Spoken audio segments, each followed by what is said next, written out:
What's going on, everybody? I hope everyone's having a fantastic evening, fantastic afternoon, fantastic pre-noon, no matter where you are in the world. I'm Hasan Piker, and this is the HasanAbi broadcast coming to you live from rainy and awful weather, California, Los Angeles, with flood warnings, as a matter of fact. But we're live anyway, and I hope all the boys, girls, and MBs are having a fantastic day. Why no leftovers is a question that is on everybody's minds, and I will get to that in a brief moment. But live and alive, and I hope all the boys, girls, and MBs are having a great one, because today is a beautiful day regardless of the flood warning, regardless of the awfulness of the weather itself. We're still here, baby.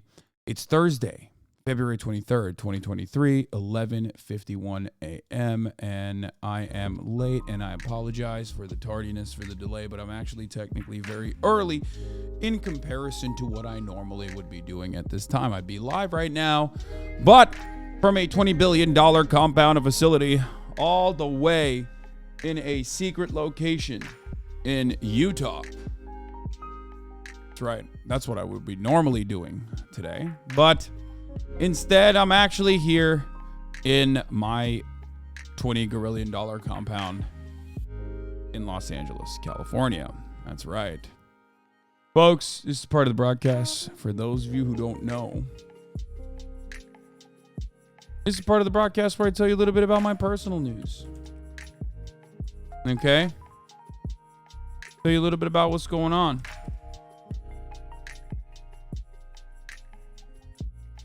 Utah is just Western Ohio. Yes, it is. It's the truth. Don's house costs $1 for every victim of communism. That's why people are so mad. True. That's why it's $100 gazillion. Did you buy another house? I've so many. I bought like 1 million. Apparently LA is shut down. Someone in Hoscore said so. No, Japan. Yeah. No. I don't know why you ever believe anything that you see on the internet. Anyway, I'm live and alive. And last night, and I want to see this.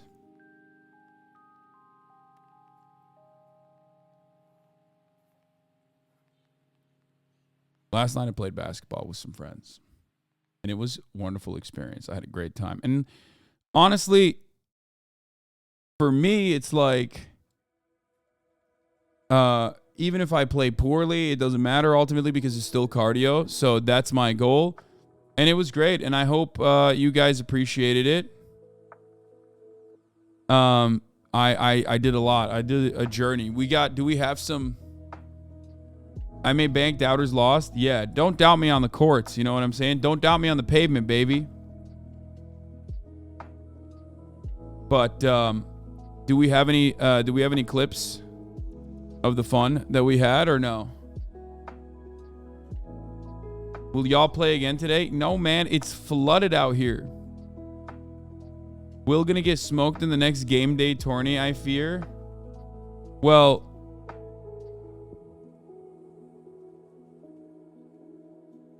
oh, dude, Haas fade. Let's fucking go. What is this?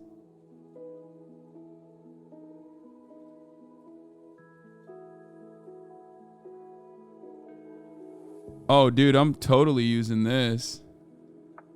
I'm using this GIF as a blast off. I'm sorry. I'm sorry to the other people that made blast off memes, but that GIF is fucking fire. Update on a video from yesterday. What is this? You guys know, right? Oh, you found the fucking Nazi guy? Nice. HasanAbi clip from last night from Wendy.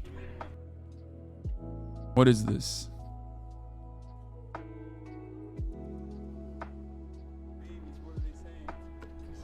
They're having fun, right, chat? My babies, what are they saying? They're having fun, right, chat? Oh, it's because I said, let me look at my babies. All right, I got the update from the video yesterday. Do you know if this is the issue that of the King Kong magazine that you're in, Body Politics Volume 1? Yeah, it's not out yet. So obviously it's not that. And you can see the contributors on that. That's an older issue. So no, I'm not in that issue. I just did my interview with them earlier. That's why I'm late, by the way. Anyway, I played some ball, which was fucking fire. Okay, thank you, Themasius, for the fat playlist. We got 36 states on alert as winter storms move in, and Donald Trump is back, baby. Donald Trump is so back.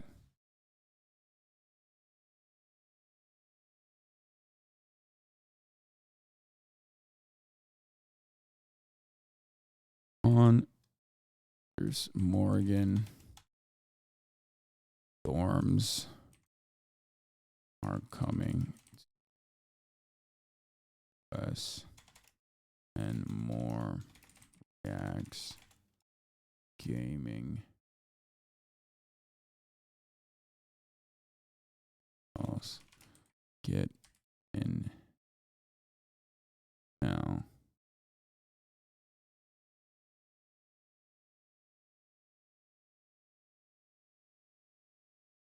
That GIF is great. Thank you. Look at this. The ball last night. We're going to talk about that right now. I'm already blasting off early as fuck, dude. I'm getting right into it. You know what I mean? Getting right the fuck into it. You already know it.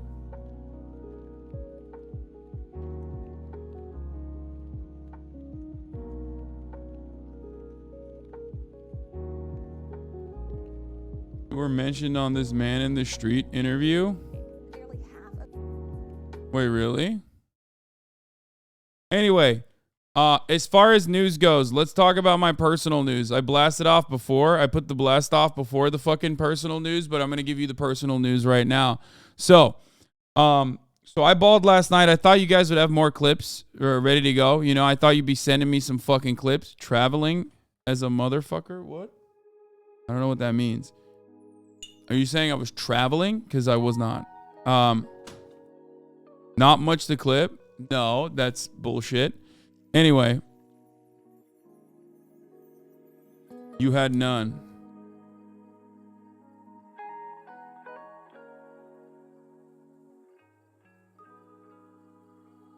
Dude, you were way better than I thought you would be. Okay, I was actually Brick City last night, so I assume you thought I was really, really bad. That's bullshit. There were lots to clip.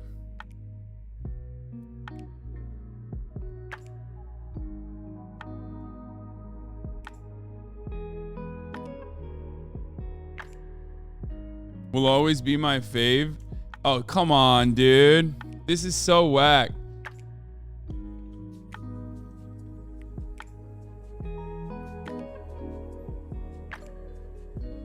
Your shot kind of fire in the post? It's not. It was really bad.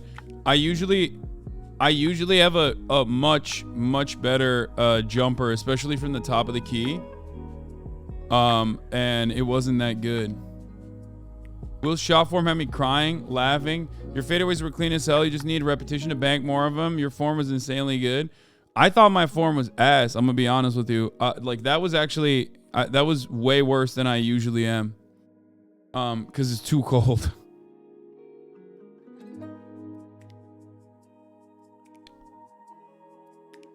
I have a really I have a really good, like, for me, I know that I can make those mid-range top of the key, like around that area. I have a decent shot there for sure. Damn, dude, is your chat OPEC because they're really gassing you up? No, your shot is def ass, but your baby hook is low-key goated. Your shot is def ass? Okay, bro.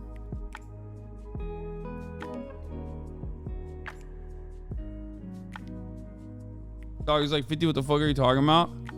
Bro, there was a dude who came from Vail, okay? And he was like, it's cold as fucking shit out here. So, nah, your pull-up game is real. Thank you. Thank you for fucking recognizing it.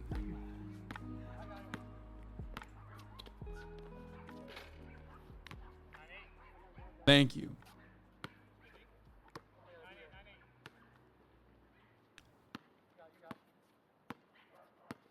You were leaning into your shots a bit? Yeah, I do lean into my shots a lot. It wasn't good.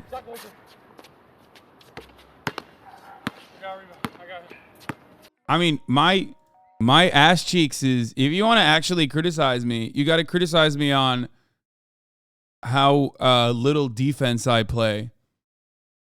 Especially because he's like, Nicewig is faster than me, so I was just like giving him everything. You know what I mean? Except a couple really good blocks. But the reason why I do that is because, like, I don't want to fucking, I can't use more. I can't use more, never invited me back. No, this isn't it. Ooh.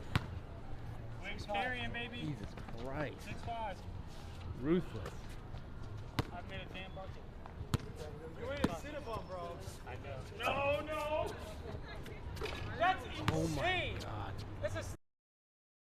He's shooting from half court. Like, that's so stupid.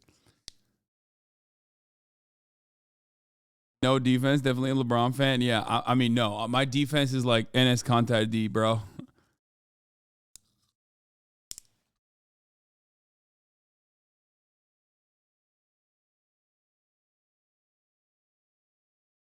Anyway, bro, you were gassed when it was 3-2.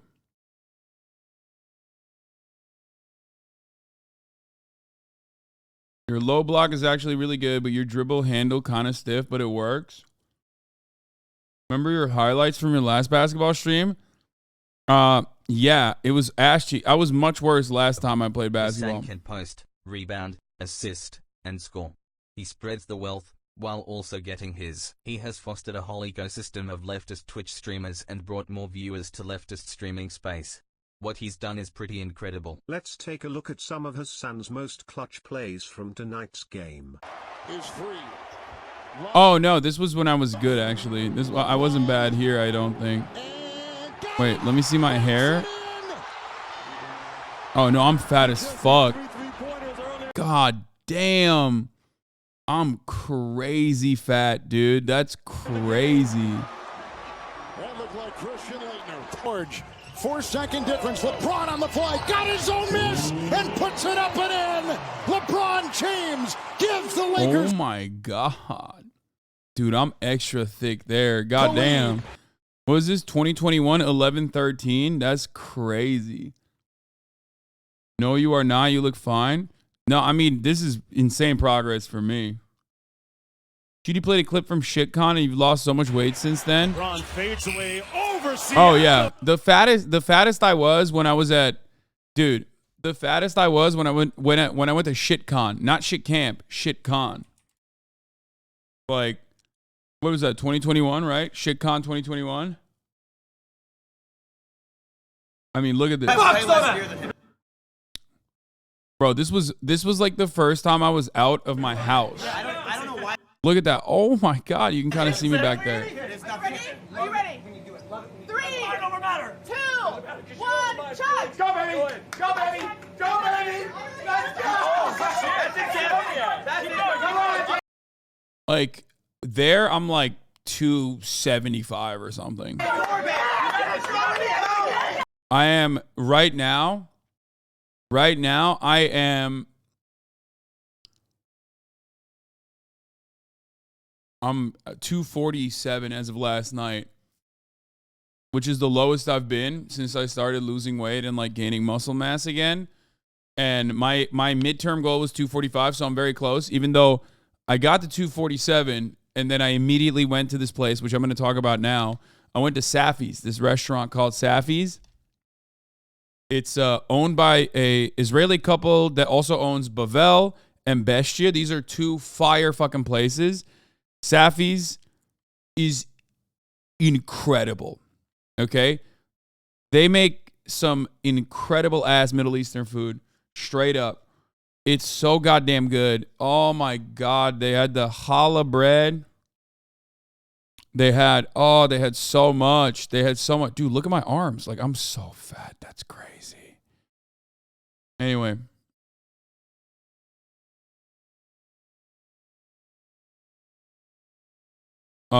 It was incredible. It was incredible. I will say it's probably the best. Isn't Bestia from Bestia is a actual restaurant in Los Angeles. Wait, what other restaurants do the Safi's couple own? They own Bavel, which is also Middle Eastern, and excellent. The pitas. Oh, the pitas. It's the best pita. It's the best fucking pita you've ever had in your entire life. At Bavel. And you got that fat phobia in them? Yeah, of course, dude. What do you mean? You know who's the most fat phobic people on the planet? Fat people to themselves, okay? Internal. That's why it's so stupid when you do fat shaming. It's like, you think fat people don't fucking know? You're silly. You're out of your fucking mind. There is no one that hates their own fatness more than fat people, okay? That's like kind of, I wouldn't say the most. No, for me at least, the most, 100%.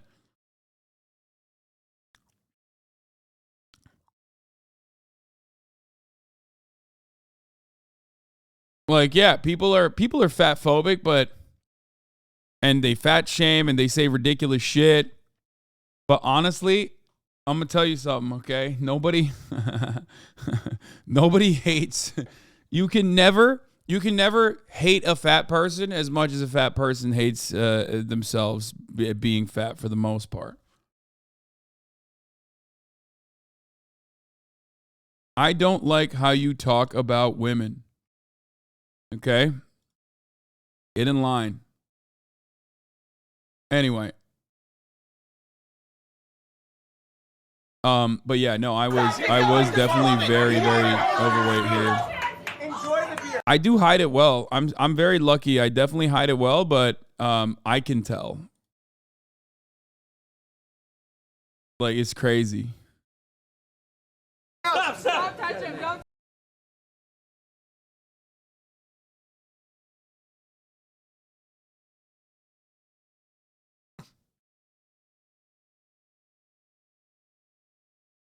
I'm not sure why, but I'm mad at you for something. Yeah, I know. Thank you.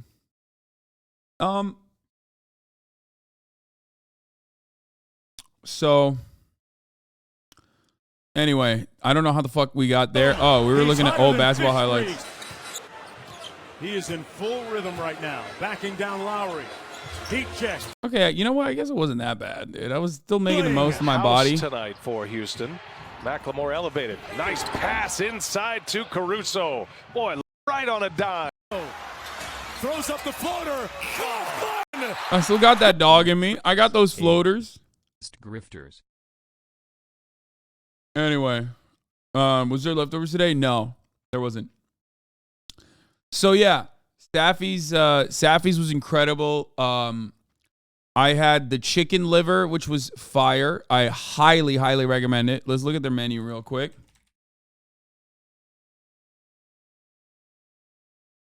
Okay. So we had the lamb kebab, which was fine. I think it was a little too juicy. I think they needed to reel that in. The chicken kebab was all right. It has the skin on it, so that's cool. I don't eat the seafood, but the table was saying the oysters were decadent. The hummus is incredible. The hummus is absolutely fucking incredible. That's the challah bread, which you got to order extra of every time you go to one of their fucking establishments. They always are. This is Arabi food, not Israeli. Bitch, this is also Turkish food. The fuck do you mean? I know. But the couple that also make Italian food are Israeli. I never said it's Israeli food. I said, wrong, it's Arab food. Man, shut the fuck up, bitch. It's Arab food. Suck my dick. It's doner, motherfucker. Doner, okay? Doner. Doner. Middle Eastern. More Turkish than anything else. Anyway, all the Arabs and all the Turks can at least agree that it's not fucking Greek, okay? We can all agree on that. Anyway, so what the fuck does too juicy even mean? It was too fatty.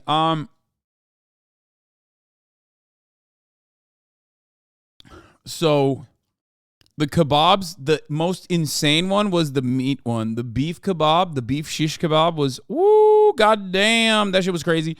Those carrots were incredible too. I had the carrots too. But the shawarma for me was probably, the chicken liver was incredible. And the shawarma was incredible. Okay. I didn't have the falafel, which, big L for me. And the chopped chicken liver was incredible. I loved that shit. We had the tahini hummus. Oh my fucking Lord, dude. Oh my fucking Lord. It was incredible.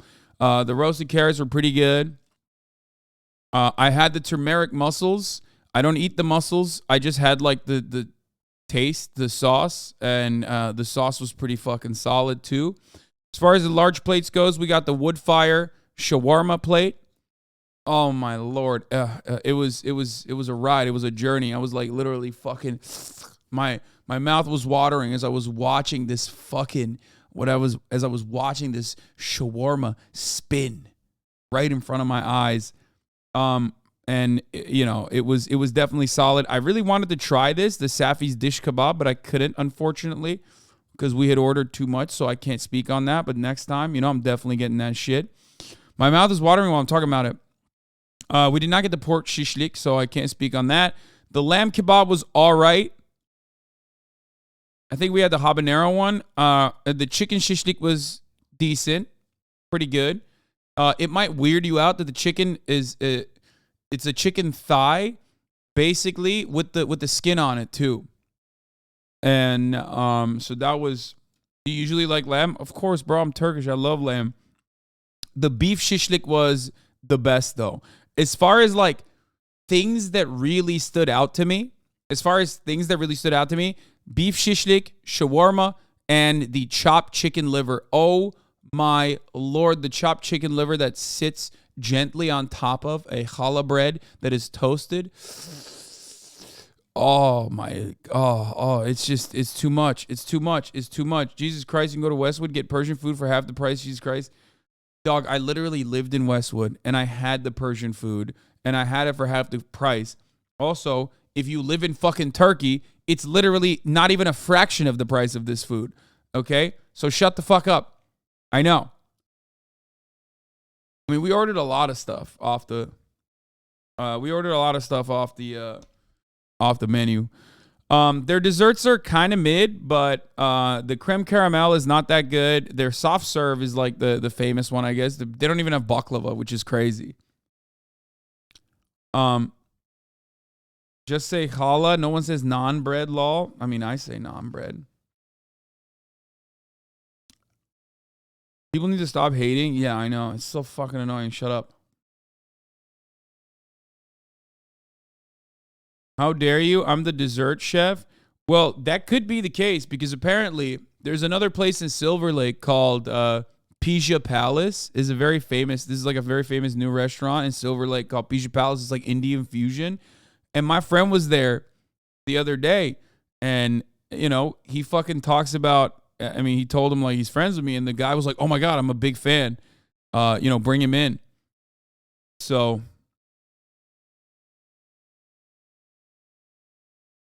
Yeah, it's crazy. It's Italian Indian fusion. I don't really like fusion like that.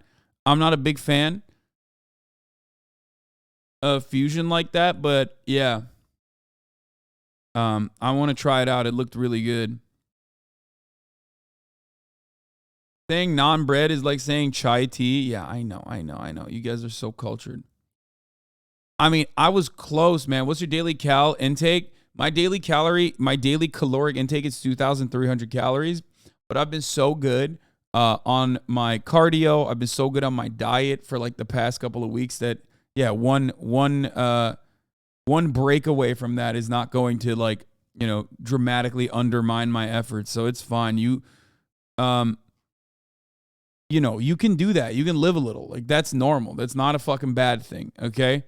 People need to stop freaking the fuck out.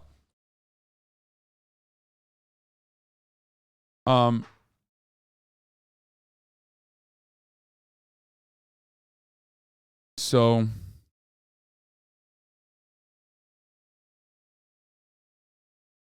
nah, dude, modern fusion is great. Younger generation aren't afraid to use modern techniques to make their ethnic food better. Pizza Palace is legit.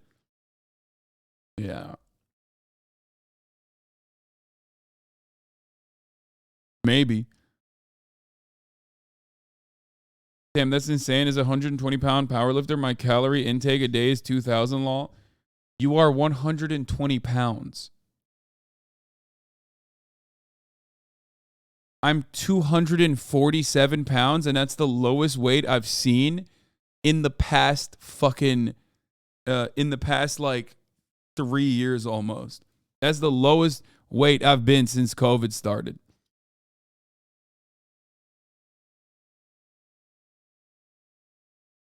£120 powerlifter isn't a thing. Yeah, first of all, yes, it is.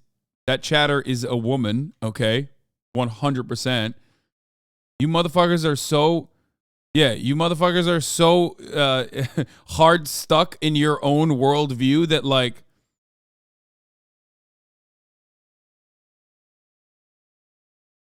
you just like forgot that women power lift. I mean, that's a way too low for your weight. Oh, yeah, I know. It is low to, yeah, you're right. It is actually very low. My resting metabolic rate is like very, very, very low. I think that's what they're saying. He only eats 300 calories lower than you and is a power lifter, is way, way smaller than you. Yeah.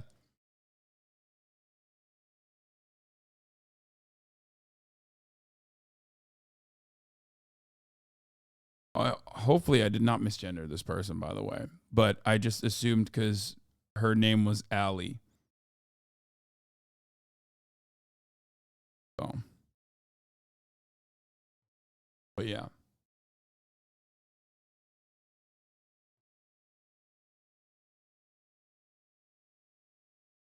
Not like Ali, but Allie.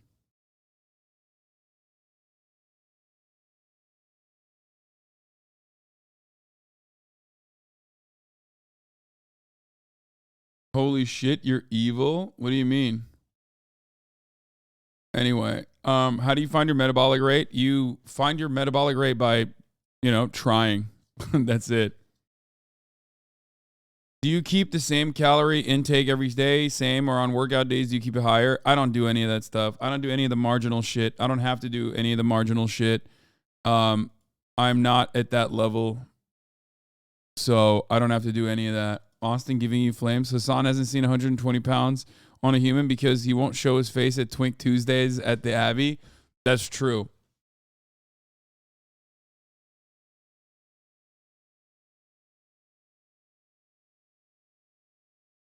Hi, Hasan. I'm a mom of 2 boys around your age that look like you. They got annoyed when I started watching you. I think they are just jealous and don't want me to have another son. Yeah, it's like that. I don't know what that means.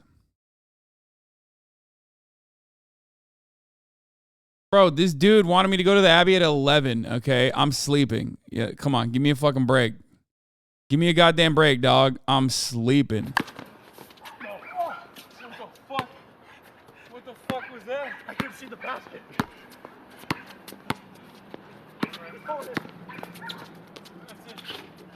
Easy. 9. Yeah, the boys got moves. I mean, let's be real.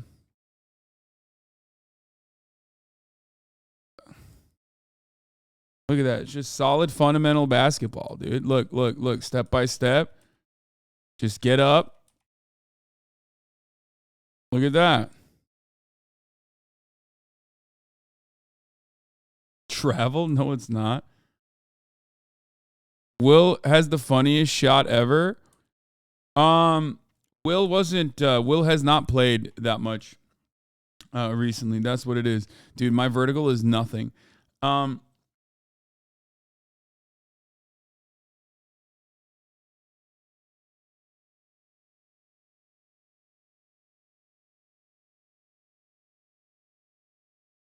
But you also don't have an ass like mine. You know what I mean? Will never actually played basketball when he was growing up. So he started playing basketball. He was way worse back in the day, but he was also way better at a certain point as well. He just hasn't played in a while. Is that 9? Yeah. There was a point where Will and I used to play like every day almost. Are those courts on your mansion grounds? Yeah, baby. Yeah, that's right. They are. No. These are the beauties of public parks, okay? I love public parks. I fucking absolutely love beautiful amenities, okay? Beautiful fucking amenities. You don't need a mansion with a backyard with a fucking basketball court if you have public parks, okay? Just like you don't need cars if you have a adequate transportation in your city, okay? Public transit. God, I love public parks, though. Oh, my fucking Lord. Ooh, I love public libraries, too. You had a really nice pull-up jumper from the low block in the last 2v2 game. Yeah, and they're full of bullies and thugs. No thanks. I'm moving past, like, the that's gotta be racist moment here because it's such a funny way. No.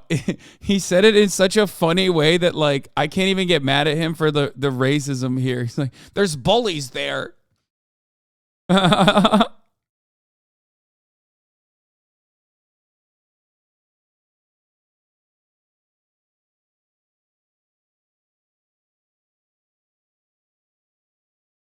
How do you get bullied at a public park, dog? What the fuck? Anyway. How do you get bullied at a public park? That's so sad. Yeah, it's sad. There you go. Hey! Almost. Oh, yeah?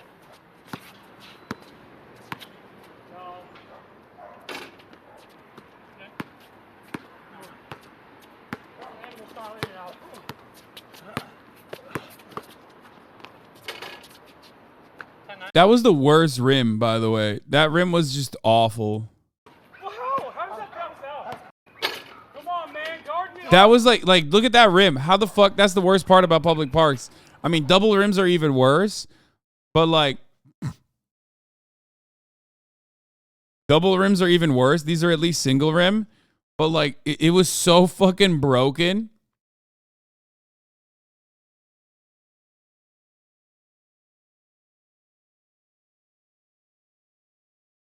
Anyway. Come on, man. Like, Guard that's me. a Oh, crazy, that's defying the laws of physics. I know. I'm so happy you said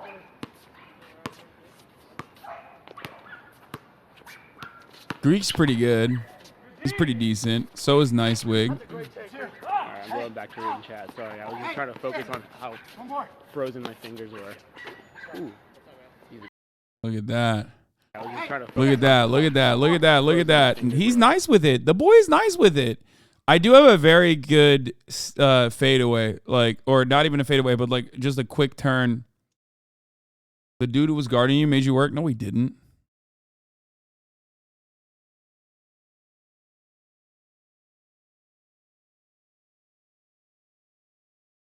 2 things about your shot. You should try to keep your lower half a little more in line with the basket and jump from a slightly wider base to give you a little more stability. Also, you should play more like Jokic or Doncic. That is your ideal comp.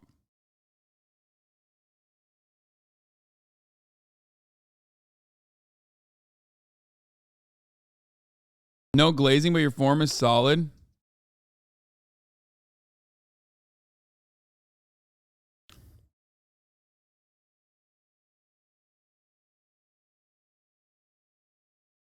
Dude, I do want to, this is not a joke. I do want to do like an NBA coach like Drake.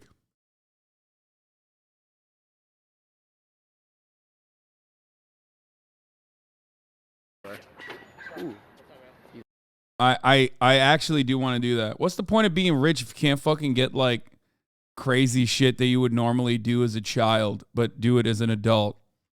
You know what I mean? And on top of that, I could literally film it. You know what I mean? That's content.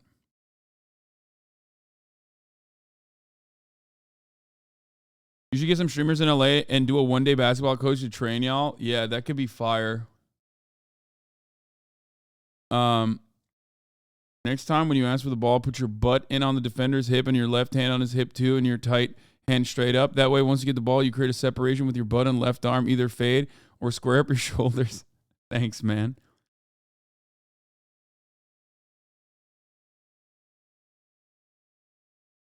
If I were rich, I'd buy some huge-ass Lego sets. I mean, yeah, that's for you.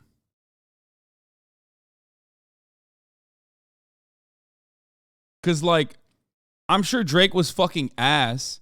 But, like, when I see Drake play basketball, that is good advice, yes.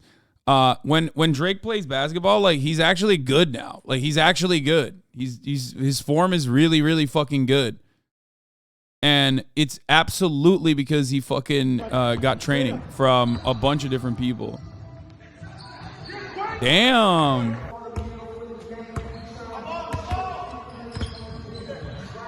Like, look at his shot.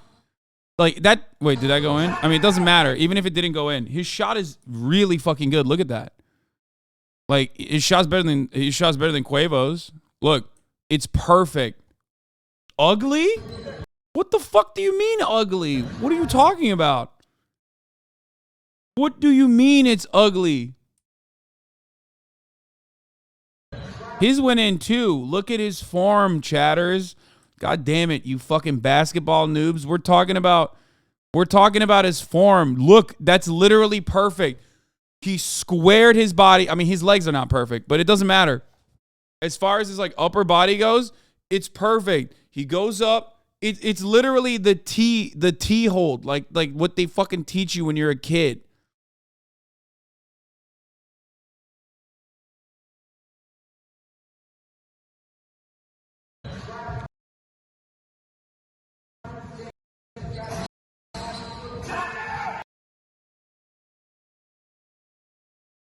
Listen, I played college ball. You really have no idea what you're talking about? Yeah, okay.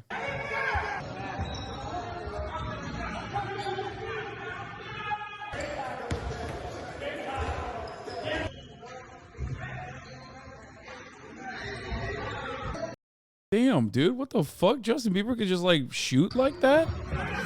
And so can Quavo? What is happening? These guys actually ball? I did not realize.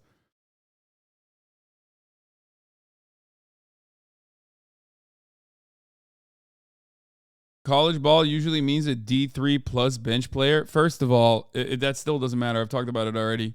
NBA players judging Drake and J. Cole's skills. I want you to tell me what you think of their game. Very crafty. I mean, I've seen a couple of videos of J. Cole. I mean, he can definitely play. You can see good court vision. He can actually play basketball. To be honest with you, they came a long way. You can tell that they've been putting in a little bit of work in the gym. Obviously, they're great rappers. They got a great career in the music industry, but to see that they put in work in basketball. Ooh, okay, J. Cole. What is that? Look at that. Ooh. Obviously, they're great rappers. They got a great career. Quavo could have been D1 college football. He can hoop too. Yeah, Quavo definitely can hoop. Anyway, all right. We're done with all this basketball shit. Didn't J. Cole play in Africa or something? Wait, he did? Oh, I had no idea.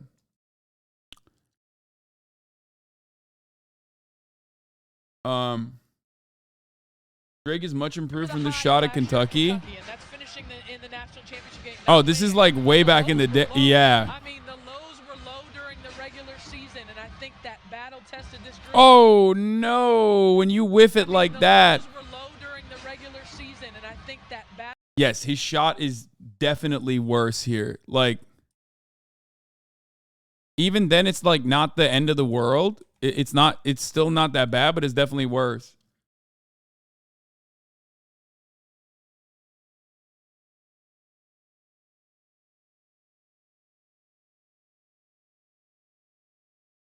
Did you get a leftovers update? I was looking forward to that one. Yes, we're not doing leftovers today because Ethan texted me last night and he said he's really tired and he's been getting headaches and he's not feeling well, so he doesn't want to. He asked if we could not do leftovers today. So I was like, yeah, fine, that's all right.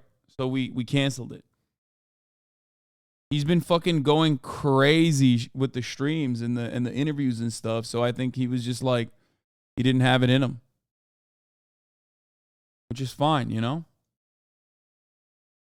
Okay, now that I gave the sports weebs their updates, time to give the fucking One Piece weebs their updates as well. Might be my favorite arc so far. I really loved Enies Lobby. I think I feel like I keep saying that with the exception of Thriller Bark. I feel like I've said every new arc has been my favorite. But honestly, shit is so good, dude. The Archipelago, oh my lord, dude. It's so good. It's so good. The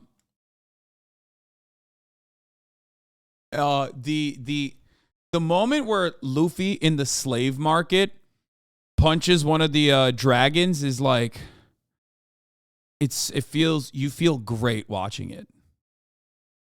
Didn't it get too woke for you? Wait, what? Yeah, it's really woke because it has an anti-slavery slant. You know, the thing that like pretty much every single human, unless you're the worst person on the planet, agree is bad. Punched him so hard it turned back into a manga. Yeah. It's so great. It's so great. It is really so satisfying. You're in the Saba Odi arc? Yeah, exactly. Yo, is this angle and lighting is different? You look good. I just raised the camera up a little bit, but yeah, I changed the lighting.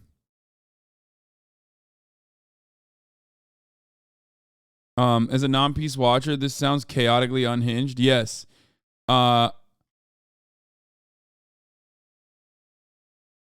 Anyway. They do a really good job of making you really fucking despise the slavers in the slave market. Here. Yeah, this moment was incredible. That part is fine, but these guys are such fucking assholes. Like the Celestial Dragons are such fucking relentless assholes. And they are seen as untouchable. So this moment is actually incredible.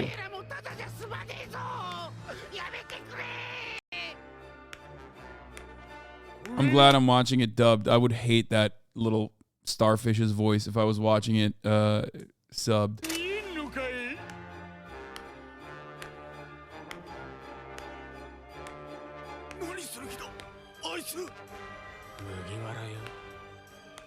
Oh, also, these guys are insane. Wait, is this like redrawn or something? What the fuck? I feel like when I watched it, it didn't look like this. It looked different.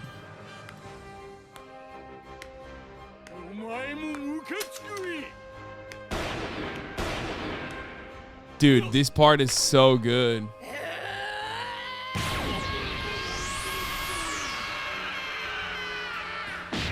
Dude, one of the things, if you aren't watching it on Crunchyroll, it's not the HD version. Yeah, I'm watching it. I am watching it on Funimation.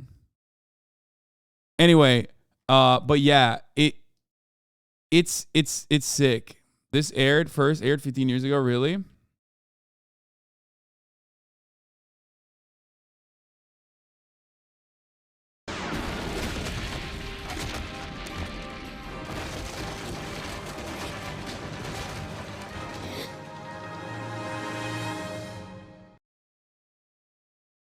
So this is a very rewarding moment because these guys who are like untouchable and do like unspeakably awful things regularly, it's like the first time they get punished.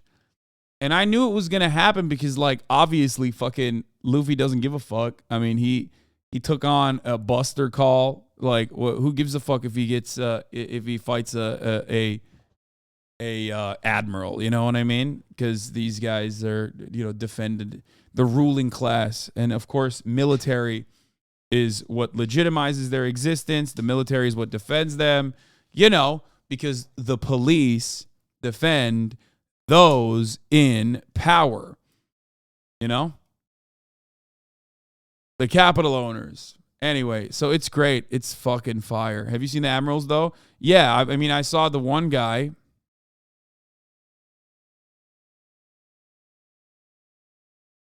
But this is pretty much where I'm at right now. And they kind of, I know that one of the sequences is the pirate war because everyone says like that's a really good one.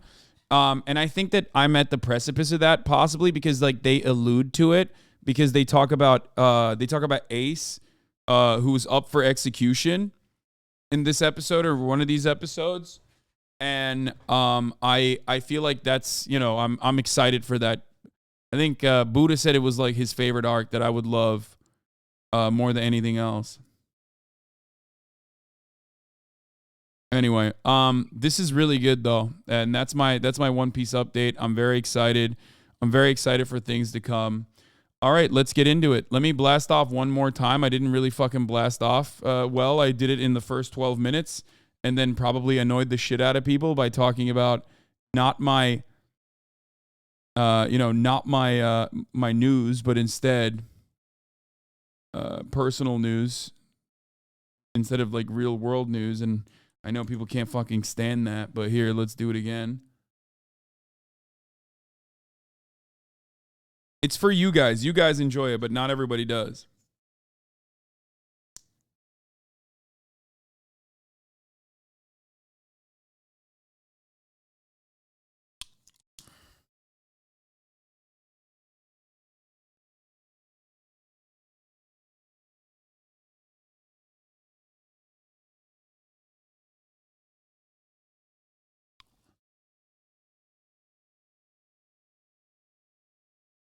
What is that NATO tweet, bro? Stop. Oh, I'm going to show you that in a second.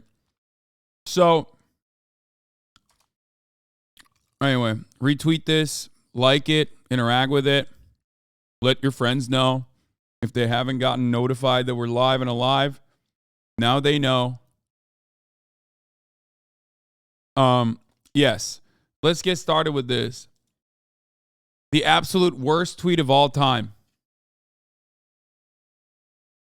Okay? The absolute worst fucking tweet of all time. Ukraine is hosting one of the great epics of this century. We are Harry Potter and William Wallace, the Na'vi and Han Solo. We are escaping from Shawshank and blowing up the Death Star. We are fighting with the Harkonnens and challenging Thanos. We haven't won yet, but in many ways we have won. Read Pablo's full story on NATO Review.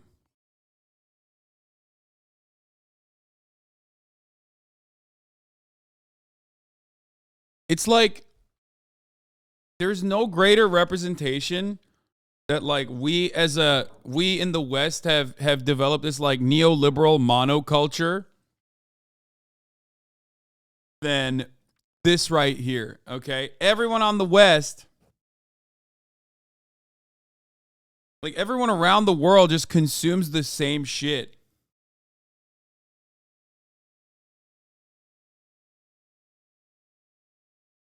You can't blame a Ukrainian for thinking that, dude. Wait, what? Bro, I'm not talking about that. What the fuck do you mean? Like, there is this idea, and this actually is a good segue into another story that I'm going to talk about. There's this idea that like, if someone is being attacked by a larger superpower, or if someone is like oppressed, or if someone is from a marginalized background, for example, right? I will be talking about the NB. luggage thief in a second, who is a HasanAbi head from what I understand.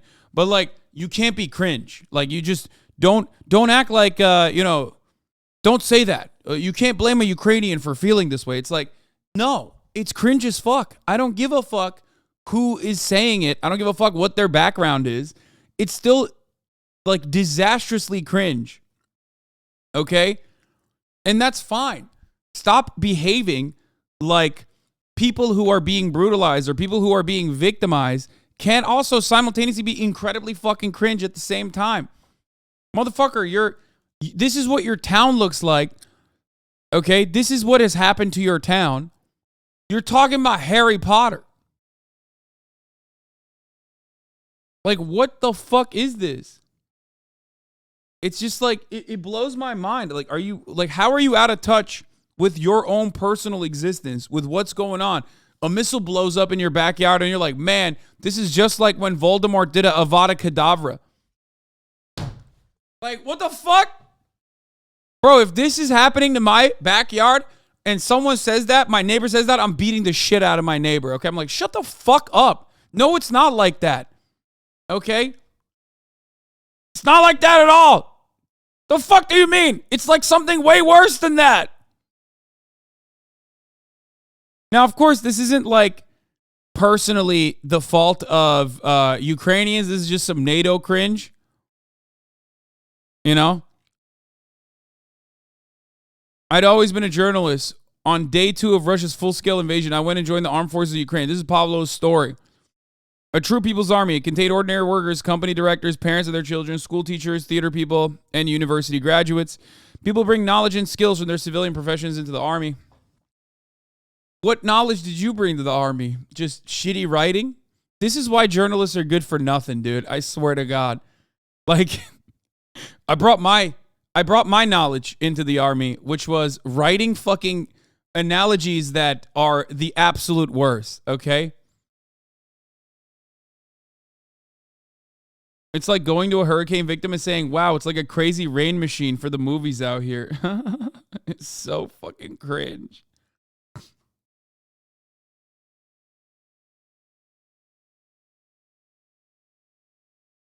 People bring knowledge and skills from their civilian professions into the army, as no one had got round to telling them it cannot be done. They said about creating new ways of solving problems. Once you reach first of all, someone should have said, hey, you shouldn't do this to this guy, okay? So maybe that's not the worst thing. Once you reach the front line, you come to an important realization. Whether you survive is mainly a matter of luck. Training can improve your odds. So can practice and experience. So far, so good, by the way. None of this is an issue so far. I'm just going to say, okay? Russia continues to mobilize and does not count its losses. Ukraine is left playing David to an aggressive Goliath. Okay, fine. Moscow tried to divide Ukraine, but achieved the opposite. Fine. If Ukraine loses, Moscow gets it, and Moscow gets his way, the domino effect might be felt around the world. Differences become secondary. There are hundreds of thousands of soldiers in trenches, millions of their friends, relations at home without power. In these circumstances, it doesn't matter what your language is. Ukraine is losing. Ukraine is hosting. This is where it fucking falls off of its hinges. Also, yeah, I don't think we count Ukraine's losses either, but that's besides the point. Who cares? He's like trying to fucking...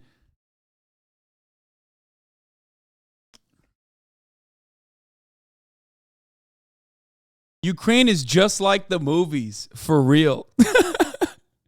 We are Harry Potter and William Wallace, the Na'vi and Han Solo. We're escaping from Shawshank and blowing up the Death Star. We are fighting with the Harkonnens and challenging Thanos.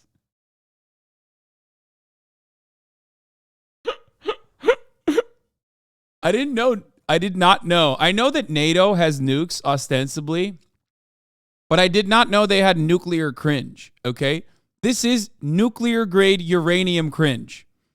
So, turns out maybe Ukraine does have nukes. This. We haven't won yet, but in many ways, we have won. Read Pablo's full story. It's like, oh God. You know he wrote that and was like, damn, this shit pops off.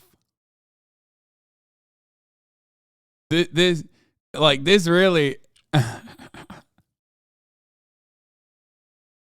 Like I did that. It's byproduct of just watching too much shit.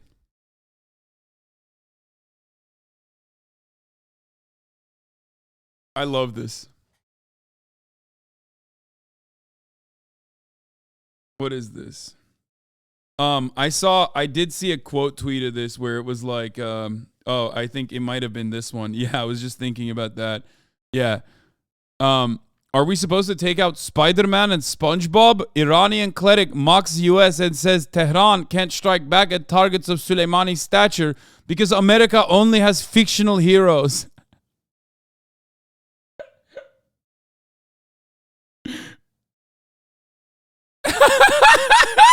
True. Dog, your house is fucked up. Your streets are getting blown up and you're posting cringe. This is how you know journalists are good for nothing, dude. And you know, one group of individuals who are even worse than them are fucking Twitch streaming commentators. Like, don't misunderstand me.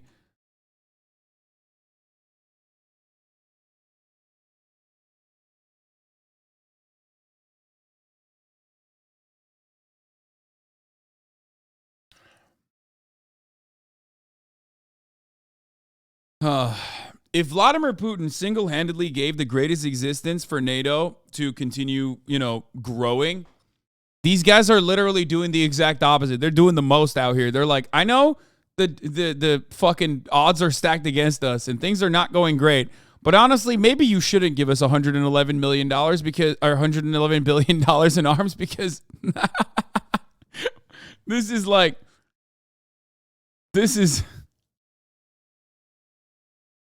what we're doing with the NATO, on the NATO side. This is what we're using it on. Oh my God. Putin is NATO's biggest support. NATO is NATO's biggest enemy. Exactly.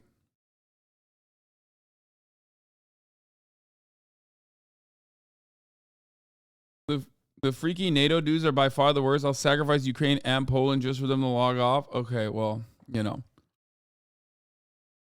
don't think that most of the NATO dudes are also on board with that, for the record.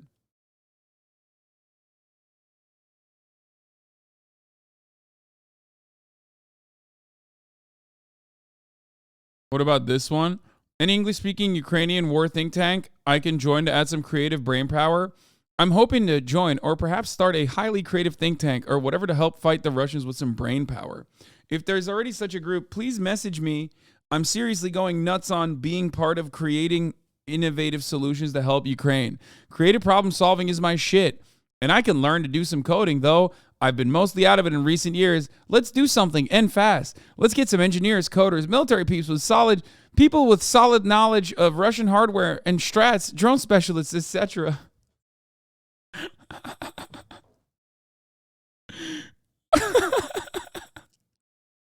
This is the most Reddit war, dude. What is happening?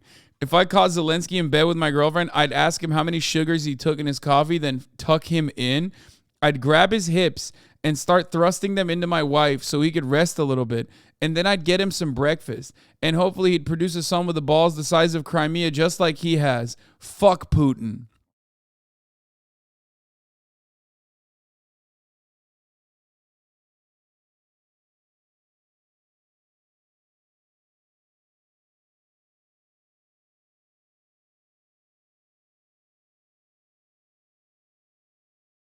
I do feel like the Western, the anti-libertarian bigotry on Reddit's r/New Hampshire has gotten really bad in response. The mod stepped in and pinned NBC's Free State NH documentary trying to combat anti-libertarian extremism. What?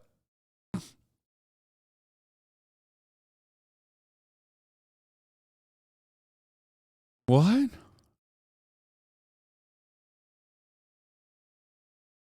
Political beliefs. There's nothing anti-libertarian bigots hate more than science. This guy's joking, right?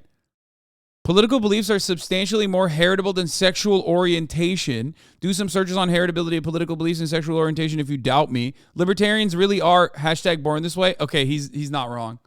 No, he's right. He's right. It's ableist. It's ableist to say Listen. You're being ableist if you make fun of libertarians. Like, come on. He was born that way, okay? Yeah, oftentimes we talk a lot about TikTok and its devastating impact on American society, but we rarely ever talk about how bad Reddit is. Possibly because, like, you know, Twitch and Reddit is unfortunately linked in a way that is really devastating for me personally. But I do think that Reddit needs to catch more strays. I think it's like too insular overall. Like, enough normies don't know how bad Reddit is, or how truly bad Reddit gets.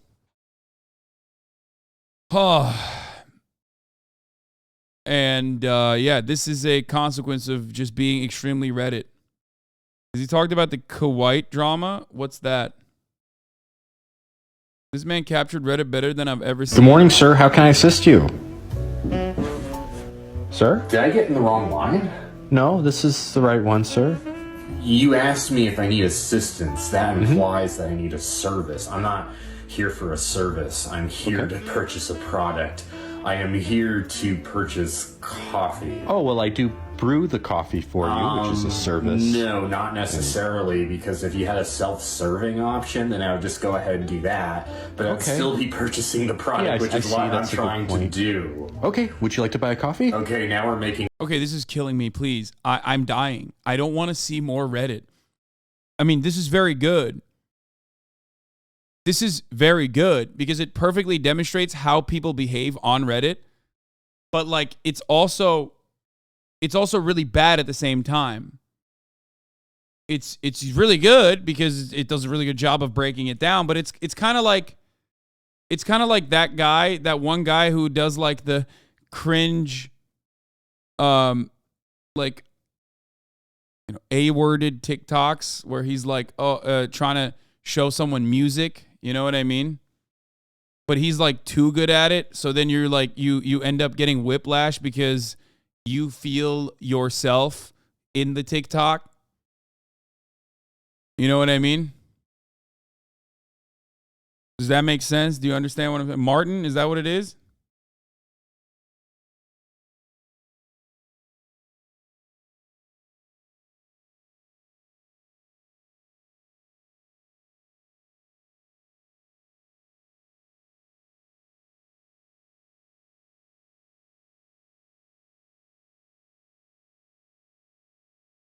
You can literally write anything and it gets a fair bit of traction. You will inevitably have a dozen dorks in your inbox nitpicking every word you said. Yeah. Oftentimes we talk about how fucking shitty and annoying Twitter is. And it's true. Twitter is very fucking annoying. But we always forget how fucking awful Reddit is. Making more sense. All right, I'll have the Robusta. Okay, great. Do you know where that's from? This one's from Gambia, sir. Okay, all right. You're redeeming yourself a bit. So happy to hear that. And I'll have that at pH 6. Oh, like pH level? So you want milk or? Yes, that's what that means. Oh, God. Right. Anyway, people can go on Reddit and find validation to do a murder. I mean, there's like decent spaces on Reddit too, but like there is a Redditor ass attitude. There's a archetype. Of Gen Zers actually go to social media platforms. So we're talking Instagram or TikTok, and that's to get their information. This is apparently they did a man on the street for the Chinese spy balloon, and one of them was a HasanAbi head or something. Super fascinating. Where do you think you get the majority of your news from? So unfortunately, I think that I do get a lot of my stuff from social media. Mostly TikTok and Instagram. Hasan on Twitch, that's the homie right there. Yeah, let's go! Woo! HasanAbi is in the fucking wild! I would say that I actually sometimes go to the Wall Street Journal. Yeah. I watch the news, I don't trust them niggas though. My man! Valkyria Hearts. Thank you for the 5, get the subs. Okay, that's all I needed to see from that video. That's it. That's all I needed to see, baby. Let's go. Let's fucking go.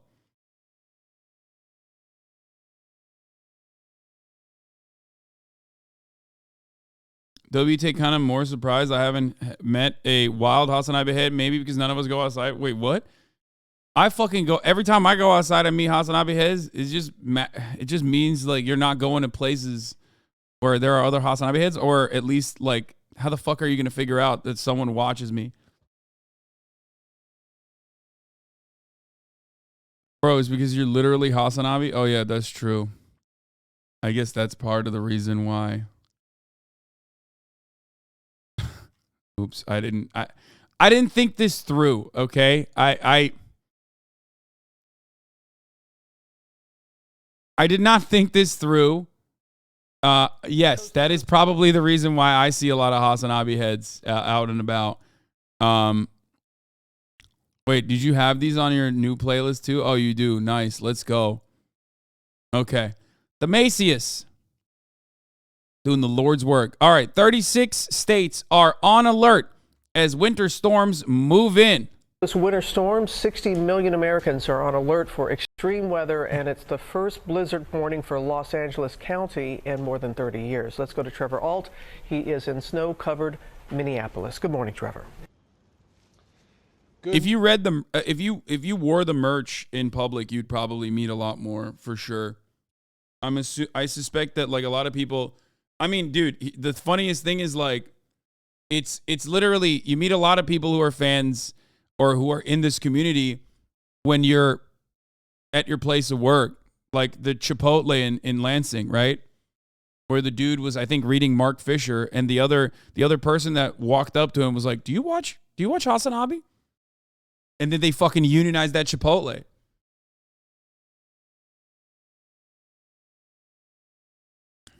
Anyway.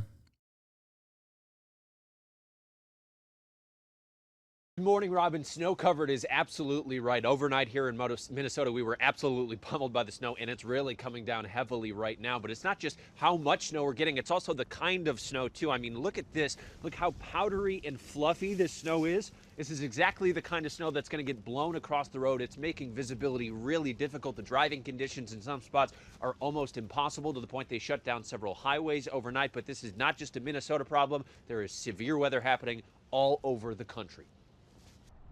Overnight, a massive winter storm wreaking havoc for millions of people across the United States. At least 900,000 without power, more than 800,000 in the Great Lakes region alone. The system showing no mercy. Heavy winds and whiteout conditions pummeling the west. Icy roads and snow causing this massive 20-vehicle pileup in California. At least 8 people were injured. The National Weather Service issuing a blizzard warning for the southern mountains in LA County for the first time since 1989. In Washington State, roads shut down from the heavy snow and poor visibility. Yeah, what now, liberals? Where is your woke global warming now? There's a blizzard warning in California.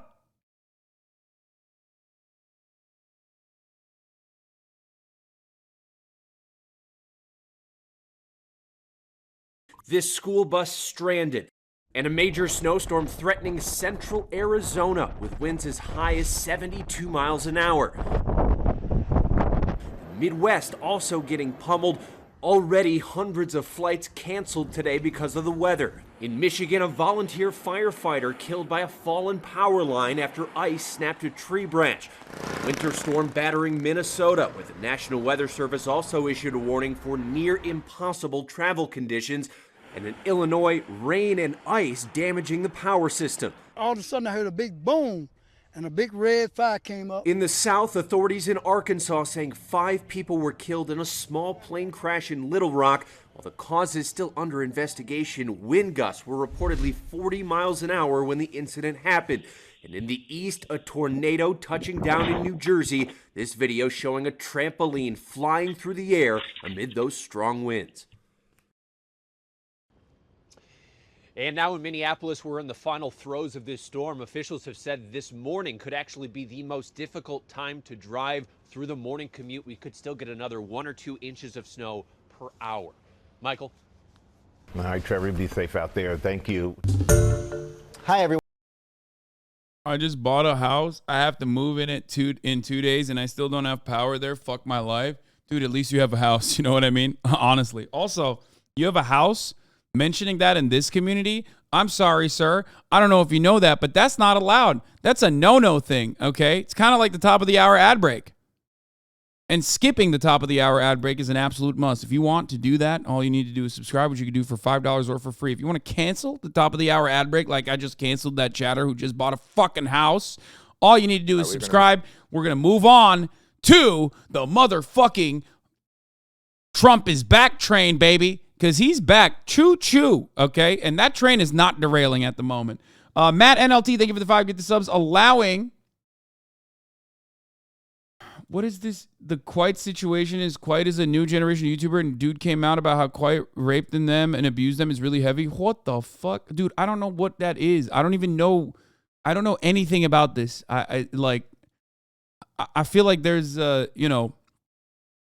shit going on in mainstream news that I need to be covering than yet another YouTuber doing some unhinged, insane shit. Matt NLT, thank you for the 5. Get the subs. What was that whole missing luggage thing? Oh, we're going to talk about that in a second. Allowing 5 people to no longer see the ads at the top of the hour. Here's the 3-minute ad break now. Yeah, we'll do the reporter that got killed covering an earlier shooting, which is surprisingly not like, I don't know what the fuck's going on there. I feel like there isn't a lot of coverage on that.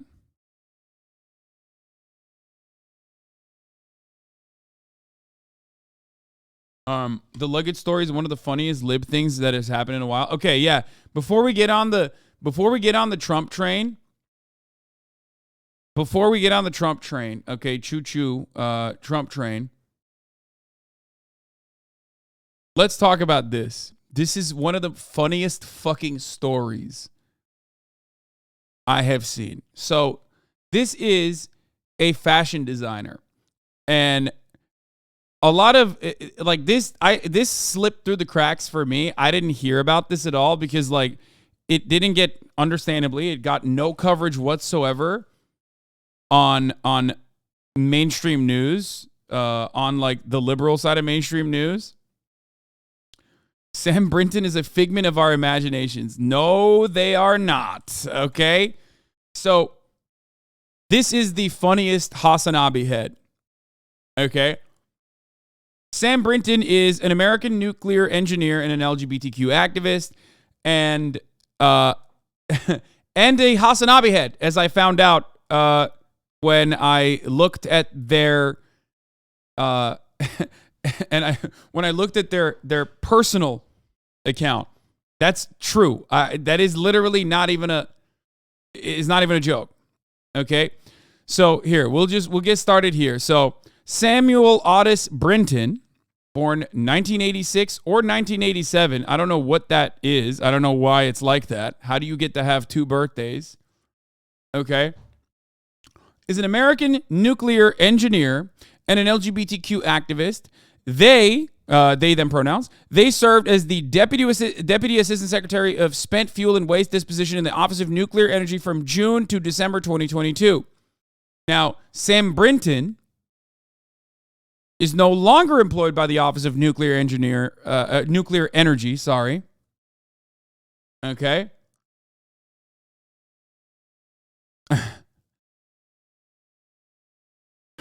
Because they have a passion. Okay? And that passion is stealing luggage. That's right. Brinton was the first openly gender-fluid individual in federal government leadership and uses singular they pronouns. Now, they love crime. They love doing crime. Okay? But the funniest crime, like, definitely the worst type, too, because it's like, it is such an inconveniencing type of crime. Because if you've ever flown and your luggage has like gotten lost or whatever, it's just one of the worst things. You're just like, oh, fuck, man. It's like at least if you're at your house and someone breaks into your car or something, like, you know, that shit sucks. But you're not as like, I guess, anchored. Like, you're still at your house. You know what I mean? You still have all your shit for the most part. Like, but when you lose your luggage, even, you're like, what the fuck am I supposed to do now? There's like personal shit in there. And it's not going to be, I'm not going to be able to like immediately replace it. Right? So, bro, stealing luggage is like getting a free loot box. You could get a laptop and it'd be like getting a knife in CSGO. Yes. I think there is an element of that as well. So, Brinton was raised in Perry, Iowa, okay, and was the child of 2 Southern Baptist missionaries. Brinton came out as bisexual to their parents in the early 2000s. According to Brinton, their parents disapproved of Brinton's attraction to a male friend from school and sent the then middle school student to conversion therapy. You know, I'm going to skip all that stuff. So originally, people were very upset at the Biden administration for hiring Samuel Brinton because Samuel Brinton goes by they, them pronouns. They are non-binary, right? And that, of course, was, you know, a big no-no for a lot of conservatives. But, you know, fuck them. Who cares, right? However, it's not the non-binary. Yeah, it's not the they-themness of Sam Brinton that was actually a problem for the libtards over in government. It's the fact that, like I said, Sam Brinton, a HasanAbi head, also loves stealing luggage. How do we find out? I believe they were caught originally stealing luggage. And then it came out that they've been doing this for a minute. Okay? This happened like a while back, and it kind of like wasn't really covered all that much. Fox News alert. It wasn't really covered all that much in liberal media for obvious reasons. But now there is actually a face to one of the victims of Sam Brinton. Okay? A female Tanzanian fashion designer based in Houston alleged Wednesday that clothing worn by former Department of Energy official Sam Brinton had been contained in her luggage that she reported missing in Washington, D.C. in 2018. Asia Kamsin, who has designed and handmade her own clothing line for years, said she recently saw a report that Brinton had been charged with stealing multiple pieces of luggage across the country and noticed that the former official appeared to be wearing her clothes in several photos. Kamsin said she had packed the same clothes in a bag that vanished on March 9th, 2018 at Ronald Reagan Washington National Airport.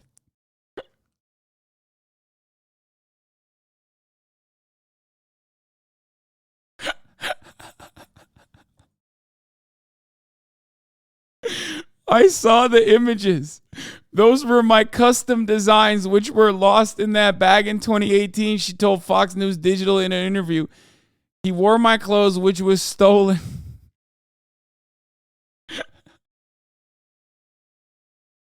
She posted about it on Twitter.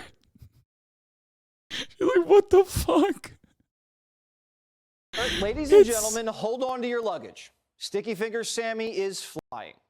Biden's old nuke guru flew back to Minneapolis today for a court date after snatching $2,000 worth of designer ladies' luggage. Rebecca Brannon caught the baggage burglar coming out of court. The Biden administration loves to brag about its diverse. Mr. Brinton, do you still have a security clearance? Are you going to plead guilty today? Did you steal any luggage today? Did you steal any luggage today? Who are you wearing? Why would you want some lady's dirty clothes?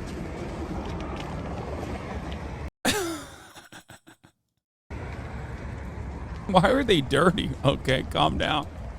Who the fuck is carrying dirty clothes around? You know what I mean? Well, actually, I guess they're going home, maybe, if they're going home.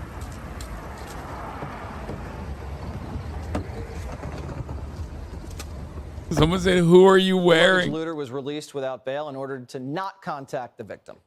The judge referred to Biden's fired nuke official not as Mr. Brinton and not as Miss Brinton, but as Mix Brinton, since Sticky identifies as non-binary, whatever that means. Yeah, what does that mean? What does that mean, really? I mean, dude, come on. You know what that means, you fucking idiot. Samsonite Brinton faces up to 5 years in prison, and this isn't Sticky's first run-in with the law. In December, Fingers was in court for snatching more bags at a Las Vegas airport. By the way, you want to know that something funny about this?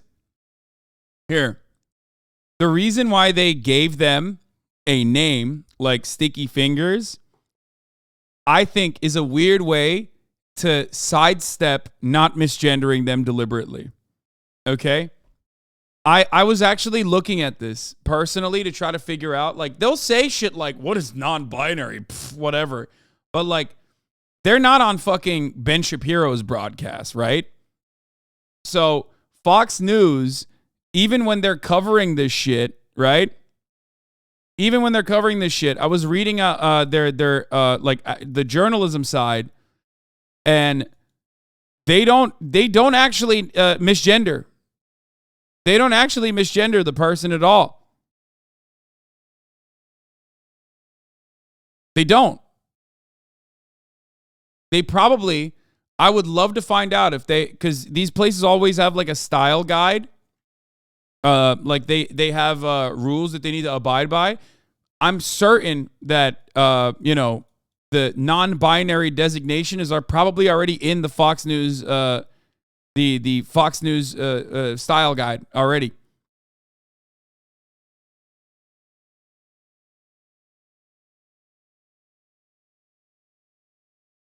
They constantly say, like, whether Brinton, why Brinton is on leave. They can't use they, them pronouns. Like, they're not using they, them pronouns. But it's clear that, like, instead of using pronouns, they just keep saying Brinton, whether Brinton continues to receive government paychecks. If the DOE's revoked Brinton's security clearance.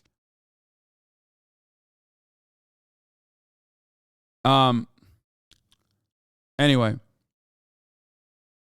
Real talk, though, now they're going to put the trans and non-binary people are thieves talking point into the rotation. First of all, that would be literally leveling down with respect to what they say about trans and non-binary people, okay? Like, that would be a nicer thing to claim that they're doing regularly, okay?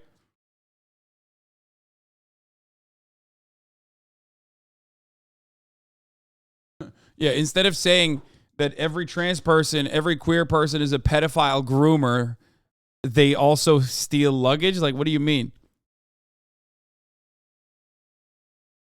So yeah, they're stealing genders. I don't know, dude. It's a common thing in journalistic writing to use the person's last name to just refer to them, you know? Yeah, but not throughout the entire fucking article. Sometimes they'll say he or her. Like, sometimes they'll use pronouns. Look, I mean, they even mentioned this. Look, like, they're non-binary, as a non-binary gender fluid person. Brinton has also posted to be member of so-called Sister Perpetual Indulgence, a drag queen group.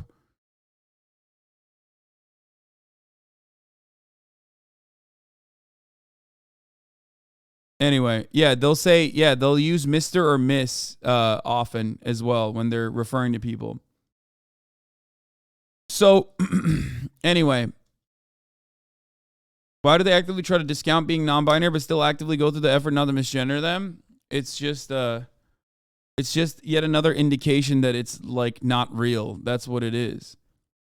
It's another indication that, like, the resentment and the attitude is just, like, pure inconvenience at most, and it's not, like, real. They're doing it because it's, like, they're doing it because they almost have to. I'm sure they personally have resentment too. But, like, it's performative. The outrage is always performative. It's Ben Shapiro going, correctly gendering a trans woman and then stopping himself to then misgender. It's like that.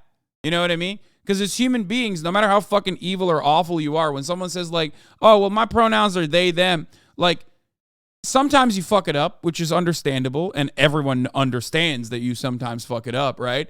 But, like, you would never, like, it takes effort to just straight up go out of your way to just like deliberately, consistently misgender someone.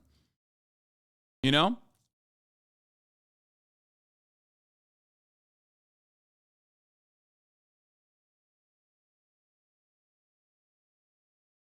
And I think they could get in trouble for it too.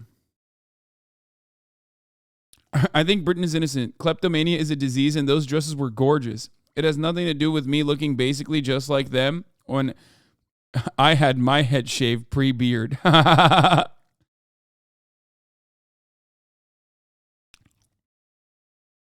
Anyway, I do love this story though because it's so funny. Like it is. Come on, this is a fucking insane story. Former Department of Energy official Sam Brinton could be in even more hot water regarding stolen bags. This time, a fashion designer claims she saw Brinton wearing an outfit from her missing suitcase. So this was the tweet that started it all. My name is Asyak Hamsin, Tanzanian fashion designer based in Houston, Texas, USA. I lost my bag in 2018 in DCA. Recently, I heard the news on Fox News about Sam Brinton luggage issue. Surprisingly, I found his images wore my custom-made outfits, which was lost in the bag on 2018. And then this boomer-ass, like, teary-eyed laughing emoji. And what do you know? It's real. That happened. Drop all the pics you have of your clothes. Let's see if we can find Brinton in them. Lamau. So I looked at this guy because he follows me. Okay? And the first thing he did was, I think, defend pedophilia or something. Oh, yeah, here it is. I looked at this guy. I was like, who the fuck is this guy? He follows me. And the first thing he's doing is defending pedophilia. Right-wing freaks and losers are so insane. Right-wing freaks are so out of control. From the left-wing perspective, what's wrong with this? If all sexual relations are equal, ... Thanks, man. Yeah. Statue PFPs are basically as, hate watchers. Yeah. Statue Twitter is just so fucking disgusting. The only group on Twitter that's worse than anime avatars, dude.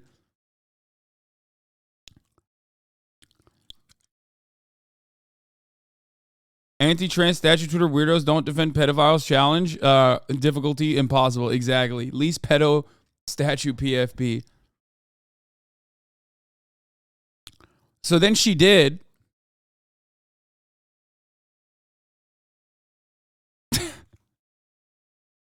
I mean, homie was just using it. Like, that's crazy that they stole this luggage and then wore it out to red carpet public events. Is this yours? Yes, that is also my custom made and it was on the lost bag. Is this your necklace?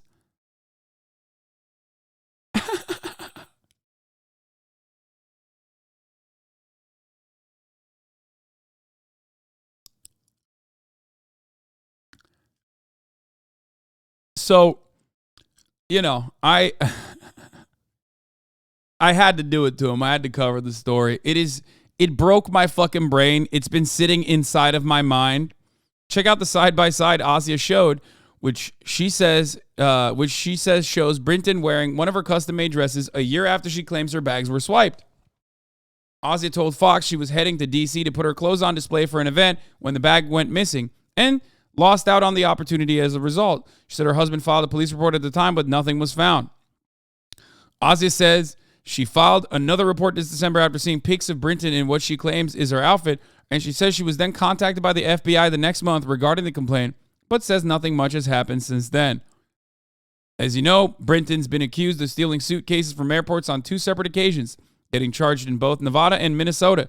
This is a interstate criminal, okay? This is a federal crime. Brinton appeared in court last week in Minneapolis for one of the alleged incidents. Brinton could be looking at 5 years behind bars if convicted in Minnesota case and up to 10 for the one in Nevada. Why are they kind of serving in this pic? Yeah, I mean, they do look fabulous, for sure. but, you know, ill-gotten gains.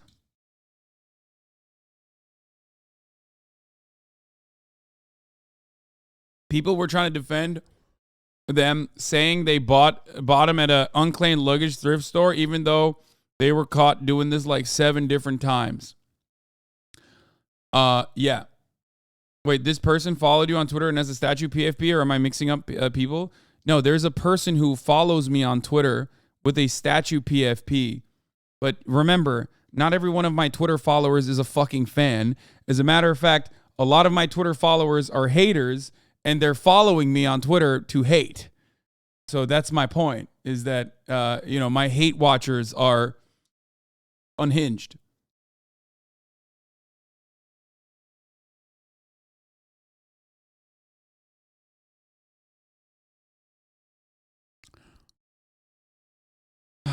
Anyway.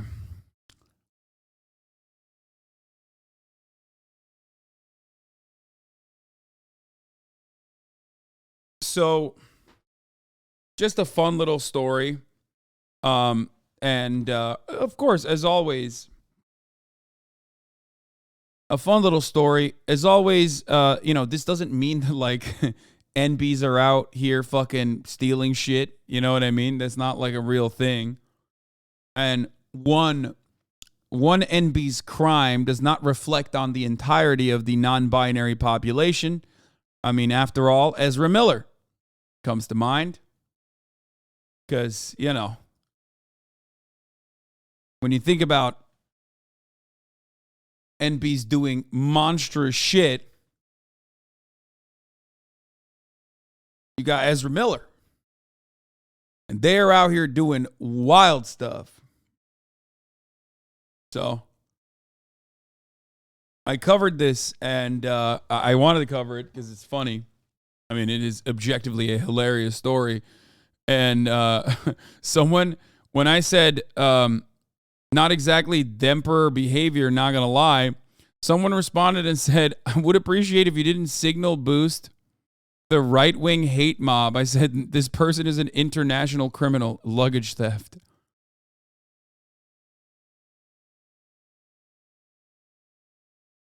But, yeah, I don't know where their where their personal account is, but they have a personal account. Sam does.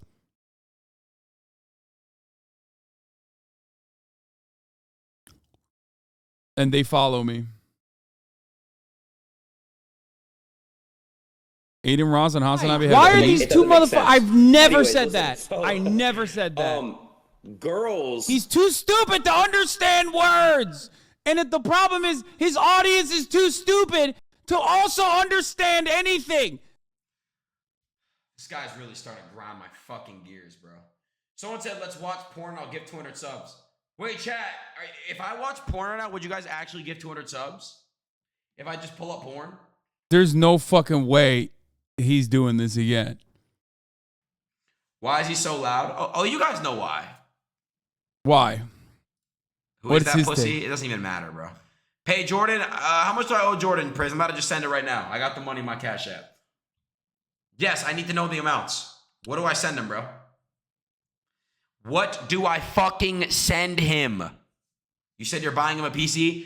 How much does a PC cost nowadays, chat? 2,000? All right, bet. Chat, on a count of 3, say with me. Fuck Hasan. Fuck Hasan. Fuck Hasan. Fix your widow's peak, bitch. Number 1. Number 2. Is this gambling problem catching up with him? No, I don't think so. Wait, you were reacting to XQC reacting to Adin, and now Adin is reacting to that? Okay, guys, come on. This is Twitch. Of course, is how it is. Is how it is. On. I'm just kidding. No, I'm not. Okay. Hold on. What is this Cash App? Hold on. Now, chat. I mean, there was a time and place where, like, you know, maybe he wouldn't have been completely lost in the fucking sauce. But I already know what's going on. Like, the more Twitter fucking rips him, and the more he reacts to Twitter ripping him, the worse it's gonna get. I say this as someone who gets ripped by Twitter regularly. Okay, he's cooked. He's 100% cooked. He's like going down a dark path. Okay, Andrew Tate led this boy astray. You know?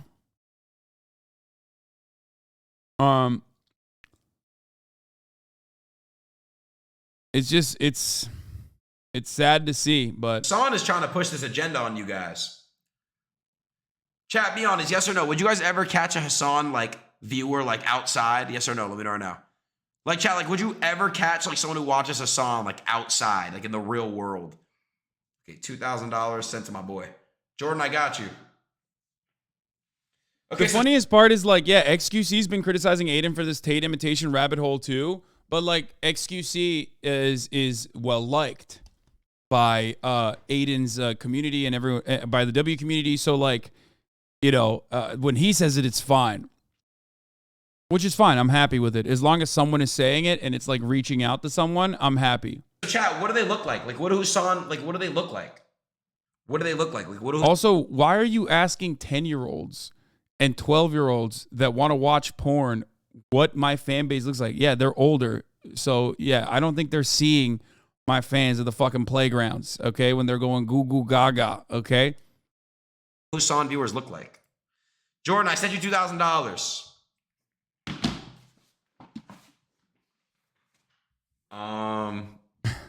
Oh, you know? Yo, sick!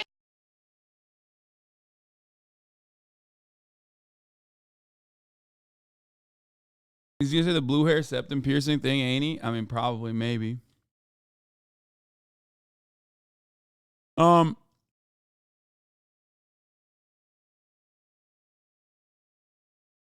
Is because they're not jealous of XQC like they are of you. You're saying things that they consider gay and woke while being a tall, attractive guy, and all the dog shit heroes they look up to are often your enemy already. I mean, it's so easy not to fucking ride Andrew Tate, man. It's so easy. There's like 11 different fucking exit ramps that were given.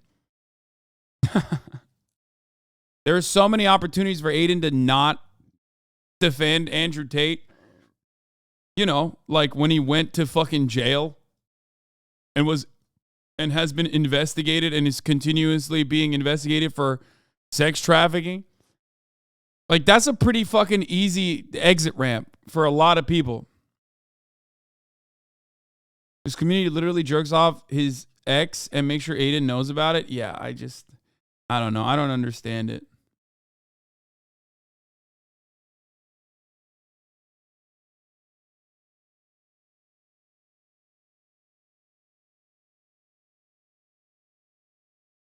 What?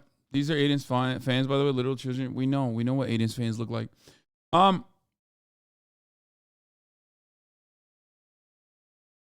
His viewers can't see us because we go up past their bedtime. Yeah.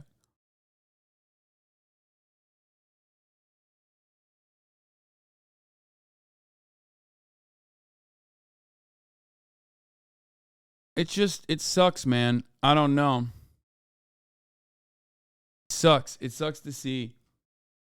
Mostly because like it sucks when you have like a large audience of children that look up to you. Like I'm all in favor of the whole like workout, you know, better yourself lifestyle choices. You know, the nofap shit is like cringe and whatever, but like then you also have to, if you have to like marry that concept with like defending Andrew Tate, it's like not great.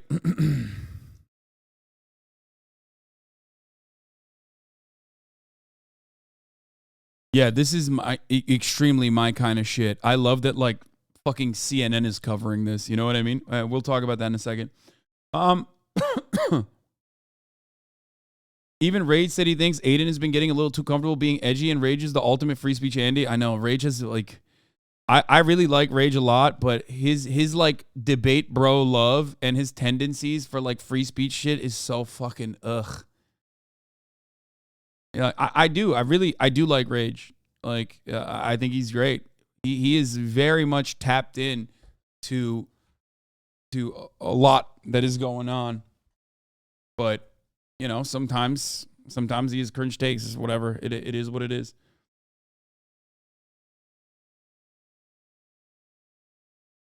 He is very Reddit, yes. He is incredibly Reddit. He is the most Reddit. Why is he great? I mean, he's smart. He's very good at fucking video games. He's funny. What do you mean?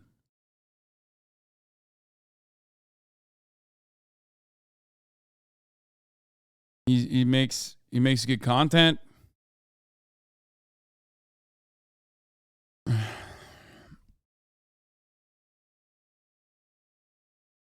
Did you hear about Kai Cenat getting a hand job on stream the other night? I did.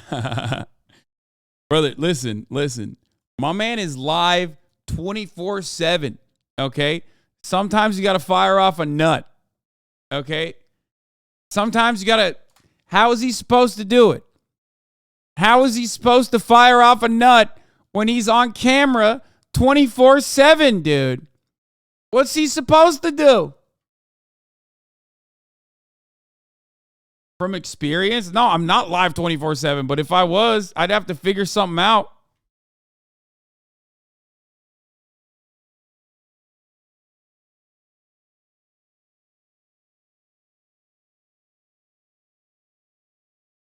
Where is it? Here. But I did. Bro, he's 20 years old. He carries condoms in his wallet. Leave him alone. Yeah.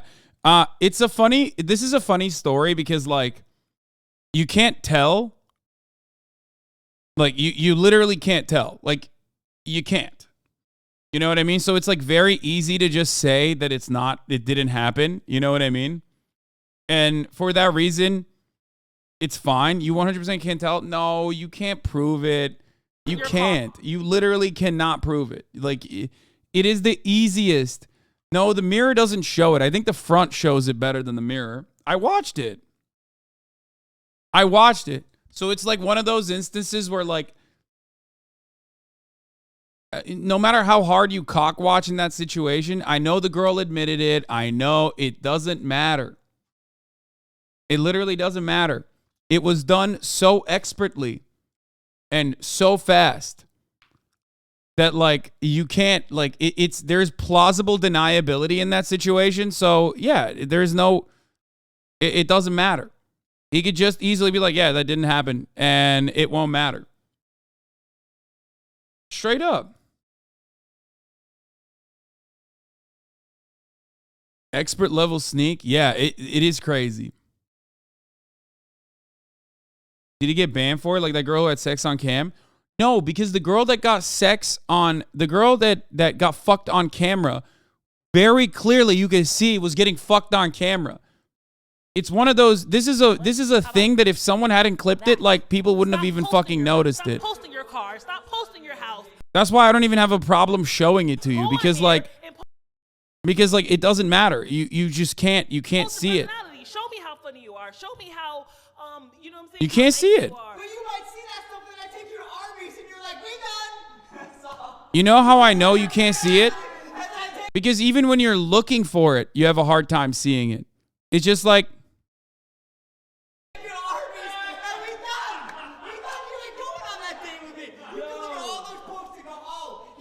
what is that? That rub in the back. That's the funniest part.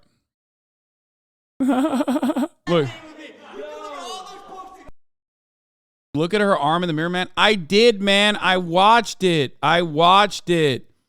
It don't matter. His shorts are fucking high up. You can't tell. I'm telling you, you just can't. It's this one is 100% no flag on the play. It's one of those things where, like, if you think that is what's going on, and that, by the way, that probably is going on, for the record. But it's one of those things where it's like, doesn't matter. You're like hyper focusing on the tape and you're trying to fucking figure it out. But, like, there is so much plausible deniability there that it doesn't matter. This is the Zoomer equivalent of the Zapruder footage. Exactly. She wiping his gabagoo on his shorts. Yeah, it's the Schrodinger's hand job. People care so much about another man getting a hand job because they don't know what it's like. Yeah, I mean, dude, this is what happens when you're one of the top content creators on the fucking platform. People are going to be gunning out for you. People are going to be gunning for you. people are gonna want to try and you know, get you clapped. And that's it. Leg rub, no tug. His reaction would be way different with a tug. Yeah, I don't know. You were just propagating lies by Big Nut, you propagandists. Handjobs do not exist. Handjobs are great.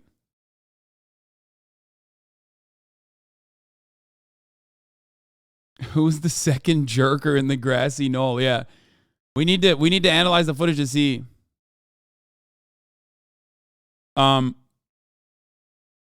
So yeah, you can't tell, and that's the reason why like nothing will happen and nothing should happen. You literally can't tell. That would be crazy. If that was a precedent, that we set for like literally getting the most like unhinged stalker ass motherfuckers to like analyze every clip, then everyone would be banned all the fucking time because it's not as clear cut, as open and shut as you think it is. Okay. And I am literally of the mindset that there probably was a little bit of rubbing down going on. Okay. The girl didn't deny she did it either. Kai is wild. Yeah, the girl literally. What possessed you to play with that man raw dick in front of 76.2 thousand people? I love the specificity. And then she just did this. Okay, she just responded with this. When does it look like someone's getting a hand job when they aren't? What do you mean? Like when someone sits next to me, okay?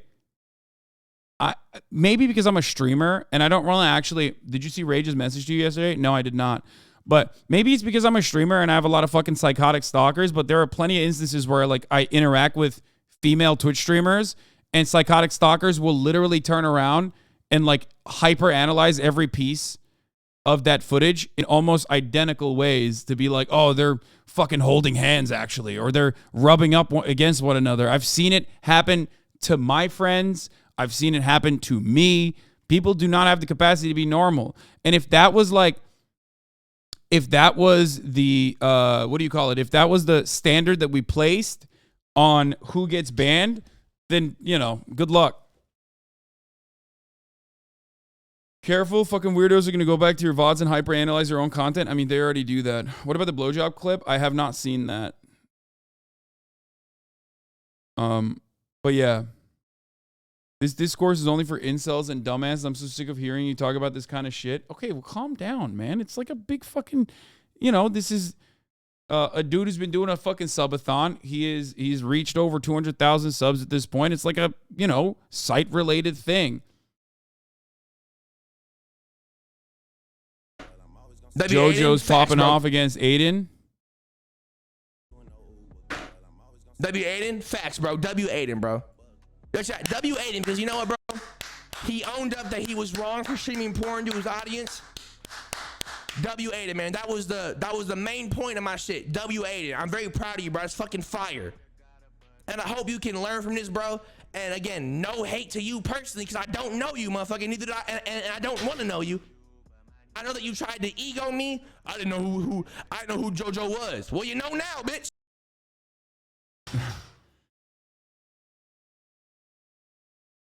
Do you think best stream sexual act should be a category on the Streamer Awards? I agree. It should be. This is why Kai solos Ludwig. Yeah, Ludwig didn't even get a hand job.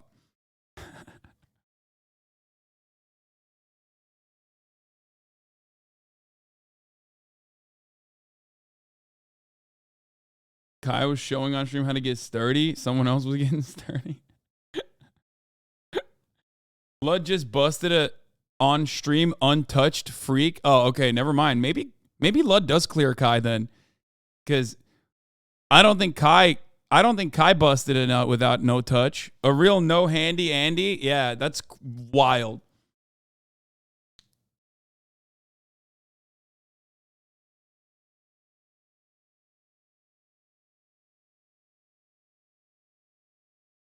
Lud admitted he has some wet dreams. That's funny. Next Streamer Awards category, Best Discreet Nut.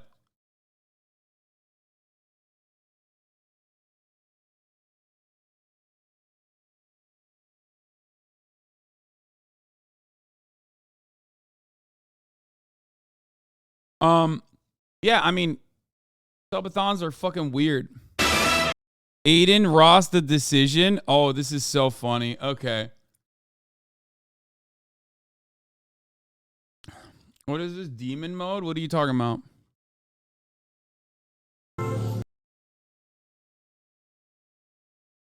Wait, what? Bro, why did you send this to me? That's a dude getting a blowjob.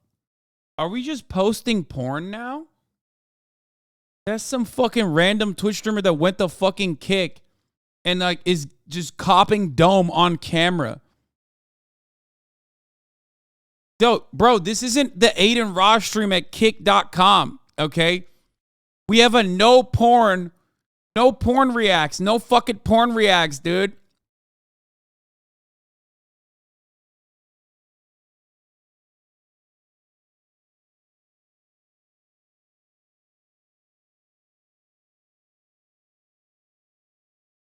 What the hell are you guys doing?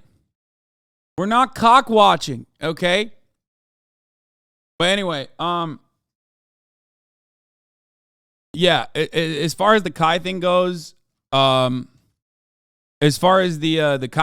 I know it's like fashionable to want to get the, you know, whoever the fucking new like popular streamer is banned or whatever. But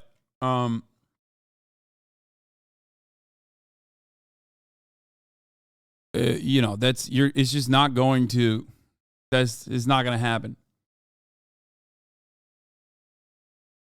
Reacts in the title, and you won't even review lemon stealing whores? What is that? What is this? Is this the your rage take about me because I'm going up against him on just chatting? He's like, is he talking shit? I heard it. I heard he really wants to win just chatting streamer. But I do want to check out your rage gaming. I've been hearing a lot about him. Hi, puppy. I'm voting for Hasan.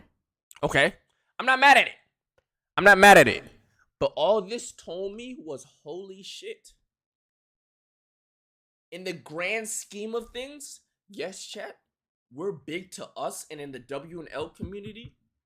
But when it comes to this internet, Twitch shit, live streaming shit as a whole. Yeah, I mean, he's saying that like they haven't, like the WL community is big and it's growing, but like as far as a grander scheme of things, like it's not that big yet, but it's getting there. I think like go to the VOD horrible clip. I mean, look, I think that a lot of streaming is like that. A lot of the streaming space is like super insular like that. But I do want to check out your rage gaming. I've been hearing a lot about him. Hi, puppy. What the fuck is I'm voting for Hasan. Okay. I'm not mad at it. I'm not mad at it. 160p, that is an insane fucking quality to automatically hit. He posted a YouTube video that was funny until the end where he mentioned certain streamers. Yeah, I heard he's like he's saying that like Destiny's not racist. I mean, I don't give a fuck. Yeah, okay, whatever. And he wants like Destiny's help to win. Yeah, good for him. I mean, he if he wants to win that bad, I mean, I think he's a great streamer overall. Scheme of things, yes, chat. We're big to us and in the W and L community. But when it comes to this internet, Twitch shit, live streaming shit as a whole, we are not. He also said to say sorry for you. He'd play Valorant with you. Look, I mean, okay. I mean, whatever. I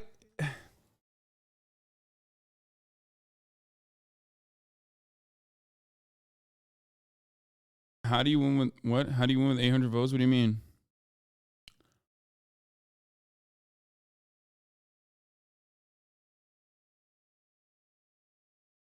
Bro, don't say he's a great streamer. You literally don't even watch anyone. I mean, I watch people in clips every now and then. Nothing. But it's not. This isn't drama. This is not serious. Nothing, my nigga. Not nothing. But this isn't drama. This is like not a serious thing. So everyone getting fucking mad at him is being ridiculous. Raid said he's a competitive guy and isn't going out without a fight. I mean, if he wants to fucking duke it out. If he wants to duke it out, let's take it to the fucking courts. Okay? Let's take it to the fucking courts. Fix your knee and let's see. Let's 1v1. You know what I'm saying? No, not fucking, I'm gonna sue him. What?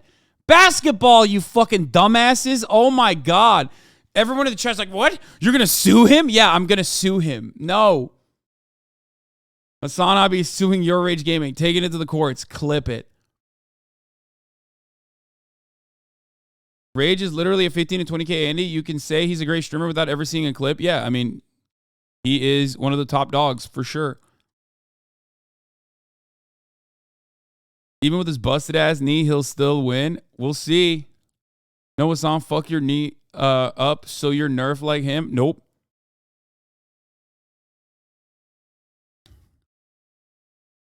You understand me? Hasan has because you gotta understand. In the black community, like the black community, like they watch YouTube videos, they'll watch stream clips and shit, but they is not going to no streamer awards vote. They just not doing it. The Pogger niggas, they got it. They got it. They run. There's more Pogger niggas on Twitch than there is WNO. We are slowly bringing more motherfuckers in, but we're fairly new to this joint. They've been on this motherfucker from the jump. You feel me? They kind of run shit. So we're already, we're starting, you know, it's not an even playing field for us unless you're Hasan, because he taking over the world. He different. He an anomaly. He going crazy. You feel me? You know what I'm saying? And listen, Valkyrie, you haven't heard of us. You had chat. She hasn't heard of us for real until recent. You know what's crazy? Everybody's like just now starting to hear about us. You know why? Because we got a face cam now, chat. I made sure I got 1 million on my YouTube and Twitch before I showed my fucking face. As soon as I show my face, now people are all of a sudden hearing about me and shit. I've only had face cam for like what, 6 months or some shit? 6 months, 7 months. Now niggas are just hearing about me and shit. I made sure I accomplished certain shit without face cam, and that's one. Hey, that's one. You know what I'm saying? One little thing I want to give it to myself. What is the W community? The W community is black content creators for the most part that serve a predominantly black audience, okay? Twitch is a very white space for the most part, okay? It is. And that's like, and Adin Ross. Yes, and Adin Ross. That's what, mostly black content creators and Adin Ross. There are many parts of the internet that are different. What? Strangers guess HasanAbi's job? What the fuck? Okay, I love that. We'll watch it. Black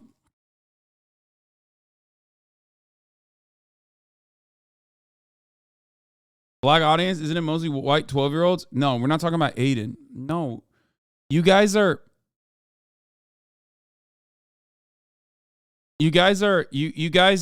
do not understand this, I'm pretty sure. No. These content creators, Kai Cenat, Your Rage, I'm Dante, a bunch of content creators like this, absolutely, which used to be like, I think the 2K community for the most part, like they played 2K a lot, and then they kind of, they tapped into variety a little bit with like Grand Theft Auto roleplay, with roleplay servers. They're serving there's a lot of young white kids too. Yeah, of course, because Twitch is very, very, very white. But these guys are otherwise serving a predominantly black audience. It's black Twitter memes. It's not like it's not the way you think it is. It's not like Adin Ross. Adin Ross also has a fair share of black and brown watchers too, in comparison to the rest of Twitch and how white Twitch is. Okay? But yeah, this is the truth. And Bruce as well. Yes, Bruce, drop him off. How do you know? I know, dude. That's it. Just take my word for it. I'm sorry that I don't have empirical evidence to back it up right now, okay? I just know. I don't know how to describe it. It's like, yes, RDC adjacent content. Same with AMP. It shows how much this community is only white, college educated leftists and libs. Yeah, 100%. Absolutely.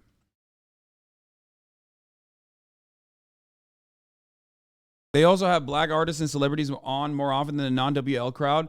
Well, that's also because like it's not like fucking I wouldn't have, or excuse you wouldn't have like, you know, black artists and celebrities on. It's just like black artists and celebrities don't know about us and probably don't want to come on our streams or anything like that. Bro, white artists and celebrities don't want to come on our streams either. Anyway, so I like how there are exceptions to the whites of Twitch are infuriating to the black spaces on Twitch. Wait, what do you mean? Yeah, black Twitter only knows streamers like Kai and yourrage. The biggest problem with the internet is that annoying nerds can get one good locker stuff to teach them to shut the fuck up. What? The shit corny people would call urban? Yes, exactly. So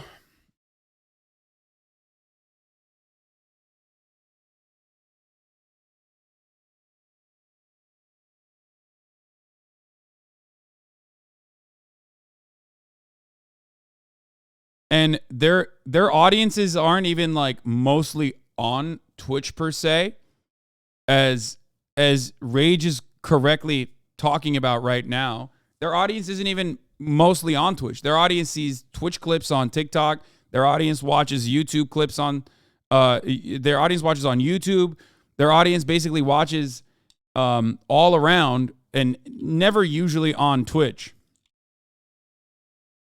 Okay?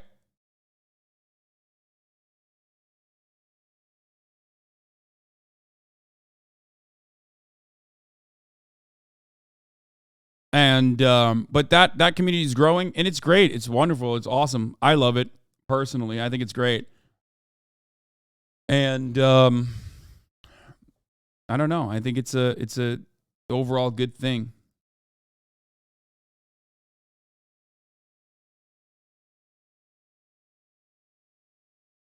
Kai gets like 70K viewers. What do you mean they don't watch on Twitch? This is like saying Twitch is a communist platform because I'm one of the largest Twitch streamers. Kai is a relatively new exception to the rule. What the fuck are you talking about?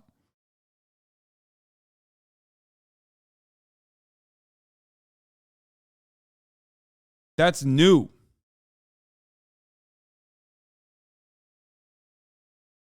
It's like thinking that, you know, Twitch is a platform primarily for political news content because you only watch me.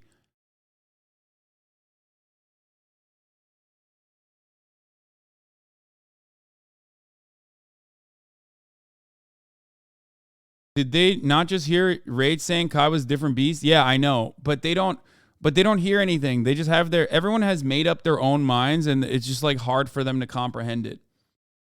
Anyway, so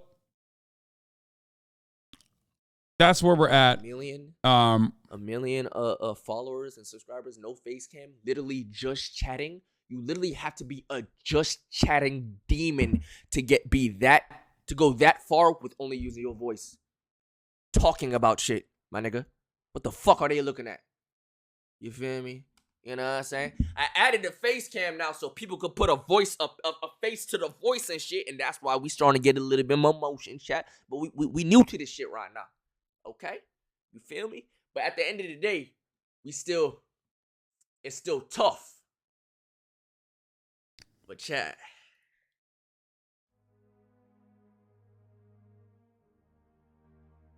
Yo, EC Jordan, thank you for the 10. Get this chat.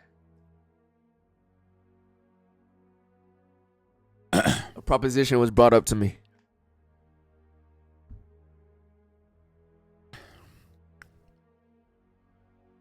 A proposition was brought up to me.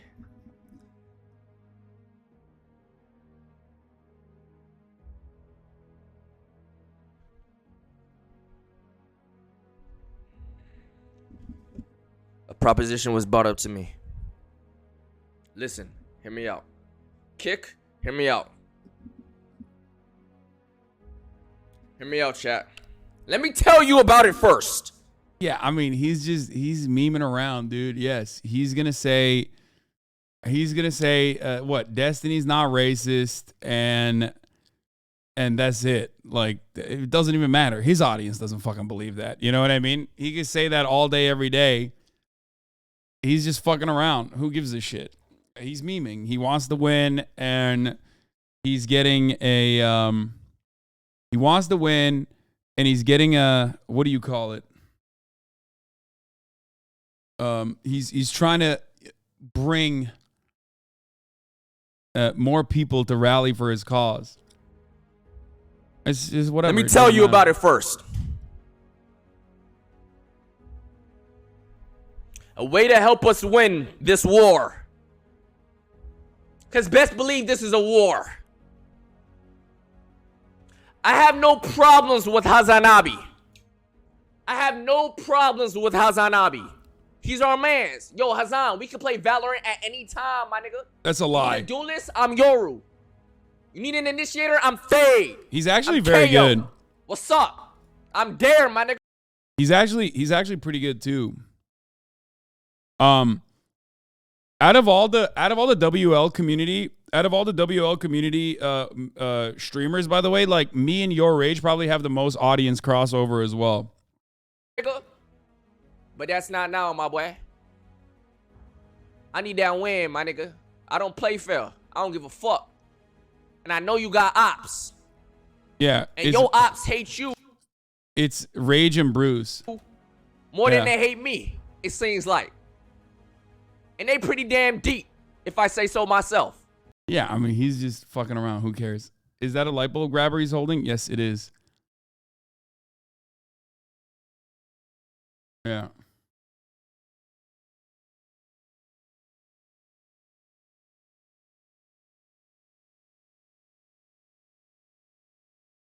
It's just that Pepela is very good at tricking normies that aren't class conscious that he's a real leftist. Yeah, I know. It is what it is. Who cares? All right. So yeah, he's like RDC too. Believe it or not. Yeah, I got HasanAbi heads in RDC.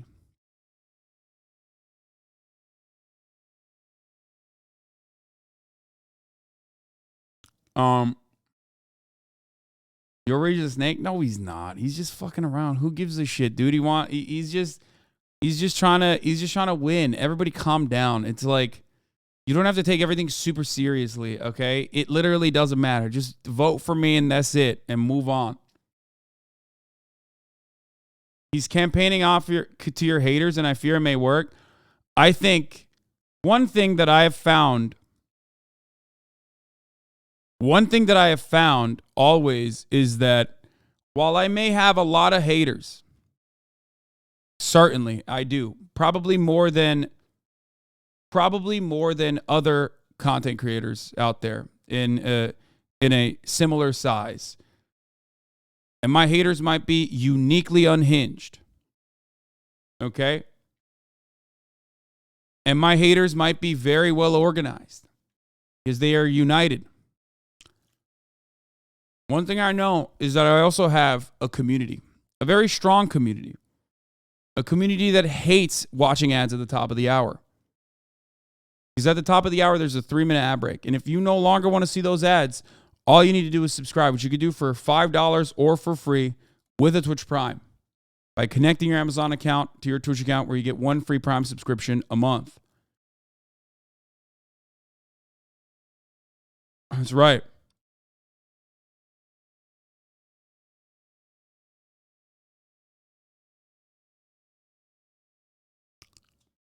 You can also get gifted a sub if you no longer want to see those ads. Not only your community, but all your friends' communities, Offline TV, Ray, and the Roomies, Targ, all voted for you. Yeah, I mean, okay, all jokes aside, I destroy the heartfelt moment once again, as I often do. It's not the end of the world. I am no stranger to losing popularity contests or whatever. I'm very happy with where I'm at. I'm very happy with where I'm at, and also very happy with my community, like I said. And I do think that overall, we do have a very sizable audience, a very sizable, very powerful community. It's goofy award shit. It doesn't matter.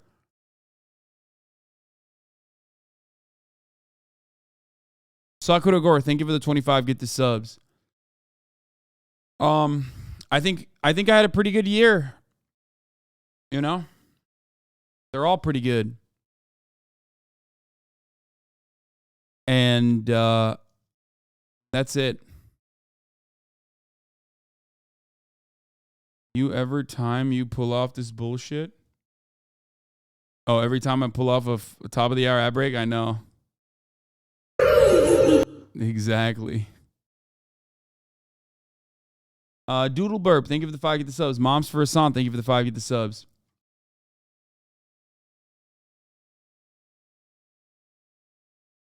Remember, you have shooters. Call in the voting mules and we'll win. Yes, we need the mules.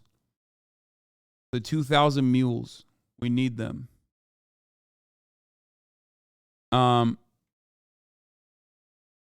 So yeah.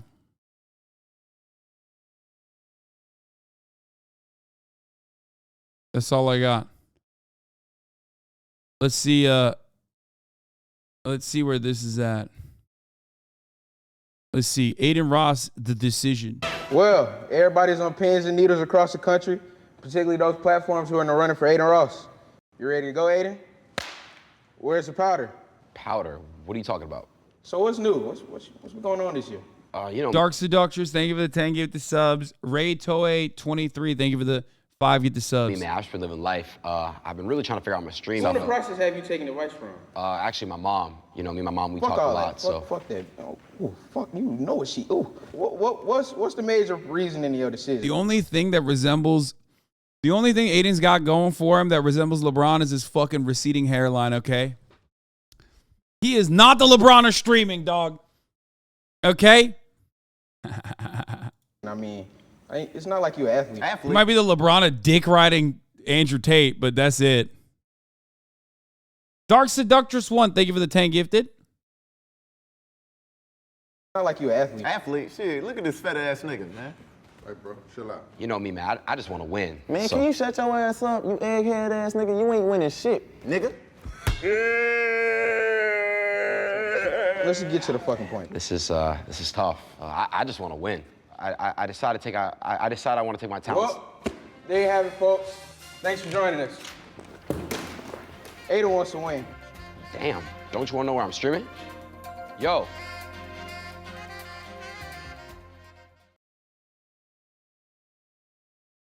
I mean, he's not even going full time, I don't think. I mean, I don't fucking know. Who knows?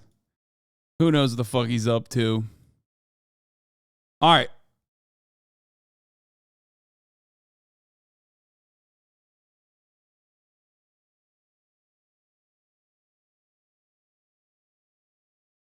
Adin Ross now showing kids born on Kick. Stop.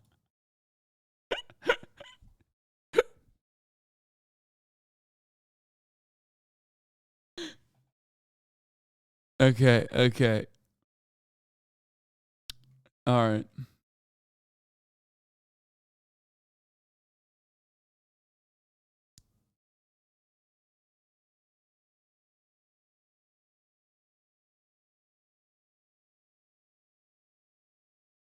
Pretty sure pretty soon he's going to take a deal on the Daily Wire. No, he's not, dude. He's not like, he's going down a shitty path, and that sucks, but he's not like fucking an ideologically aligned conservative or some shit, at least yet. And I don't think that'll happen anyway. I don't think he's not, I don't think he cares enough to fucking get in on the politics grift. Okay? I think he just wants his man's back. I think he wants Andrew Tate back. All right. Let's watch. All right, we're going to move on for now. Trump is back. Eastern Ohio, where people from the town of East Palestine had the opportunity to confront the CEO of Norfolk Southern over the company's handling of the train derailment in that town. Oh, fuck. Former President Donald Trump also spent time in the area yesterday and took the opportunity to criticize President Biden, who has been overseas, of course, criticizing Biden for not visiting the community. Roxana Saberi has been there for days now. She's in nearby Youngstown, Ohio. Roxana, good morning. Good morning, Tony. Residents around here say they're still not getting the full story from officials and Norfolk Southern. Most of all, they're afraid the place they've called home might never be the same again. My sister was right next to the tracks with her fiance. She could have been killed. Angry East Palestine citizens got the chance to speak publicly to Norfolk Southern CEO Alan Shaw for the first time yesterday since the toxic train derailment, and they made their feelings clear. Did you shorten my life now? I want to retire and enjoy it. How are we going to enjoy it? You burned me. We were going to sell our house. Our value went poof. We're going to get the cleanup right. We're going to reimburse the citizens. We're going to invest in the long-term health of this community. Despite repeated EPA assurances that the city's water wells are unaffected and the air is safe, residents are still wary of heavily polluted soil and creeks, like this one CBS News filmed just yesterday. Earlier in the day, former President Trump toured the site of the February 3rd derailment. I like that one, but this one's even nicer. Situated in deep red Columbiana County, which Trump took with more than 70% of the vote in 2020, East Palestine greeted him warmly. Former president wasted no time blasting the current president for not coming to East Palestine sooner. I sincerely hope that when your representatives and all of the politicians get here, including Biden, they get back from touring Ukraine, that he's got some money left over. Though Trump has received criticism from Democrats for rolling back regulations in the rail industry during his presidency, many here. I don't know why people like Alan Fisher and the like and other people are talking about how like the derailment wasn't caused by brakes. It was caused by something else. When like the rolling back of brakes is in the same vein as all matter of different deregulation efforts / a lack of adequate support for infrastructure spending. So who gives a fuck? Like I know Trump isn't directly responsible with the rollback that he engaged in, but it still doesn't matter. It's like these motherfuckers don't give a shit. They want to derail it. They want to derail it. Sorry, they want to deregulate anyway. Anyway, speaking of which, Alan Fisher also covered the story. We're gonna look at that. Let's watch the town hall first. I know Alan Fisher made a video about it.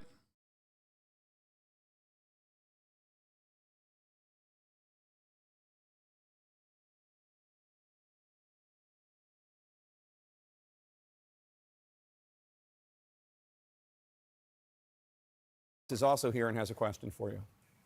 Hi, I have a two-part question.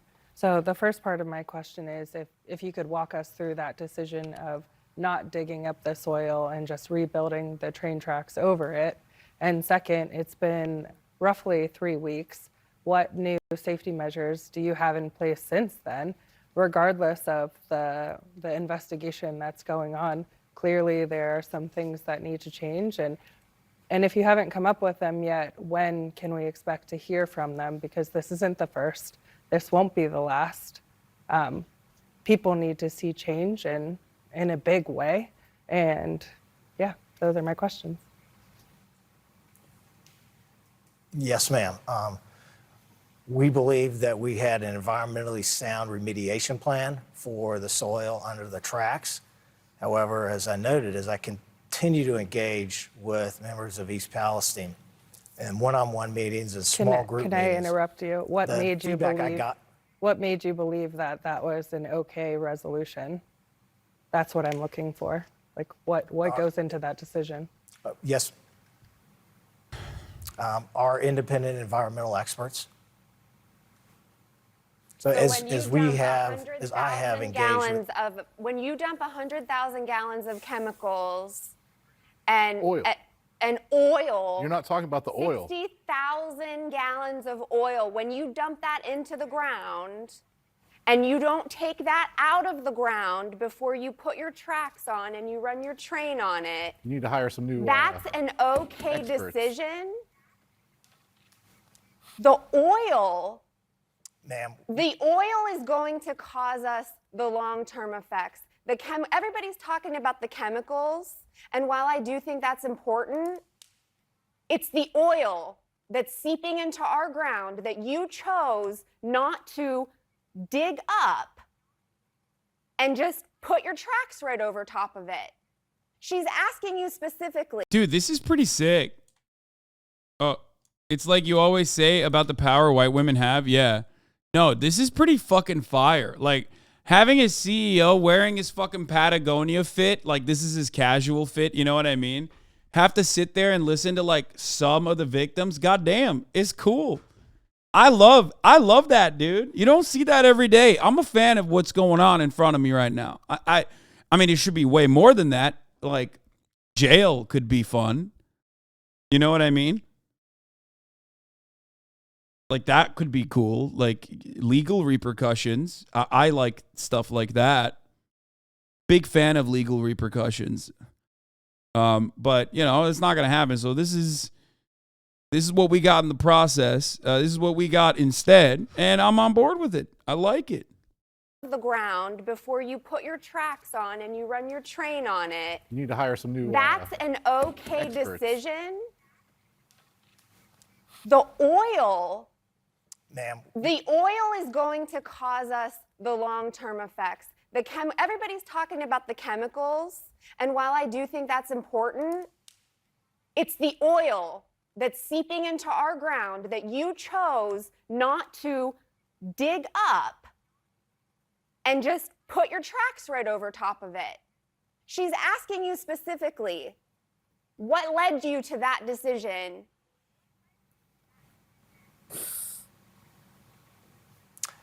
Ma'am, we've made a lot of progress. He has a "Are you done?" ass face right now too, like the "Are you done now? Are you done?" Okay, let me tell you what happened. We've dug up 4,600 cubic yards of soil and collected 1.7 million gallons of water. We will continue with environmental remediation, and in early March we will start by tearing up the tracks and digging up the soil underneath the tracks. I wonder why he's not there in person. You're right, Megaphon. It's a good question. It'd be nice if he was there in person. It'd be even better. 6 weeks, oil's going to be soaking into our soil. So until. By the way, this is like the least sociopathic CEO. Okay, this is a CEO trying to, you know, to defeat the lizard allegations right now. He is just. This is him trying. He cranked up his like sympathy dial. And maxed out on it, and this is all you're gonna get. Like why do I have to talk to you fucking peasants? I hate that I have to do this. Oh my God, like we fucking poison towns that are larger than East Palestine and forget about it. I've forgotten more fucking rural towns that I've poisoned than I have to think about.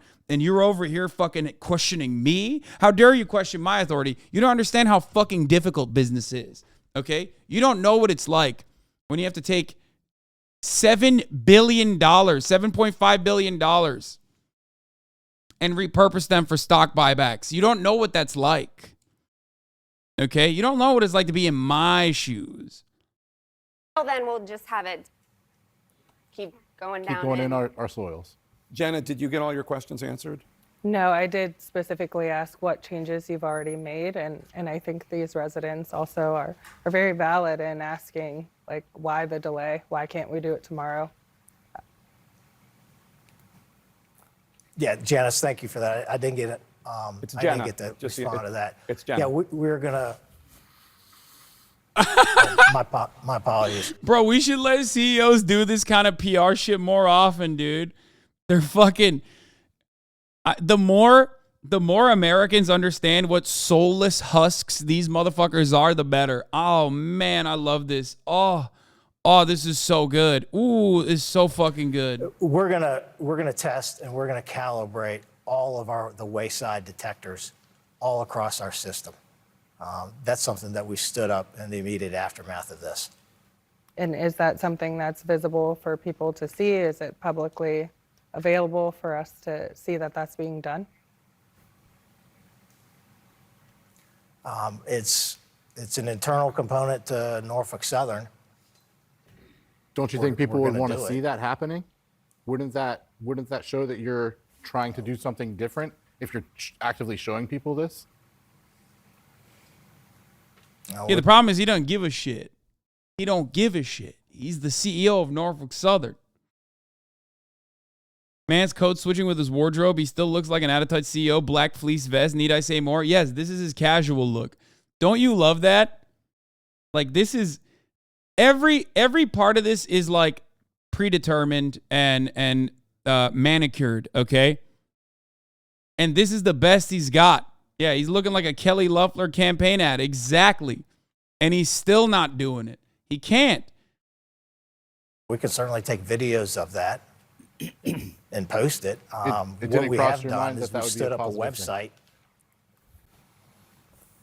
What we have done, based on feedback that we've gotten from the citizens, is we stood up a website, nsmakingitright.com, and we're providing updates every day on the environmental remediation. We're providing updates every day on the financial assistance for the community.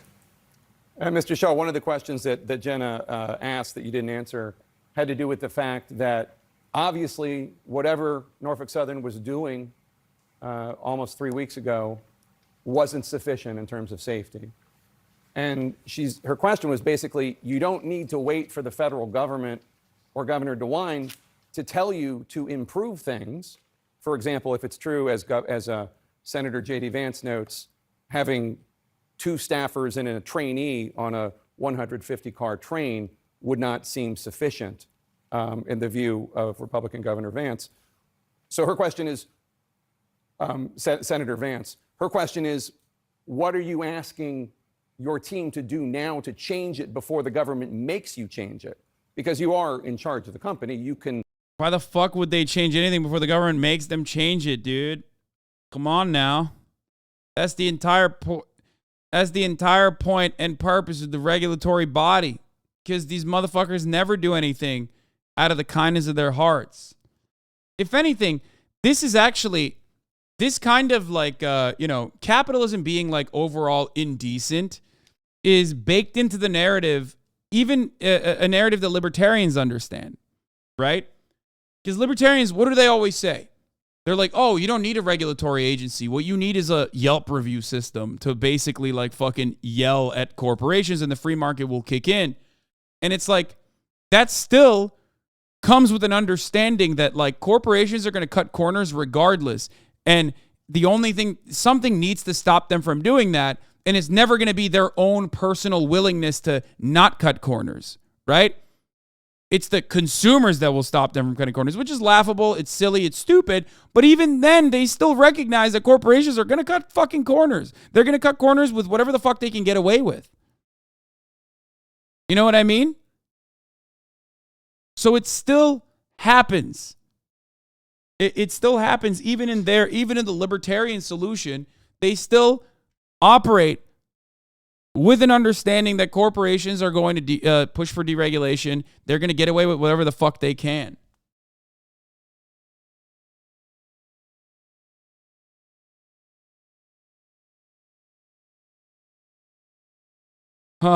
Make those changes. And yes, if you spend $1 billion on safety, that's great. Of course, your profits are in the multi-billion dollars every year. Yeah, we're also advancing technology on our locomotives to inspect the tracks as our trains run over the tracks. We're looking for the results from the NTSB, the investigation, to find the root cause of this, which is one of the reasons that we're cooperating fully with the NTSB and the FRA. We'll learn from this. What we had in place didn't work here. We're going to figure this out. And we're going to make the investments to make Norfolk Southern safer. I want to bring in Jim Stewart, who has a question for you, sir. Yeah, a lot of this that I have to ask has been answered already. But I'm speaking on the aspect that the people of East Palestine, are just being treated like dummies. We're not dummies. We're smart people. Listen to these people, what they have found out about different things and everything else. I'm angry. I'm angry about this. I've lived in East Palestine for 65 years now. That's my home. My grandmother came from Germany. She lived in Palestine. My dad grew up there. What? My family's grown up there now. And it is disgusting that we're just lost it. I live in a house that's probably the closest of any of these, and it's a shame. And this is probably the next closest one. And our house is, you know, it's been inspected, it's been this, it's been that. I'm afraid to put my dog out just to pee. I mean, he's only on this tall. So, you know, I don't feel safe in this town now. You took it away from me. You took us away from this. You seem like a sincere man. I'm not calling you names. I'm not, you know, but your company stinks. Because I mean, his job is literally to stink up the place, for the record. Like, if there's one, I'm never an advocate for like a singular individual being held responsible for any kind of thing. But you know, if you want to look for a person to blame, like, this guy pretty much is the guy. You know what I mean? Like, that's the guy for sure. Like, this wasn't like, you know, oh, things got out of hand and people, you know, mid-level managers decided to take actions that, you know, that were completely outside of the control of, like, you know, people in higher levels of power, in higher positions of power. Like, this is the guy who pretty much is telling the mid-level managers to do exactly the things he wants to do.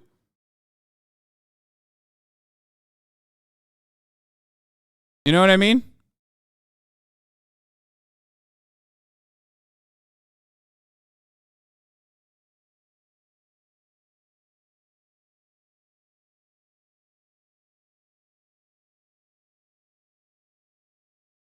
they're not watching what's How going is this on. lib shit? What? I didn't Workers say don't that. pay attention nowadays. Supervisors make workers work.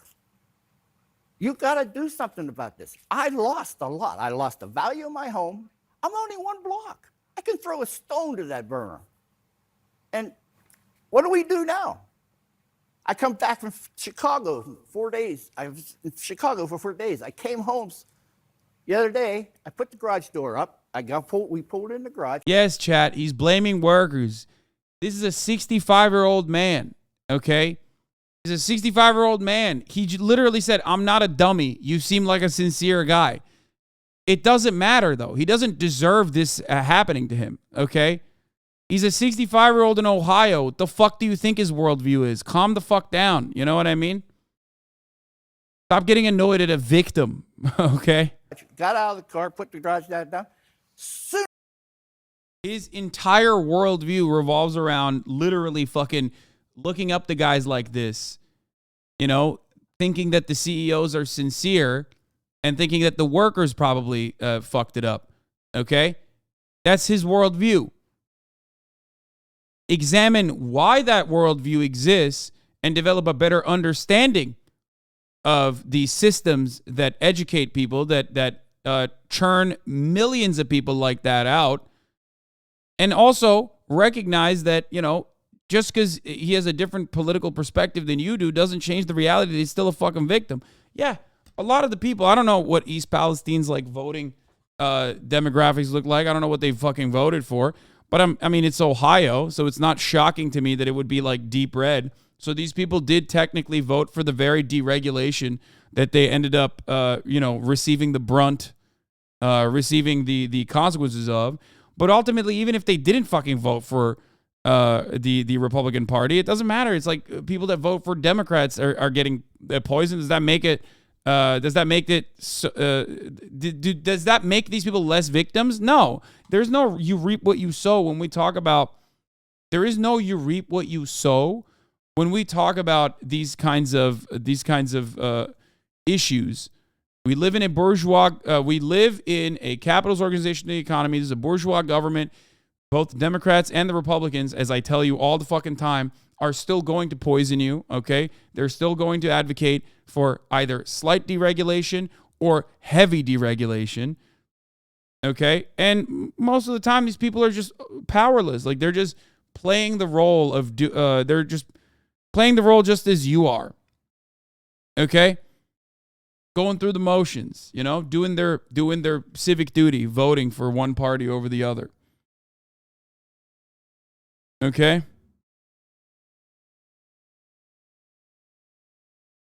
You will not come across as understanding if you look at a 65-year-old man who is naturally fearful that, like, his house is fucked now. Okay? Like, by being like, well, you voted for it. You know what I mean? It's fucking bullshit. Use it as an opportunity, be sympathetic, and use it as an opportunity to explain to people, like, look, listen, you know, Democrats are bad too, but this is a consequence of deregulation. And that knows no boundaries. That knows no political ideology.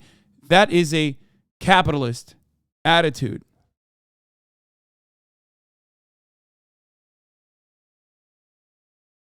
I hate that, like, oh, red states deserve it mentality. Ohio voted for Trump. Trump removed safety regulations on trains. Sounds like Ohio got exactly what it voted for, but that's none of my business. Shit like this kills me. Only half of Ohio voted for Trump, and no, even that half does not deserve to be poisoned because of the excessive greed of railroad companies. Exactly. In a lot of instances, that shit's racist as fuck too, especially when people talk about the South and how shitty it is.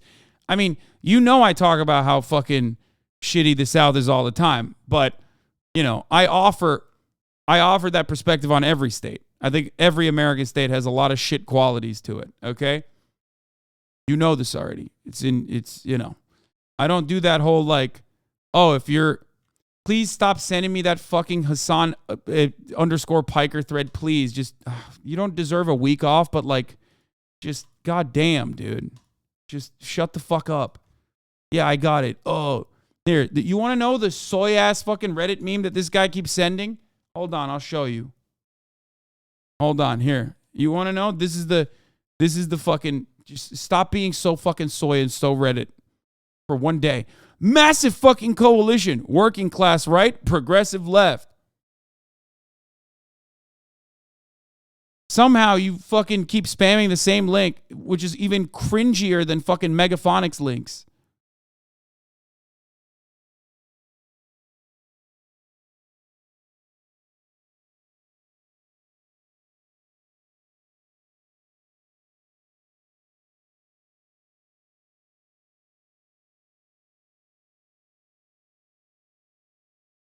I don't give a fuck about the politics of individuals. Okay? I don't give a fuck about the politics of individuals. What is this? Bro, I know you got connections. Tell them to stop this now. Okay, shut the fuck up. I don't care about this right now. Okay? I always say this. When it comes to the liberation of the working class, it doesn't matter if someone is a fucking Democrat. It doesn't matter if someone is a Republican. Okay? When it comes to the emancipation of workers, there is no politics there other than class politics, okay? Unions are full of right-wing people. Why the fuck is that the case? It's like, who cares? It doesn't matter, okay? It doesn't matter. I literally sent a good link right before you said that. I fucking heavily doubt it. Let's take a look. Oh, yeah, you did the Ohio deserved it meme. Okay, that's the one good Megaphonics link for the day. The one good one. Here, there you go. I gave it to you. Unions are not about the Democratic Party. They're not about the Republican Party. Labor unions are about collective bargaining. Okay? It's about what is fair. It's not about left or right. It's about what is fair. Okay? That's why they're not the end-all be-all. It's not the fucking solution. It's just the first step. Eugene Debs said it best. Eugene V. Debs, still posting. The capitalists are combined against you. They are reducing wages. They have control of the courts. They are doing everything they can to destroy your power. You have got to follow their example. You have got to unify your forces. Left or right matters in politics, though? No, it doesn't. It doesn't in America. And it doesn't in like developed Western neoliberal capitalist countries. I'm talking about something entirely different. You can be a right-wing piece of shit, but you still deserve not to have your fucking home destroyed. You can be the biggest right-wing piece of shit. Okay? There are certain concepts that, in my opinion, transcend the left-right political divide. This is something I talk about regularly. Okay? Like, the idea when we talk about healthcare for all, it's not healthcare for, only the Democratic Party voters, okay? It's healthcare for everybody. How many times do I got to explain this? Like, I say this all the time. Nazis also deserve healthcare, okay? Nazis also deserve, public housing. If anything, if material problems are solved, it's going to be much harder for them to, become Nazis.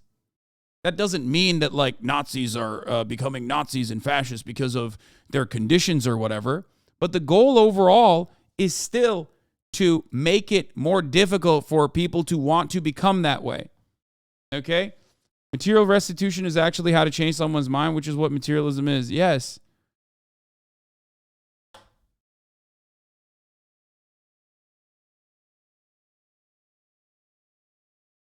Fuck that. Nazis deserve to die. I know, man. I know. You're like an awesome LARPer. I know.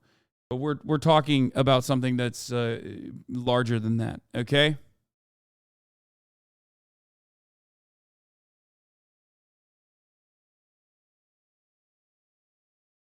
Insane take. This pacifist stance screams, I live in a bubble.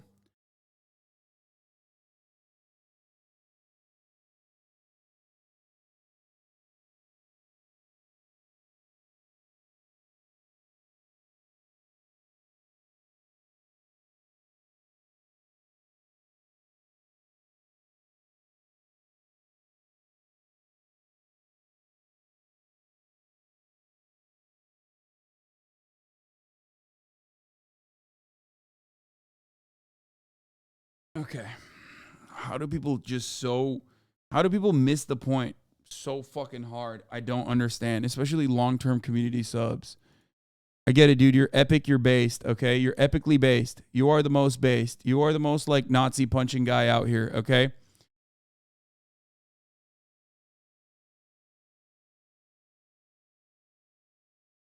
I'm giving you the most extreme example so you can understand where I'm coming from.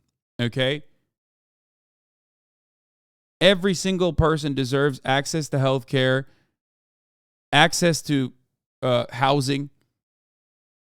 And when they do not get that, that economic volatility is what fosters other pieces of shit to turn around and radicalize people in the wrong direction.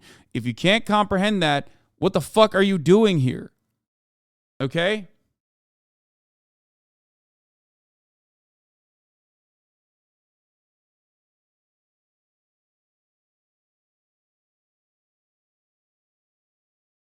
There's no understanding or common ground or uniting with Nazis. No, I'm not saying find common ground with the Nazis, man. What the fuck?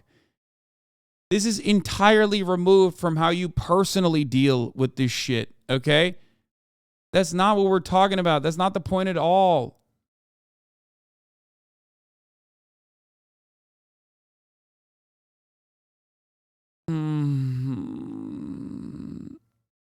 Medicare for all is not Medicare for everybody that I agree with, okay? Medicare for all is Medicare for all. If you understand that everyone's fucking politics comes from their social conditioning, and if you understand that our social conditioning is a product of our material conditions, then you understand material restitution is what will eradicate big chunks of people who become white supremacists, fascists, okay?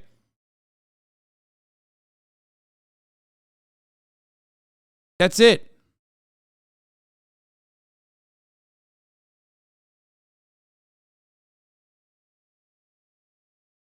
Chat is so uneducated, they aren't even listening to your points and getting mad at a straw man. I know.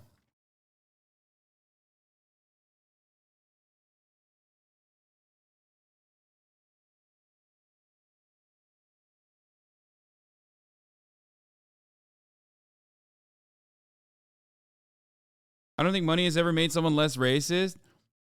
That's not what I'm talking about. You're, again, misunderstanding. what I'm stating here. Your material conditions are not just how much money is in your pocket. That is incredibly reductive. It's access to amenities, okay? And it's not like in other countries where they have better social safety nets. They don't, where, you know, they don't have Nazis or whatever. Of course they do. They have them in Germany, AFD, right? Education is a component. Workers' rights are another component. Not being fearful of where your next meal ticket is coming from. Having more autonomy in your workplace. That's where a lot of this stems from.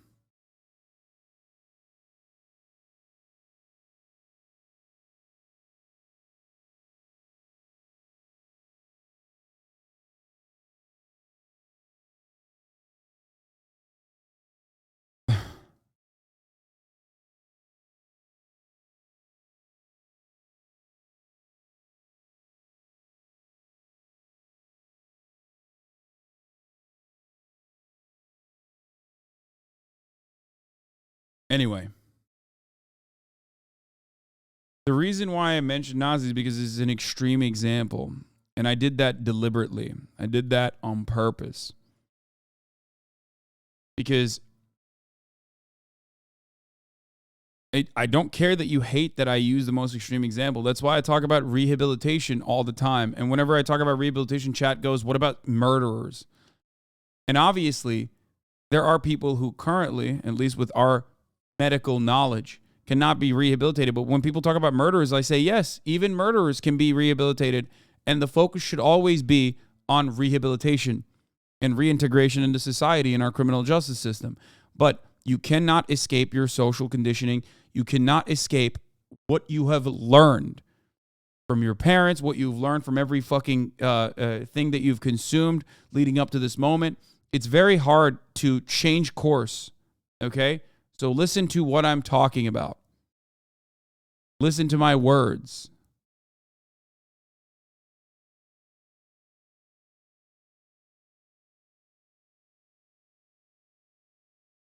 It's those extremes that people often use as an example to justify the normal parts of denying people health care, or the other people who are imprisoned for minor offenses for the rest of their fucking lives, okay? Stop doing this reactionary politics bullshit, okay? When we talk about an attitude, an unflinching attitude and support towards lowering recidivism through rehabilitative means, we talk about every single person. There's no like, well, this guy individually deserves it. Fuck that guy. You can't say that. Medicare for all means for all. It means right-wing Republicans too. You're really going to sit here and say if someone killed your mom and brother, you should get some time off? Come on, man.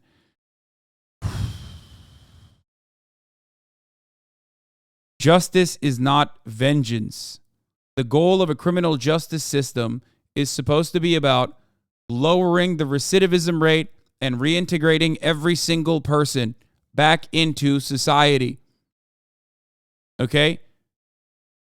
Please try to understand what I am saying. Yeah, man, I get that. Okay. Even if I have an individual weak moment where I personally believe, like, fuck this guy, you know, I'm going to be hyper personal and hyper specific. If someone murders my parents, I want to fucking kill them. You know what I mean? It doesn't matter. That's not how systems work. Okay? That's not. That's why they don't put victims' families in the fucking jury. Even in our currently fundamentally flawed criminal justice system, we don't do that, right?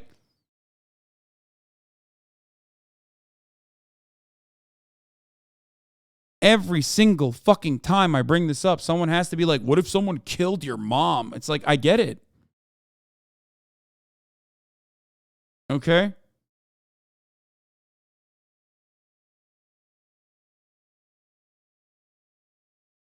But the reason why people feel this way, and so many people feel this way, especially so, is because they're American. And America is very draconian. Okay? Americans love operating off of the HasanAbi code, an eye for an eye. Forgetting the second part of that, which is that, an eye for an eye makes the whole world blind.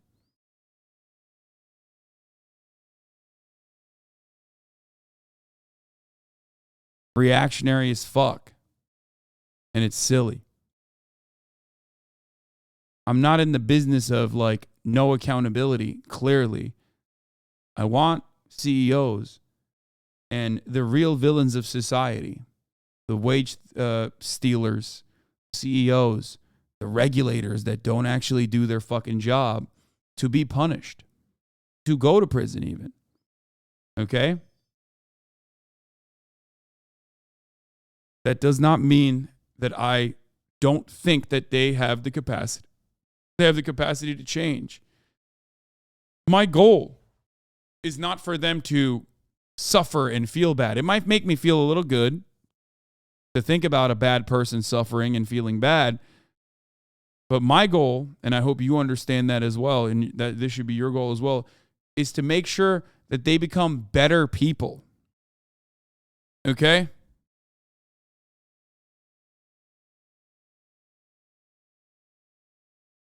And there's nothing that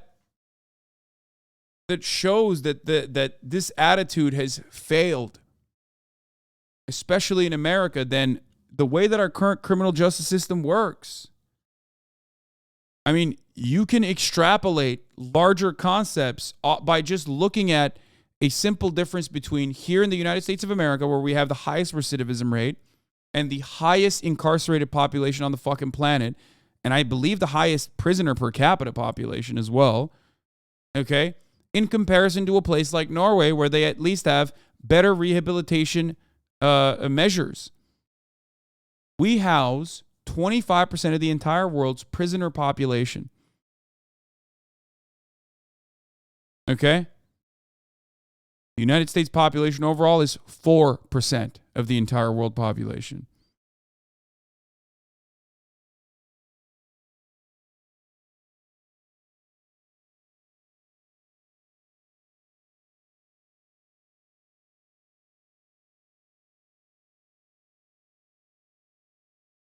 So think about that.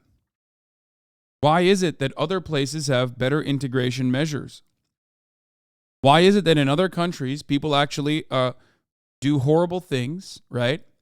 And then can actually still reintegrate into society? Your criminal justice system works when someone who has done a crime never does it again.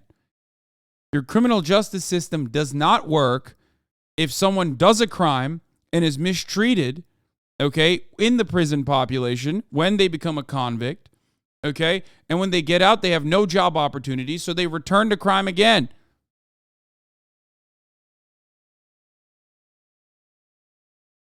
That's a failure. An abject failure.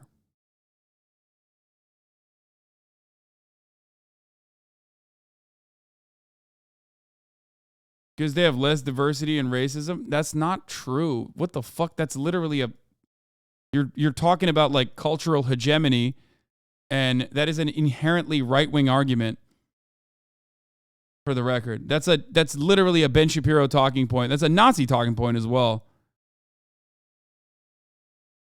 Nothing shows that it works. Lol, rehab, Andrew Tate. I get it. Yeah, no, totally.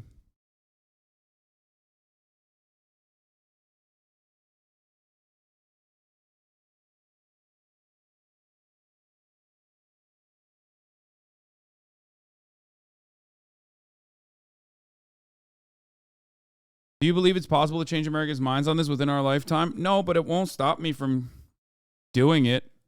It won't stop me from trying.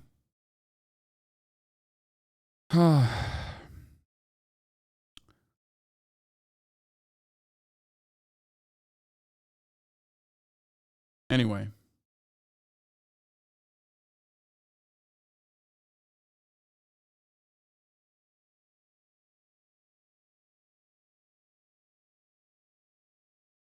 I think decarceration is a complex subject because there are a lot of crimes that can be solved by generational healing and material conditions / policy by government. But then you see people who kick random innocent people on the street for no reason, and you question if solving the root cause of crime would have prevented them from doing that. I never said that that is the case, by the way. I always mention that there are currently, with our medical knowledge, incurable antisocial personality disorder related crimes. Okay? Motherfuckers will say, I'm being ableist or whatever, okay? But that's the reality. There are still going to always be psychos, sociopathic criminals, serial killers, okay? As it stands, we don't have a good way of, we don't have a good way of curing or treating it, okay? That's just the truth. But those are edge cases. Those are not like the norm. That's not the commonplace thing that's happening, right?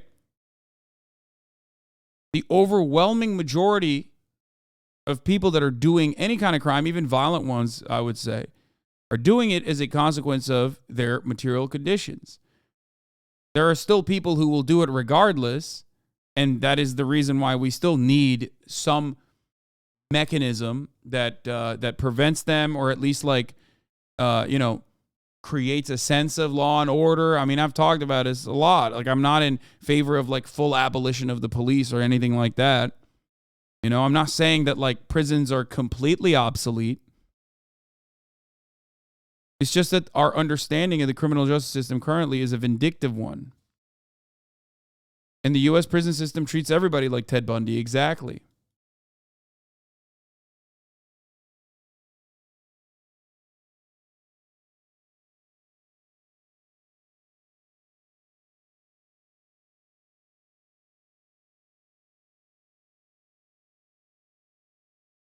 Anyway. As soon as we got out of that car, the smell came back to us right away. Instant headache. Now, I'm 65 years old, a diabetic, AFib heart disease, everything. Now, did you shorten my life now? I want to retire and enjoy it. How are we going to enjoy it? You burned me. We were going to sell our house. Our value went poof. You know, do I mow the grass? Can I plant tomatoes next summer? What can I do? I'm afraid to. You know, and it's in the air. Every day I cough.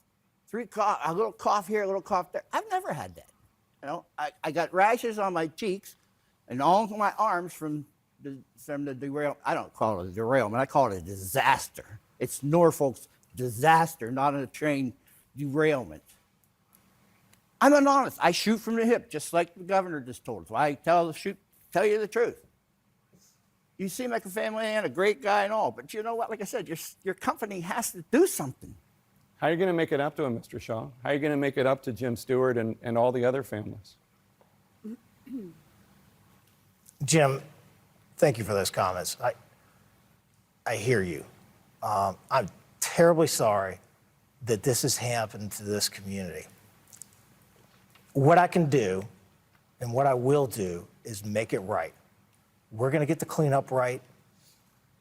We're going to reimburse the citizens. We're going to invest in the long-term health of this community. I'm going to see this through, and we're going to be here.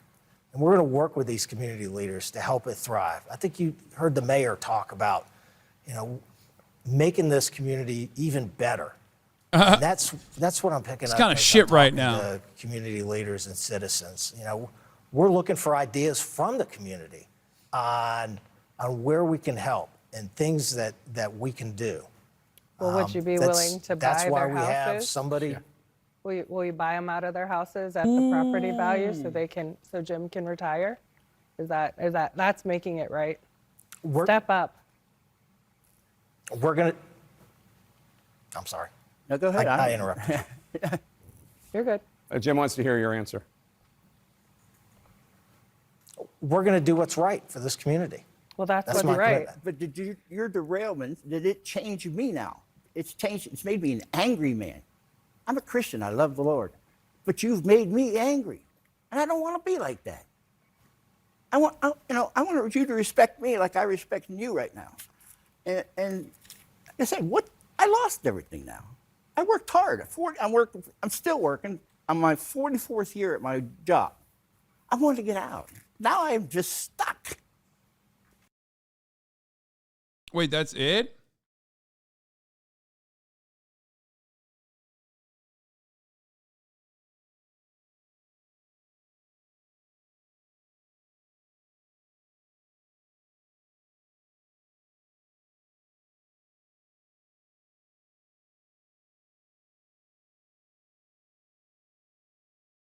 Identical? Hello, I'm Tony Hayward, President and CEO of BP. Our accidental drilling spill again in the Gulf is a tragedy that should have never happened. And to all those affected, I want to say, we are deeply sorry. We're sorry. We're sorry. We're sorry. Sorry. We're sorry. We're sorry. Sorry. We're sorry. I'm deeply sorry. Sorry. I mean, yeah. Look at this fucking dipshit centrist. First tweet. Oh, by the way, Pete Buttigieg is now on the ground. I repeat, La Rata has entered the fold. He is now in East Palestine, Ohio. Looking like he's doing stuff. He's got the vest on. This is what it looks like when accountability journalism shames the cabinet secretary into having to show up and do his job. Which, by the way, big dub for David Sirota. Straight up. The lever definitely did a really good fucking job with this. They were up his fucking asshole the entire time. Oh, my Lord. Let's take a look. Pete Buttigieg says he should have tweeted about East Palestine derailment sooner. Oh, God. Oh, man. Sent your first tweet expressing concern for the residents of East Palestine a week and a half after the accident happened. I do love seeing people demand answers in the same way that, like, I ask for answers. You know what I mean? I like that.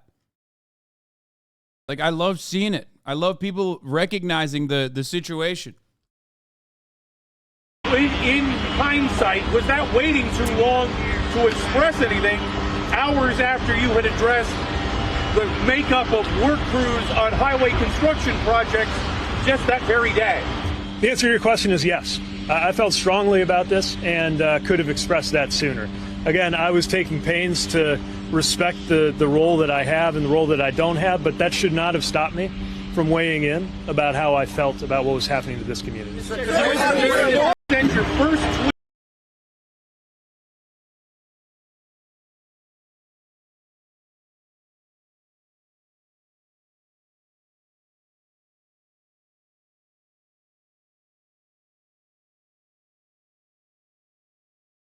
Statement contains just about every trope of the condescending midwit liberal centrist journals I've come to expect.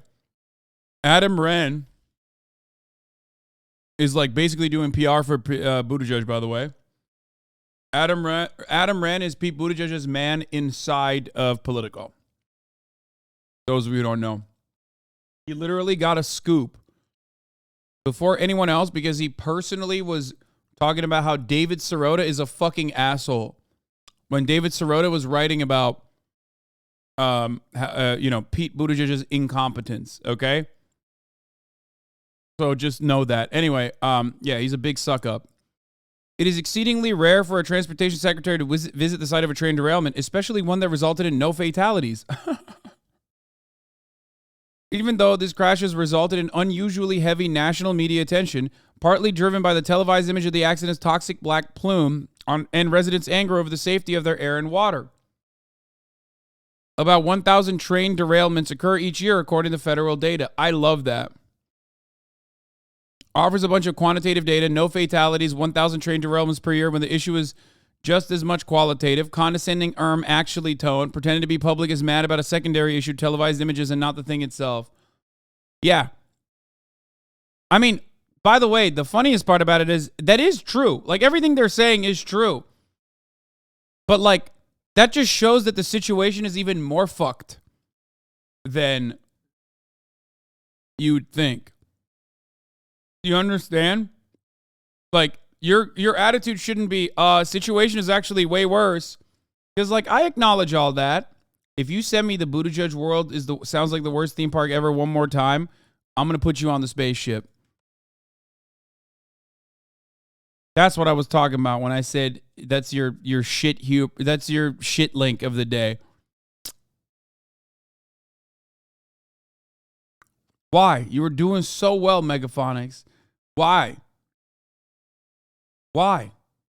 You literally posted the dub, and you were posting that L beforehand, and I just gave you at least the decency of not fucking calling you out. And then you get so hyped up. You're like, oh, man, we did it. Like, I got one dub link. So now it's back to the fucking same old bullshit.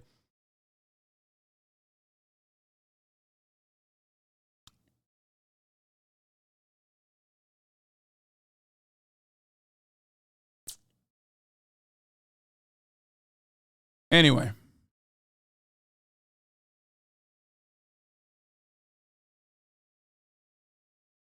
Why are all these trains exploding now? I'm continuing to get rid of costly and unnecessary regulations. Much work left to do, but effect will be great. Business and jobs will grow. Trump rolls back train braking rule meant to keep oil tankers from exploding near communities. An Obama rule to require new brakes to reduce the risk of oil train derailments causing explosions and spilling gas was reversed by Trump. It's like a meme. It's almost like a joke to just like flex this shit. Did he actually post this? Did he post the Fortune article with that take? No, right? No, he didn't post the Fortune article. The Fortune article gives more clarity to what he's talking about, I assume. But he definitely, I'm sure he tweeted this. He flexed regularly about how he flexed regularly about how, you know, he was deregulating every sector. Oh, anyway. Oh, here. Let's hear what Sherrod Brown had to say. I also want to talk about what the company says it's going to do for the residents. They are offering residents $1,000 checks after this disaster, as well as reimbursing some expenses. Damn, like Sherrod does not look hotels and good. Food. But as we've been talking about, I gotta this pee, is I'll a be back. multi-billion-dollar. Do you think Norfolk Southern is doing enough? And if not, what do you want to see from them? Well, they've made promises to me. I've spoken to their executives. They've made promises to the community. The first thing I say is if they write a check to an East Palestine or Unity Township resident or people even a little farther away, never sign away your legal rights. You can accept the check, but don't sign anything that would sign away your legal rights. That's what companies like this do. They have made promises. My job, and I talked to Republican Congressman Bill Johnson, I was there with him. We are working together on this to make sure that Norfolk Southern lives up to everything it needs to do. It's way more than a $1,000 check per person. It's the fire station is 20 feet from a rail line. What would have happened if that train passed that fire station, if it had blown up then, derailed then, the whole fire station would have been enveloped with by fire and by chemicals and all that. So in residents, just the time away from their homes, the hotel bills, all those things. But Norfolk Southern has made commitments. We're going to make sure they live up to those commitments. What can you be specific so we can get it on the record here? Yeah, sure. I mean, the commitments they've told me is essentially making everybody whole. And that is all the cleanup, all the help for residents. It's going to be, I don't know, billions like you suggested. It's going to be tens of millions, maybe hundreds of millions of dollars in that community of 4,500 people, and then the township, Unity Township, a little larger. But whatever they need, everything that's happened here, all the cleanup, all the drilling, all the testing, all the hotel stays, all of that is on Norfolk Southern. They caused it. There's no question they caused it with this derailment because, again, they underinvested in their employees by laying. My understanding, there are only 3 full-time people on that 50, it might have been more than 50-car train that went through town because they've laid off so many people. And I mean, that's why I'm angry when I look at these companies lay people off. They never look out Tell for them, their Sherrod. workers. They never look out for their communities. They Talk to look them. out for stock buybacks and dividends. Something's wrong with the corporate America, and something's wrong with Congress and administration. I thought Sherrod was black. No, he's not. Also, it's you're supposed to say Sherrod, but for the longest time, I thought you said his name as Sherrod as well. Because, like, how the fuck am I supposed to know it's Sherrod? You know what I mean? Listening too much to corporate lobbyists. Okay, so And let's talk that's about gotta that. change. I mean, that's the fight I make. We'll see. We'll see how. Microsoft has added new. We'll see what happens. Like to fucking his reelection. Let's be real. Like, it seems as though the Democrats have truly left behind the people in Ohio. They're like you know how they. I do feel like they just kind of have given up on Ohio. They're like, yeah, you guys voted for Trump. You're never gonna vote for us ever again. Fuck it. Like, we're just not gonna do anything.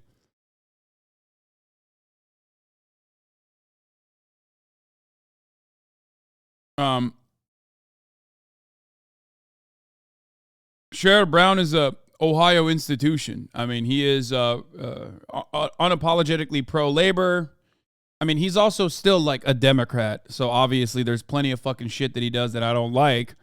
Like when he was going to run for president and his idea was to lower Medicare to 55. That was it. Medicare eligibility being lowered to 55 was his main goal.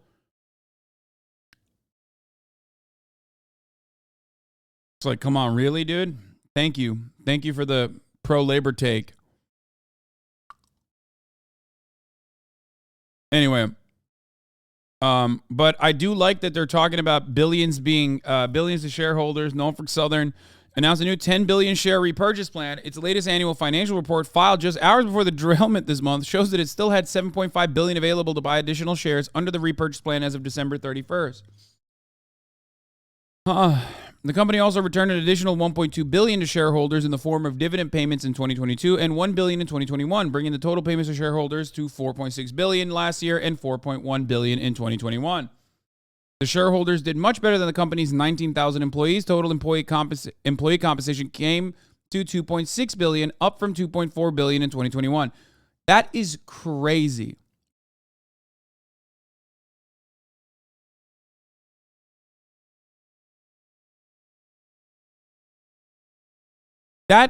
This is perfect. There you go.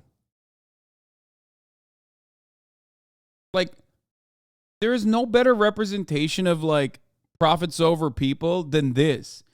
Motherfuckers who will never touch a train track getting compensated more than the dudes who are actually generating the fucking value. Now, people will say, Hasan, you're a fucking idiot. That's not how shares work. There are more shareholders than there are actual wage laborers in the company. And I understand. But as a whole, it still demonstrates that it demonstrates what they care about more. Okay?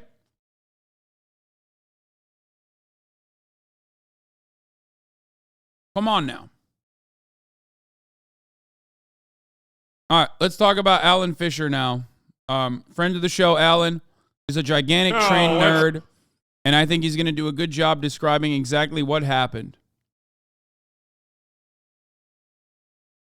Give it up for today's fighters in the red corner, weighing in at 4,700 population in an underdog Rust Belt town from Ohio. It's East Palestine.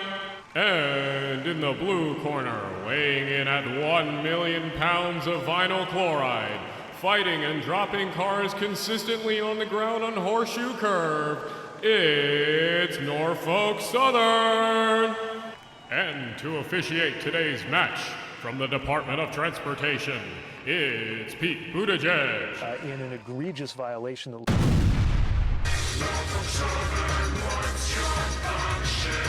Hooking up the country, helping business run. They'll bring this big. Jokes aside, this disaster does suck for those who are affected, both with being relocated, with possible contamination, and with the water supply. But everyone has been extremely lucky that there haven't been any deaths or major injuries from this accident.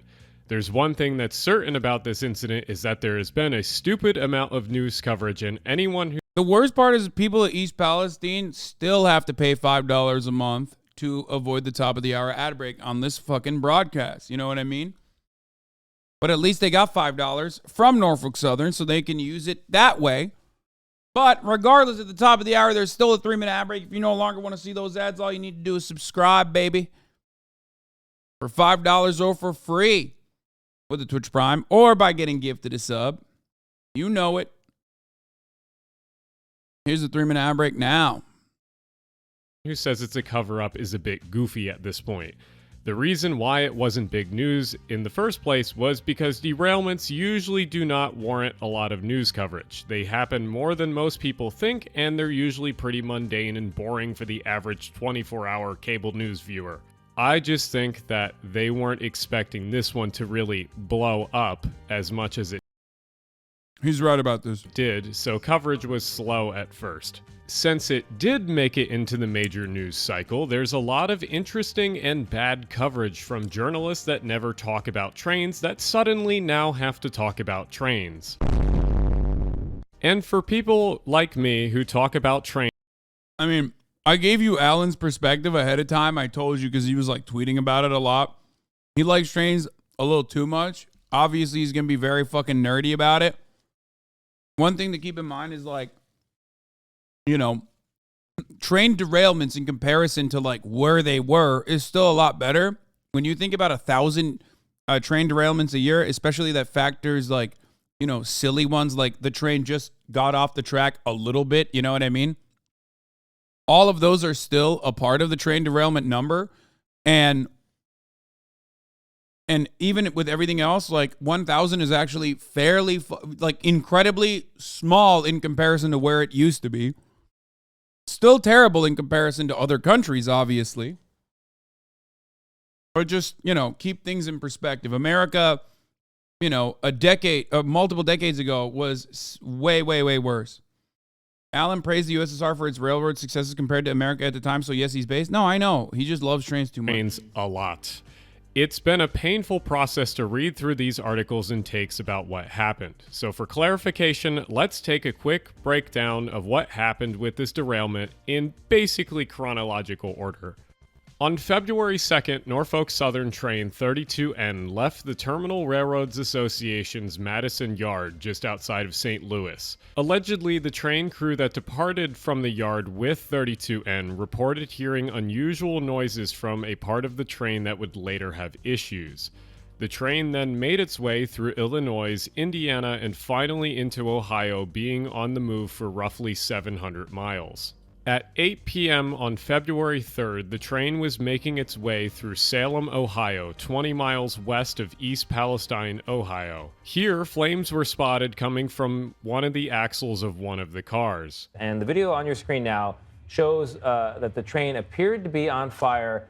This is interesting. 20 miles before it reached the site where it actually went off the tracks, derailed. Now, the footage on your screen is captured by a security camera at an equipment plant in Salem, Ohio. At 8:54 p.m., the failing axle finally gave out and caused the train to derail in East Palestine. From this point, there's a lot of politics, mismanagement, and generally bad communication on all fronts. But I'm not here to talk about that. We're here to talk about the train. So was there any way to prevent this? Yes, actually. One of the tools that U.S. railroads use to make engineers aware that something is wrong with their trains are devices called defect detectors. Detectors, you have all sorts of types of detectors. You got dragging equipment detectors, detectors for hot bearings. You have line side detectors that do non-safety stuff like telling where the car is. But the most common ones are hot boxes, detectors, and dragging equipment detectors. And lines like this Norfolk Southern line, they're about every 20, 30 miles, depends how many curves. The more intense the layout of the track is, the more hot box detectors you're going to have. That's my friend Brian. They go by they, them, and they used to work for a Class 1 railroad in field management for maintenance away. I'll be Brian's in the chat right now. They tweeted, I mean, not tweeted, they wrote in the chat earlier. Referring to them and 2 other friends throughout the rest of this video for when I need someone with a little extra experience or knowledge in these subjects to be referenced to. Anyway, defect detectors are a critical piece of infrastructure for any modern railroad. Like Brian said, these detectors can pick up on hot boxes or whenever an axle or bearing is getting too hot. Hot boxes aren't just for that Corolla sitting in a dorm parking lot. The name originally comes from railroads from when old journal bearings were still in use. Journals used to overheat commonly, and the box where the journals sat in oil would catch on fire or smoke. Eventually, journals were replaced with roller bearings, which were not only more People say HasanAbi has a jobless. Here you have a HasanAbi head.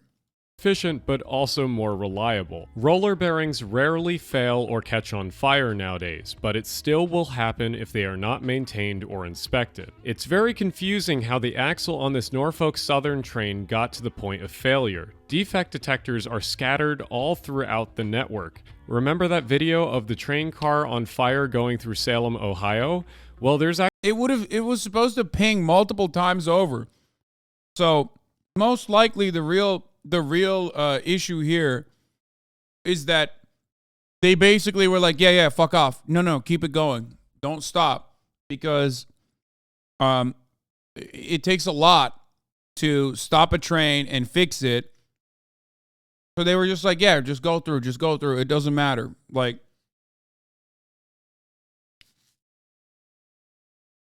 especially from what I understand, long trains with a fuckload of cars, like 50 cars, when they have to stop at a train stop, they are even more difficult to maintain. Because like there is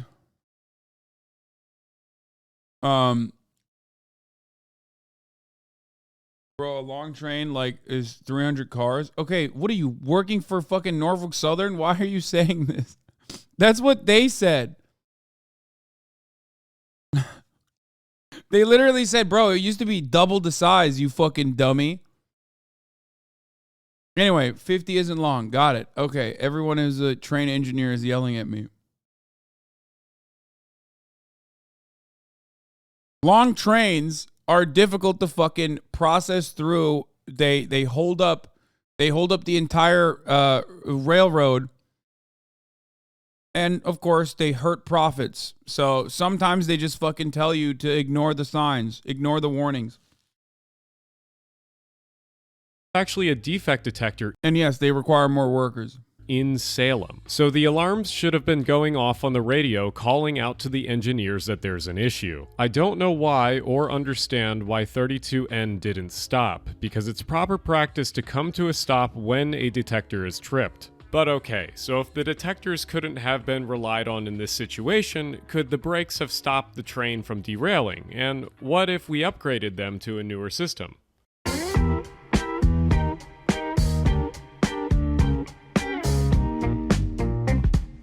So if we're going to talk about brakes, I first have to teach you all how train air brakes even work.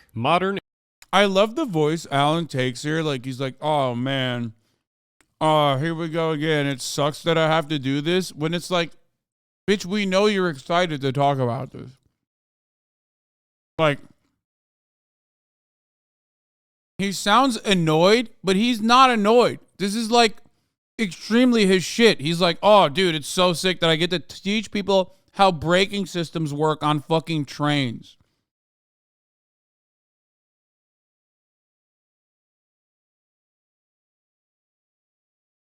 You know what I mean? Air brakes on trains work with a pretty simple concept. Compressed air lines on the train are one single system, so when the pressure drops at the locomotive, the pressure will drop throughout the train, causing the brakes to be applied. When there's a drop in air pressure below the normal, the brakes will start to apply.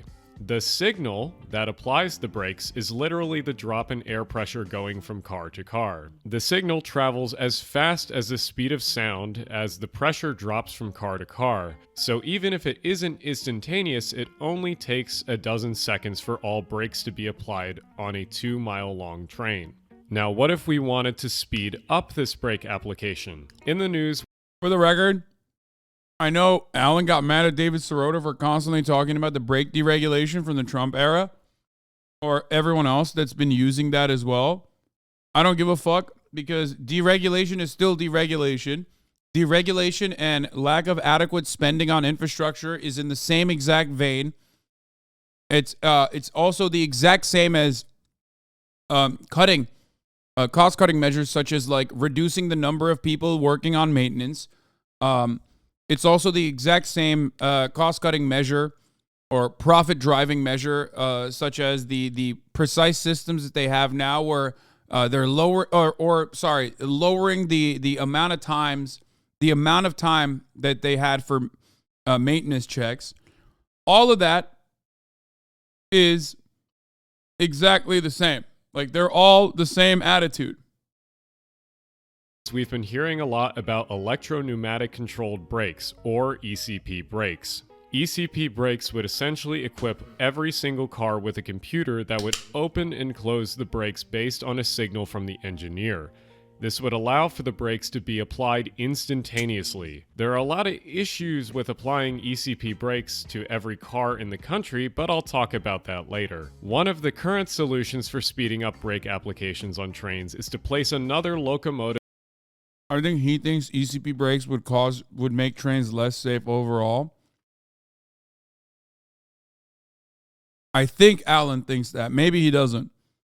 Because then they'll make the trains even larger. Then they'll add even more carts, just because then they can say, well, we have the ECP brakes, so we can make it even less safe overall, in a way that like other parts of the infrastructure will not be able to hold on to.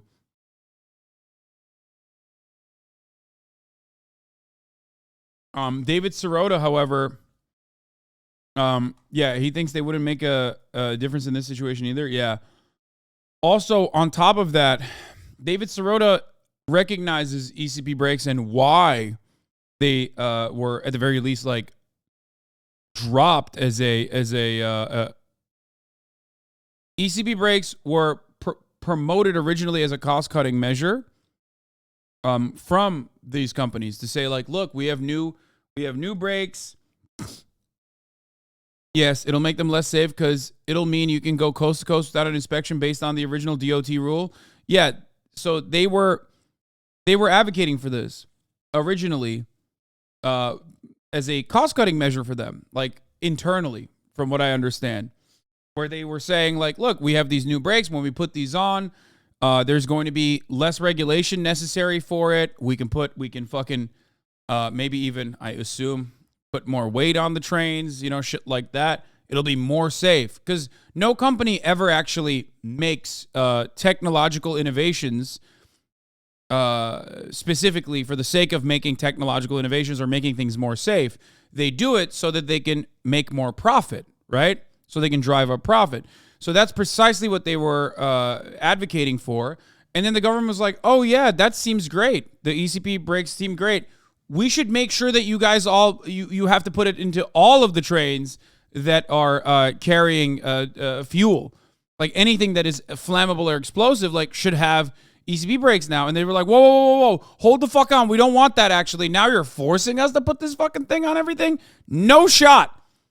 And that's the easiest way to describe the saga between Norfolk Southern and other train companies and the lobbyists and the government regulation surrounding it, and why they deregulated it after they said you should put it onto every single train.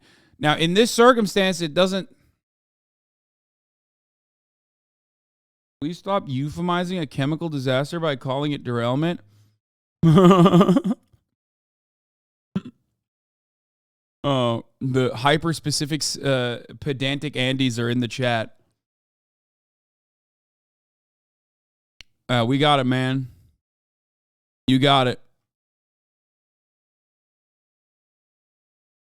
Now you're forcing us thing? No, well, the now you're forcing us means that, like, if they were asking for that, that means that they're going to have to spend a lot of money on all of their fucking trains, even ones that they didn't intend on putting ECP brakes on. So that's why they didn't want to do it. That's why they were advocating against it.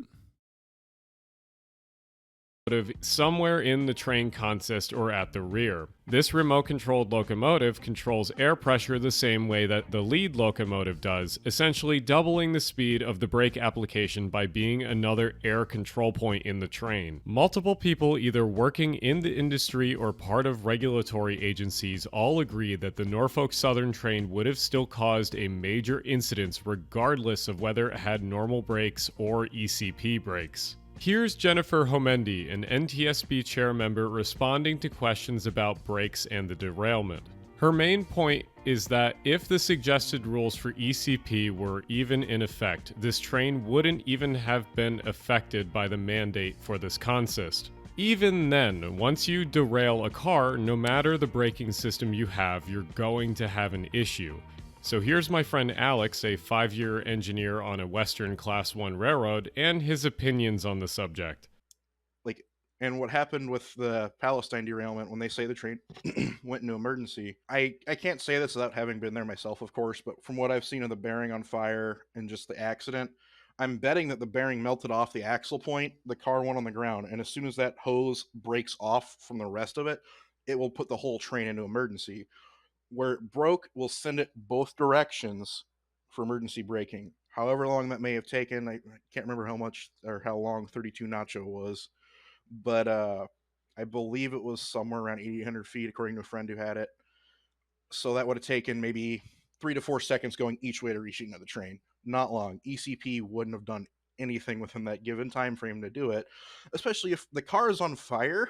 So if brakes aren't the thing to go after, then what should we be advocating for so something like this doesn't happen again? But before we go on to policy, let's close out this section with some words from my friend Justin Rosniak.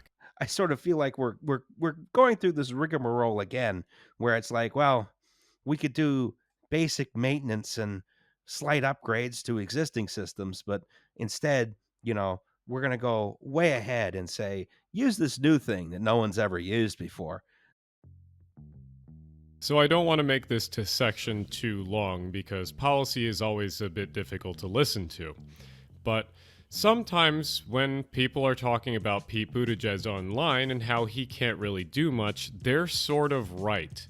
You see, under the DOT, there is an agency called the Federal Railroad Administration. And unlike the airplane version, which is the Federal Aviation Administration, the FRA is very underfunded and doesn't have as much power over the industry that it oversees as the FAA does over its industry. There are two reasons for this, and one is easier to fix than the other. The first is that the FAA controls a lot of publicly owned airports and can easily deny companies the right to use those airports, where the FRA has to deal with private companies and private infrastructure mainly. And it's literally because it's longer. It's been around for longer in our dog shit fucking country, and therefore they have more time to have eviscerated any kind of nationalization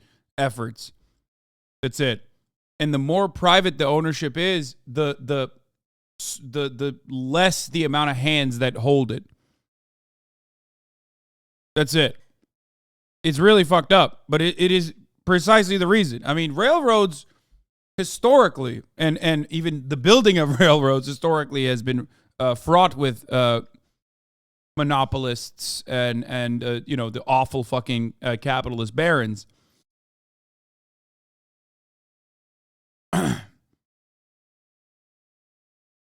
You already know that. The main issue, and this is like Alan is absolutely correct, and I'm sure he'll mention this now, is that it's not nationalized. The government has limited regulatory power because, they don't even want to do the subsidy part of the regulation.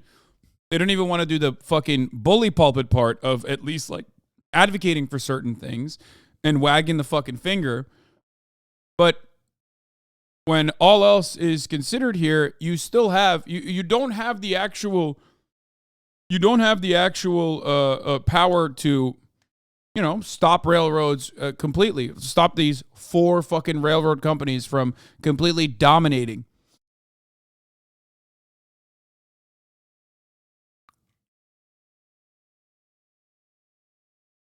What are you talking about? Do you think companies want their trains to be blown? Government involvement only makes things worse. There is not a single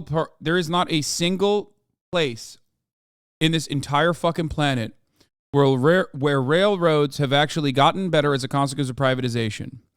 Railroads, just like airports, rely on heavy public spending. They rely on infrastructure spending. They rely on your tax dollars to even exist. They also provide an incredibly important life-saving piece of our logistics. It needs to be regulated. Yeah, let's not fucking fund them then. Dude, you are not making good points. You are not making good points, okay? You are not making good points.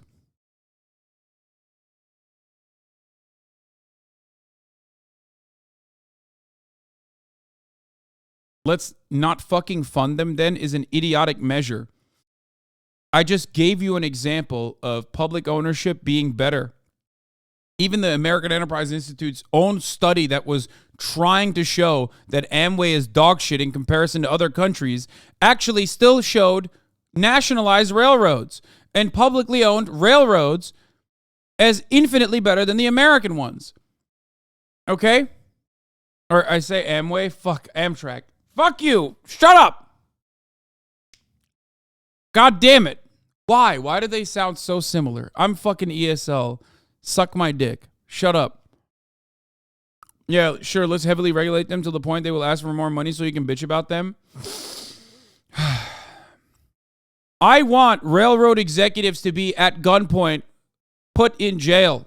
Okay? I want you to also at gunpoint go to jail for being an annoying little fucking libertarian dipshit who doesn't understand a single fucking thing about the issues that he's talking about and is just trying to fucking do Reddit Lord, debate Lord shit.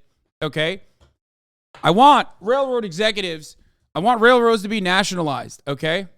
That's what I want. That's what I think is the right thing to do here. Okay? And I want you to go to jail for being fucking annoying. That's what I want. It's not about regulating them. It's about nationalizing them, okay? Even regulation falls short in a lot of instances. There are still things that even our current government could do, okay?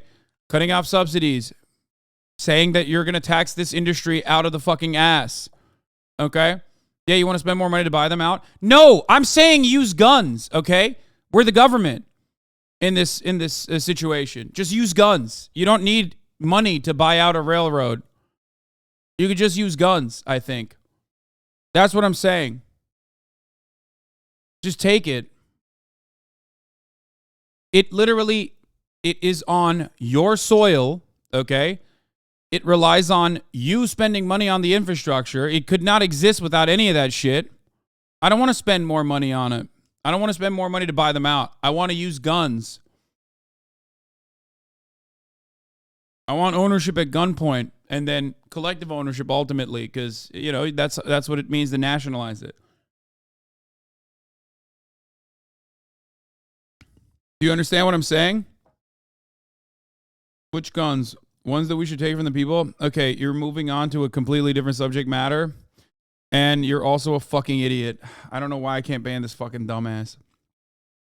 No, man. Oh, they're already banned in the channel. No, I meant like the guns that the government has. Which guns? The ones you want to take away from the people? Dude, no one is coming for your fucking Winchester, okay? No one's coming for your Glock. And when the tyrannical government knocks down your fucking door with the 80,000 IRS agents that are going to, at gunpoint, forcibly make you into a trans bimbo woman, okay? They're going to bimbify you. You're going to not be able to do anything with your little fucking pea shooter, okay? And we're coming for you. We're coming for you, motherfucker. That's right. We're coming to your house. We're knocking down your fucking door. And your little fucking granddaddy's Winchester is not going to do shit, okay? Government has better guns than you. Mandatory forced feminization is coming to you, okay? With the 80,000 IRS agents that Joe Brandon recently hired. And so it's harder to oversee all of that. What we should take away from this is that the FRA has a lot less oversight over the industry because it's private. And then the other thing the FRA can do is we can just give it more money, because part of the problem with the FRA is that they don't have enough money to hire enough inspectors to actually go out and check all of our infrastructure regularly, and all the cars and rolling stock and all that too, of course. Next thing to fix is labor. The first thing you should do is you should make it a law that you should have two-man crews. Two-man crews is not only safe, but has subverted some disasters that were going to be worse than the Norfolk Southern derailment. The BNSF Castleton derailment was going to be insanely worse if it wasn't for two-man crews. Part of the train was broken apart after it caught on fire after derailing and taken away from the rest of the train so that the other... I think another part of this is also that, like, the airlines, or at least people that work on airlines, have stronger unions maybe than the railroad union, I feel like. I might be wrong about this, but that's like the last remaining fucking point of defense against this kind of ridiculous, that's the last remaining point of defense against this kind of ridiculous, like, profit-seeking attitude. Especially because they're trying to do this for airplanes too. Like, they're currently, remember, we talked about this. Yeah, Reagan gutted the unions, but the remaining unions are still stronger, I think. And what I mean by that is, as it stands currently, American Airlines are trying to do the exact same thing that they're talking about with one pilot planes. They don't want to have two pilots anymore as a cost-cutting measure, which is an insane thing to advocate for. But our unions will have been pushing back on it aggressively. Ethanol cars would not catch on fire. There are other obvious labor policies that you can enact, like forcing the railroads to actually hire enough people to do inspections and keep good schedules instead of forcing people to work way overtime or way too many days in a row. Other than labor, another piece of legislation that's probably needed is a standardization of defect detectors. Defect detectors do not have standards, and they are actually different for each railroad. They just happen to be similar because companies make them similar when they buy them. And lastly is PSR, or Precision Scheduled Railroading. The problem with PSR is that it makes trains double or triple the length that they used to be, and this compounds a lot of problems that already exist, including the fact that if you have a problematic car, it's hard to dig out of the train if there's an issue with it in the first place. So, if you want some rules and policies to fix the industry, here they are. Here's 5 good ones right here. I do like that public ownership idea. That might come back around, or I have a few other videos that might mention that concept. But I don't know. Norfolk Southern is a pretty terrible railroad, and I'm not saying that Conrail was perfect, but I'm just saying that they never put a train on the ground because of a hot-boxed car.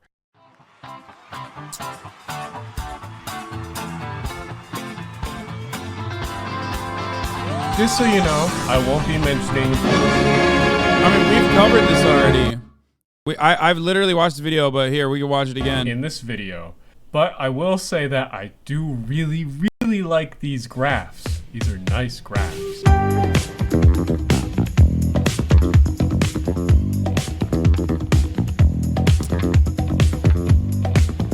The FAA is one of the few remaining regulatory agencies that can actually fuck shit up at will. That's why aviation is still so safe. If you want to see what aviation with poor regulation looks like, check out the accident record from the 70s to the early 90s. So many major disasters.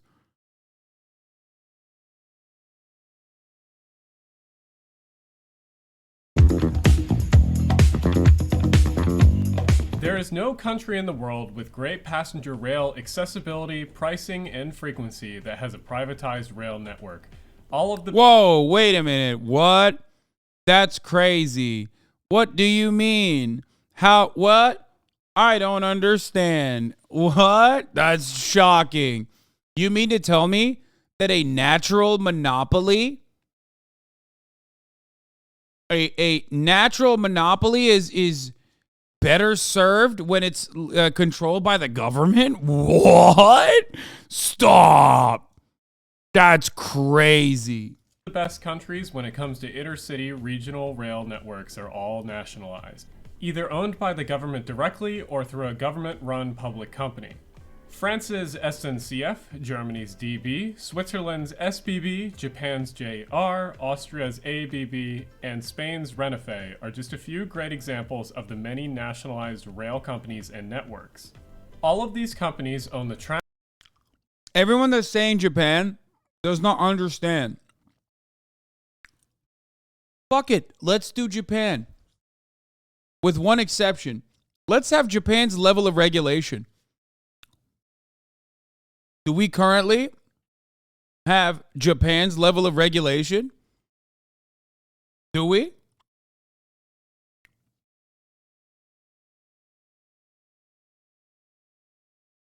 Also, it doesn't matter because that was still built with public funds.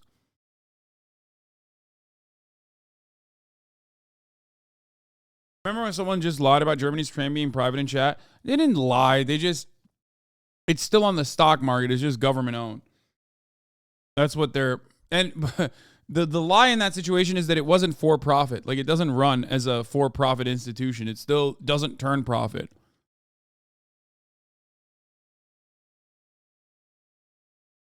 tracks, infrastructure, and the rolling stock, aka the trains. And then there is the US. 90% of US railroads lines are privately owned. Amtrak owns less than 700 miles of track and runs mainly on track owned by the big four private railroads: CSX, Norfolk Southern, Union Pacific, and BNSF. These companies routinely block Amtrak trains with freight either by accident or on purpose. But being made late by a freight train is a small problem compared to what these companies do for improving the rail infrastructure. And when I say improving, I mean either doing the bare minimum required for maintenance or actively making their logistics worse by single tracking some of the busiest main lines with the guise of using precision scheduled railroading. It's so obvious that most of these companies are only in it for the short-term profits. So one solution to this is nationalizing the entire rail network. Nationalization isn't something that the US hasn't done before with anything else. The entire US interstate system is nationalized, with the roads being owned by either the federal government or state governments.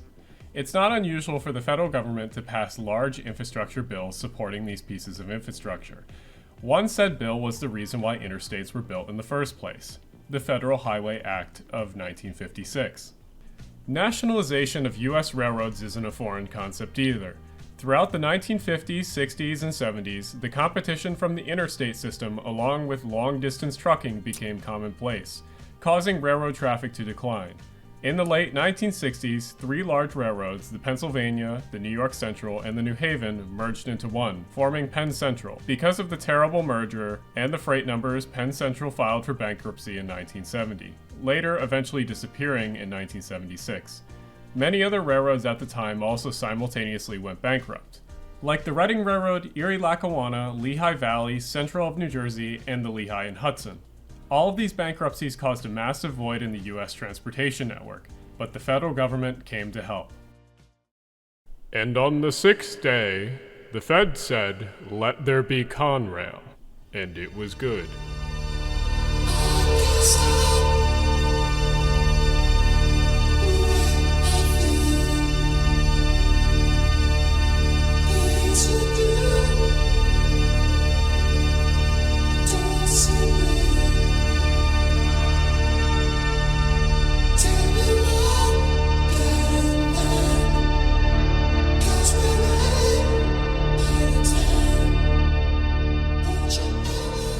Conrail emerged as a new quasi-nationalized consolidated rail corporation. Basically, it was nationalization without the total government ownership. Weird, right?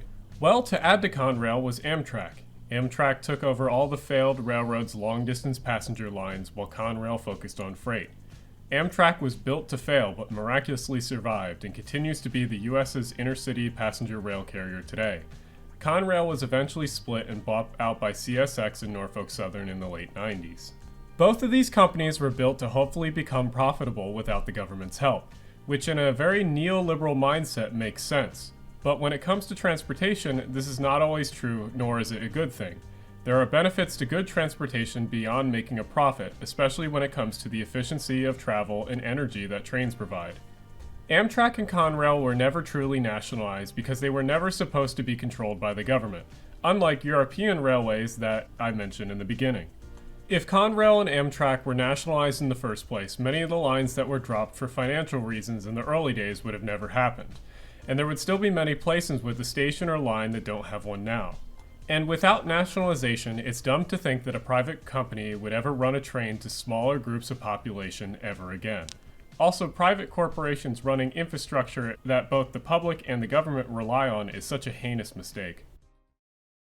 Alright, we're gonna talk about tax policy now. Hang in there.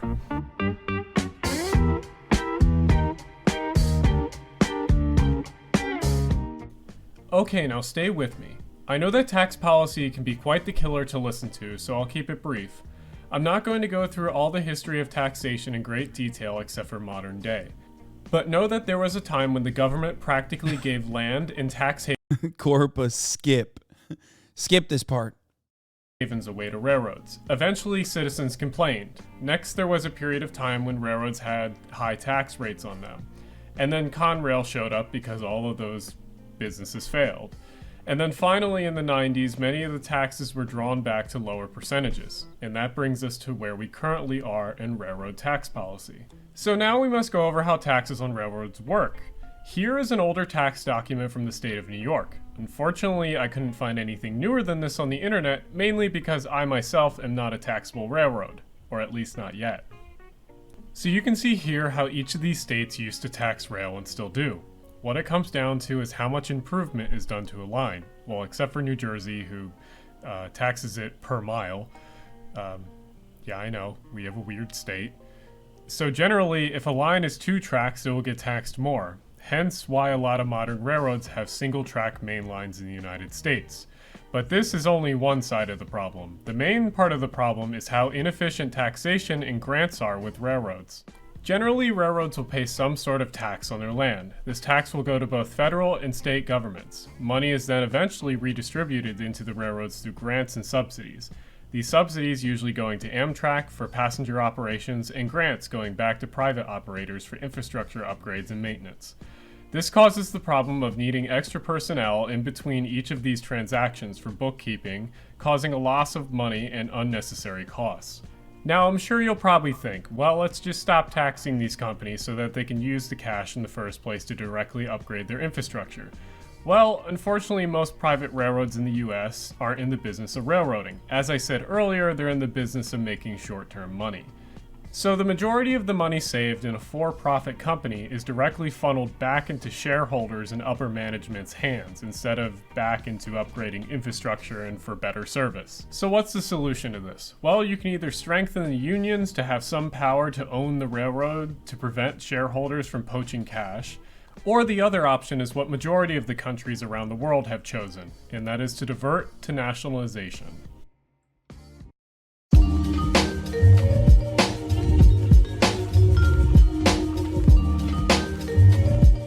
Most of these problems could be fixed through nationalization and widespread investment into railroad infrastructure. I propose bringing Conrail back. Conrail would take over freight again and would maintain all mainline railroad infrastructure in the country, along with improvements to lines like electrification. Private companies could still own and operate their freight on the network too. They would lease out lines and run their services. This is very similar to how European railways do their services, similar to FlexiTrain in Germany. Class 2 and 3 railroads could also still exist privately too, because Conrail would only operate mainline services, so Class 2 and 3 railroads would still need to exist for freight hubs. Nationalization would use Conrail to turn the current US rail network into basically a copy of the interstate system, where the government owns the rails and infrastructure but any company can use them if they pay the toll. The main benefit with these improvements through nationalization would be with Amtrak and passenger rail in the United States. Amtrak could truly have control over all of the lines and could manage and set up new lines with ease. Amtrak and Conrail could work together to improve infrastructure and build. Calling it Conrail would be a mistake. I can easily see it be vilified. Why? Conservative rail. New high-speed rail corridors as well. Commuter railroads like NJ Transit would also benefit. With nationalization, integration of services into a larger network would be a hell of a lot easier. NJ Transit could open new lines that were once owned by private companies easier too, like the CS. The one thing, Alan is biased towards New Jersey in an unfortunately positive way. The only thing I'll say about NJ Transit is that its colorway is fucking fire. Actually. SX main line that runs from Manville to Ewing Township. The US truly has a long way to go before even coming close to any of those countries that I stated in the beginning. But I truly think that nationalization is the first huge push in the right direction to get that train moving.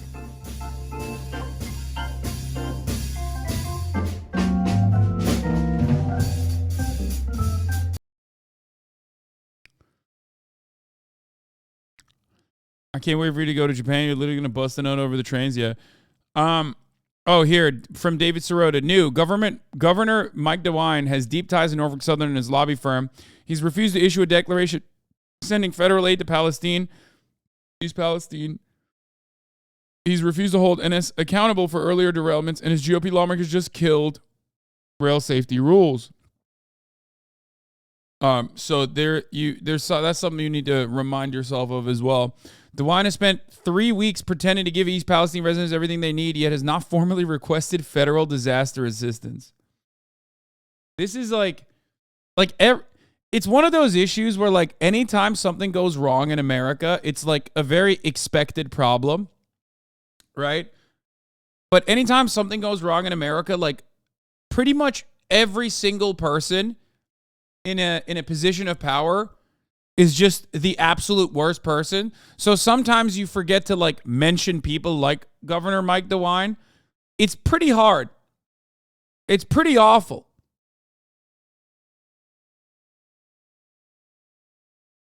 Just incredible.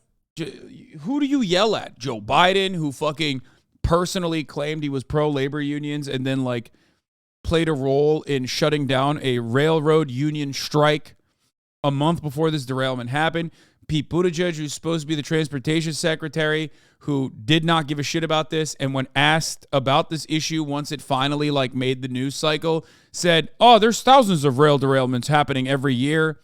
Who also is like a McKinsey consultant and therefore understands the necessity for deregulation, and is going to gain nothing from even showing support to East Palestine, and everything from just shutting the fuck up and hoping that these big railroads inevitably don't spend money on his opposition. Do I get mad at Donald Trump and the entirety of the Republican Party across the board that champions deregulation as like a cost-cutting measure for consumers when it's actually killing people, literally, or at least creating new cancer clusters? Do I get mad at every other industry that is already dumping PFAS into people's natural water supply on a regular basis and poisoning people on a regular basis, things that go unnoticed? Do I get mad at I don't know. Do I get mad at Norfolk Southern and the CEO that is like very clearly doing and is going to continue doing all of this shit? There are so many people to get mad at that you sometimes forget the little hobbit, Governor Mike DeWine, in the sea of things. Do I get mad at the EPA? Fuck. Do I get mad at the lobbyists? It's great.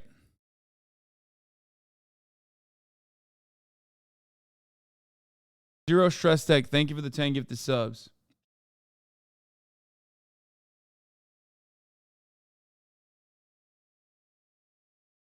Anyway. I work for a water utility. My focus is groundwater protection. PFAS is such an unspoken issue that's going to destroy some counties' water systems. Oh, yeah. Anyway, while we are on the subject, though, Ohio residents welcome Trump as he visits the site of the toxic train derailment. Welcomed the visit. What do you think about President Trump coming to the area? It was exciting to hear. Bridget Piles lives in Negley, a small town around 4 miles from East Palestine. I'm afraid of the chemicals coming here and the after effects, and you don't know. You're not going to know until, who knows, months, years. The NTSB is expected to release its Okay, here's the thing I want to show you though. The White House. Right. Speaking of the White House, apparently regulations regarding train safety were changed during the Trump administration. I am honestly shocked that they said this. Like, that is insane. Are they stupid? How hard are they riding for Ron DeSantis? Are they like, I've never seen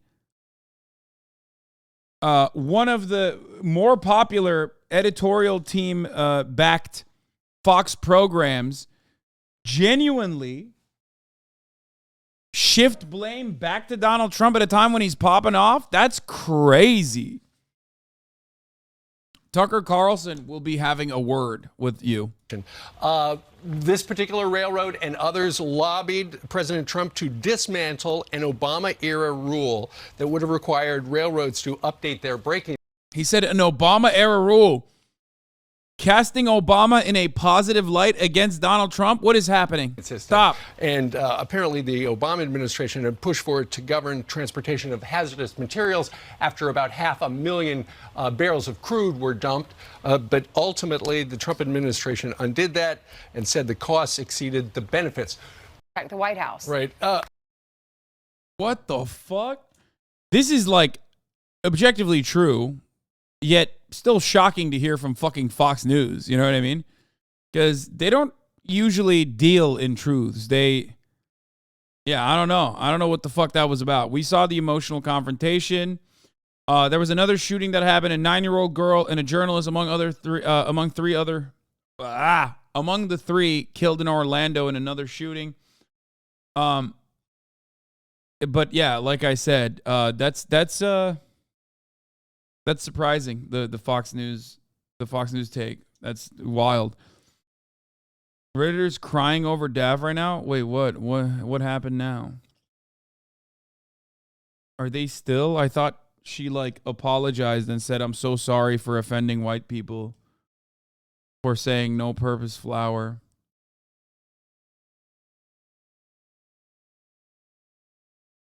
I know we're gonna watch Ben Shabibo. Oh, there it is. It's on the list. They're still coming at her? Why? She apologized.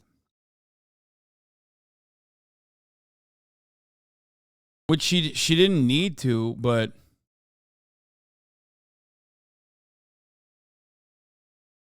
they got mad at her after seeing a clip of her saying white people use too much cinnamon. Wait, really? That's crazy, man. Who cares what Reddit thinks? Yeah, no one actually cares what Reddit thinks, except Redditors do have this inflated sense of self-worth, and they will stalk you. They will cyber stalk you. They will make it their life's mission to cyber stalk you and ruin every experience, every relationship that ever happens. Asmon says she should be banned. What? No, he did not.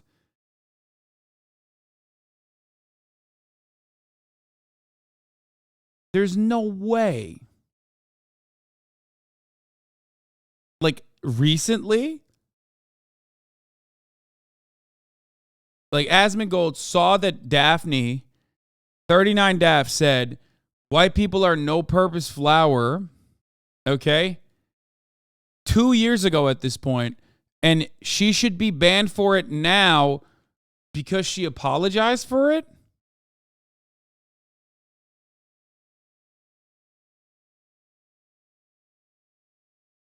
No, I don't believe that.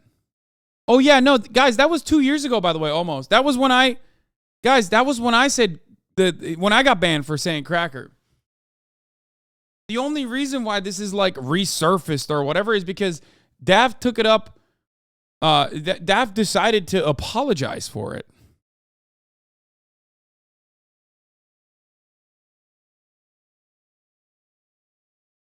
Bro, just say yeast Yeti.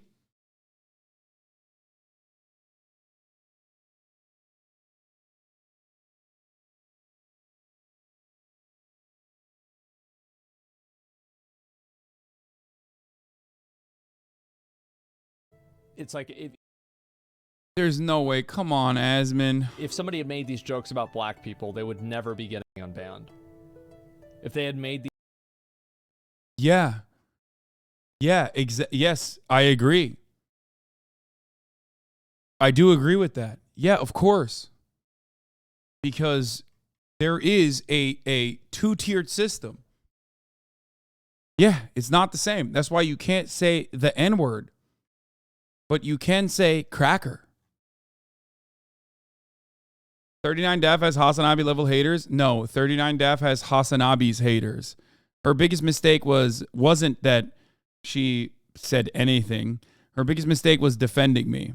That sparked a lot of interest from my haters to latch on to her as well. The issue is those unhinged psychopaths, because she's a woman, also have like a secondary interest in her as well.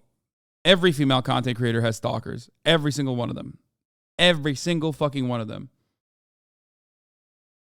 Yeah, unfortunately, it's not your fault too. Like, they made their own ecosystem in here in Hoscord. What do you mean?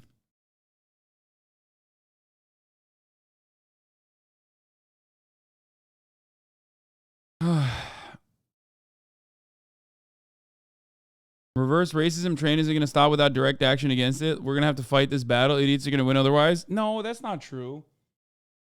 No, most normal people outside who haven't had their fucking brains lasered permanently from being online give a fuck about this discourse, okay?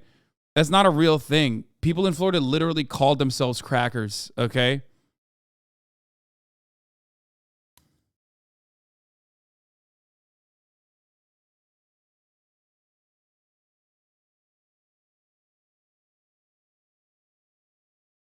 These jokes about Asians or Mexicans or something like that, they would never be getting unbanned.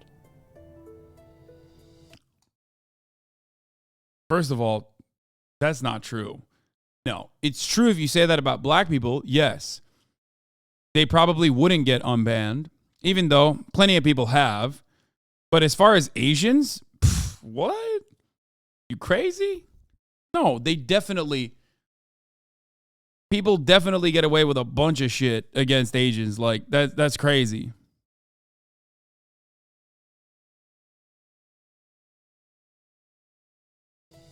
Like, I understand that, you know, jokes. She's friends with / collabs with corpo VTubers, so her haters target them and their employer too relentlessly. Yeah, I know. I know. I don't know, bro. My white libtard friends have weird views on anti-racism. Doomer Kooming, you're a fucking brain-broken Twitch viewer. Of course, your friends are also probably brain-broken, okay? Anyone that says, like, look, people have this attitude for sure about, like, white people that are, you know, under attack and need to be protected. We just call them Republicans, usually, okay?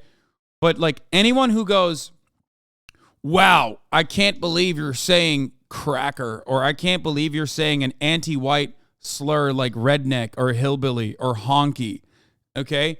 Like, that is so crazy. Like, real people in the real world do not say that, okay? Real people do not have that take. That's an insane take. That's just a Reddit take, but not even a Reddit take. That's a LSF subreddit take. Because if you recall back when the discourse was happening, they tried to like spread it to other subreddits and they got laughed out of every single fucking subreddit where people were like, what? Fuck off. This is an extremely online thing. White fragility is very real and a lot of people have it, but white fragility to that degree is new. Or not new, but like is extremely online.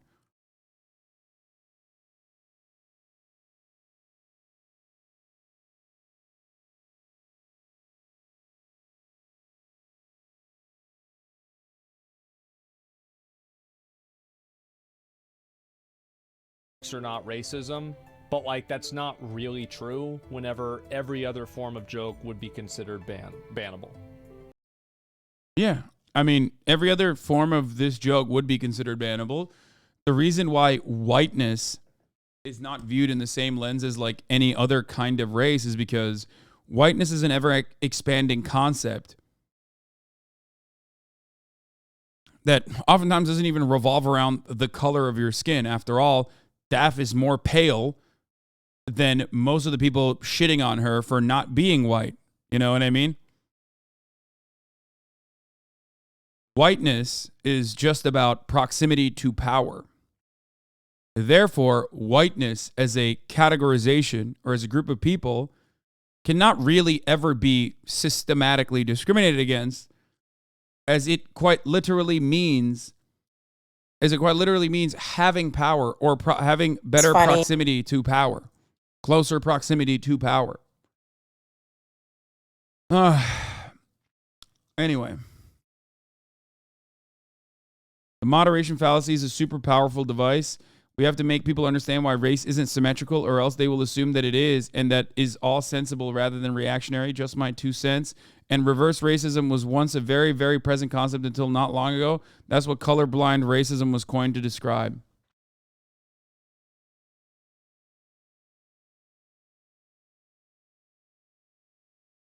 Anti-white racism represents the denial of the historical and contemporary reality of racial discrimination and erases the concept of white privilege. Yup. It does. You can discriminate and say mean things about white people as a category, okay? But given what whiteness is, it's never going to have the same emphasis or the same power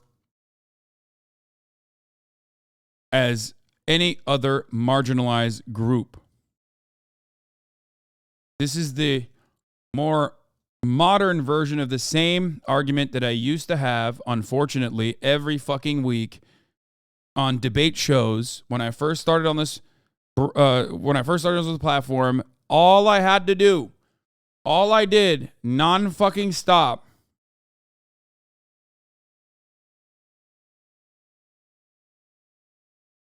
was defend the now understandable attitude, hopefully, that white people shouldn't say the N-word. The why can't I say it discourse was something that I used to have to engage with every fucking week. And now, at least we've elevated that to, you can't be, you should stop being mean to white people. Okay? Racism without systemic or contemporary discrimination, okay, without real marginalization, without any sort of like material consequence, is just the same as like making a joke about an ethnic group like Italians, okay? Making an Italian joke, making a British joke, which many of you always do, and myself included. The reason why we go heavy on jokes like that, not because we have real hatred in our hearts about Italian people. Well, maybe some of you might. Okay? It's the same as making a joke about, it's the same as making a heterophobic joke.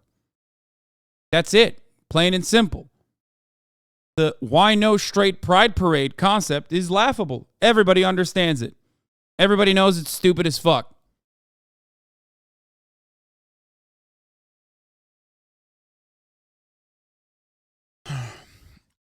Also, it's hilarious because, like, I'm white. So, there is that too.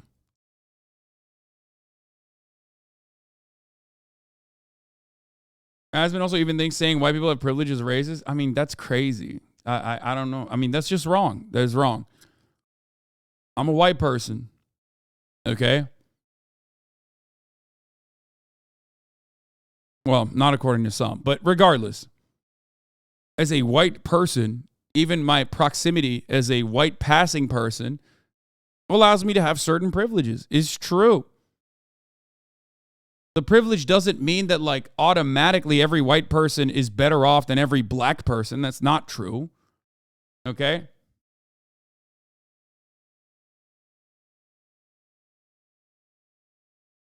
Not true. Like, clearly, a white homeless person is in a worse position overall than motherfucking Oprah. Okay? Yeah, as chatters are calling Oprah time. Yes, I've talked about this so many times that you guys already know exactly what I'm going to say. Okay?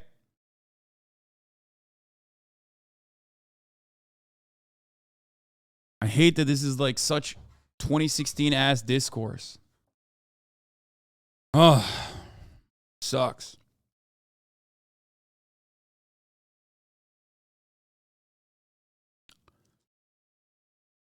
This conversation would never happen in real life. Why do people entertain this shit? No. These elements of the conversation happen all the time in the real world. White privilege, reverse racism. Those are very normal concepts. I'm talking about people manufacturing outrage over someone saying like cracker, someone saying redneck, and then considering that, or making like white people jokes and then getting very mad about white people jokes. That is an extremely online discourse. Oftentimes infiltrated by psychotic fascists too. Like half the time, people are getting duped by literal racists, like actual fucking out and about racists that get in the discourse to go, oh, I'm so mad, right? Guys, we're all mad about this, right? I mean, what about anti-white racism? It's white identitarian politics. According to Richard Spencer, at least. That's what he used to call it.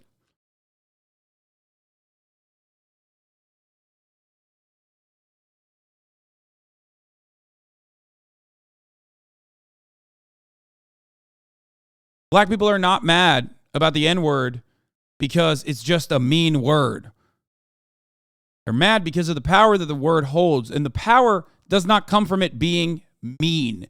The power comes from systemic oppression.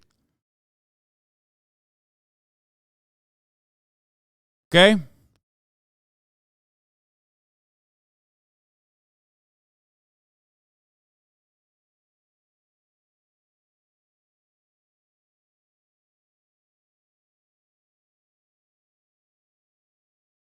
There were people pushing replacement theory and upvoted in the Asmon thread. Exactly. Anytime reverse racism comes up, okay? Anytime reverse racism comes up, all of those fucking weirdos get in there to be like, yeah, and also look at this. Think about the great replacement theory, am I right? Why? Why do they do that? Because it's a great opportunity to fucking sprinkle a little bit of fucking white identitarian radicalization into the fold. Anyway.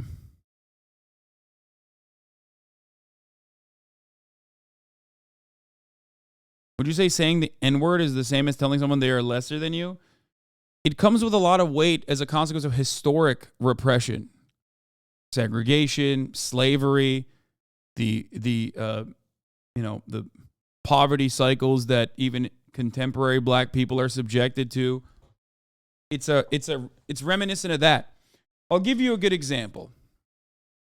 A lot of the Confederate statues in this country were not actually built in the immediate aftermath of the Civil War ending. They were not built in the Reconstruction era. They were actually built during times of any kind of civil turmoil, any kind of struggle, specifically when black people were advocating for emancipation or anything like that, or equality. They were built outside of courthouses in, public areas for one specific purpose, and they were built during the Civil Rights era. The reason why they built these Confederate statues during the Civil Rights era and not during Reconstruction was to remind black people of their place in American society. It was an intimidation tactic. It was to show black people that these people who fought and died to continue enslaving you are important to us. This country was built by white people for white people. Okay? That's why they put that fucking shit outside of the courtyard. That's why they had the Confederate flag in their state flags. That's why they still named schools after Robert E. Lee. When Robert E. Lee himself, at his deathbed, said that there should be no statues for him, that the Confederate flag should not be raised, that they had lost. Okay? That's white fragility, and it goes for it is the same exact attitude as the power that the N-word holds. Okay? When you call a black person the N-word, or when you just say the N-word, you are reminding everyone around you that at the top of the hour, there's a 3-minute ad break that I forgot to run.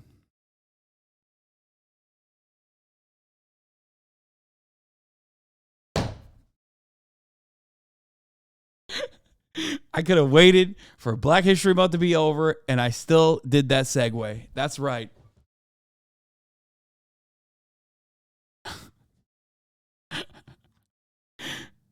You no longer want to see those ads. All you need to do is subscribe, which you could do for $5 or for free with the Twitch Prime by connecting your Amazon Prime account to your Twitch account. Do you feel dirty now? A little bit. It was cold. It was ice cold. It was ice cold. Okay.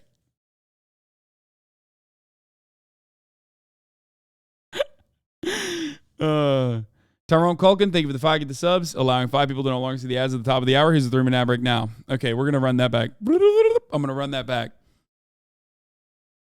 Okay. It was disrespectful. It was cold-blooded. Whew. Okay. Okay. Just like the Confederate statues being built outside of schools, City Hall, and courthouses, it's that exact same reminder when you use the N-word as a white person, okay? That this country was built by white people, for white people, and that you have no role in the society as a free person, okay? That's it. And this is also part of the reason why white people do not understand this reality. They will never understand this reality. Define built by white people. You know what I mean. Fucking built by white people. Of course it wasn't built by white people.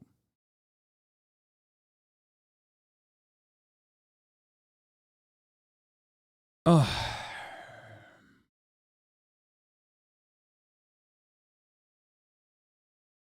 What the fuck? Top of the hour bot is flipping people off. That got an 8.68. That's crazy. You guys are fucked up. The bot is fucked up for that, for real. Not the bot, but you guys are fucked up for that. Because the subtext wasn't written to intimidate white people.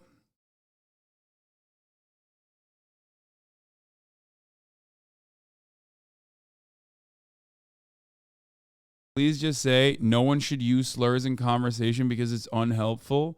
I mean, yeah, but that's not the conversation that we're talking about. The conversation that we're having is not about being unhelpful. Yeah, if I'm trying to talk to a white person, okay, I'm not going to be like, you fucking cracker. You don't understand anything. Like, that's not what I'm going to say. You know what I mean? That would be fucking ridiculous. Yes, it is unhelpful.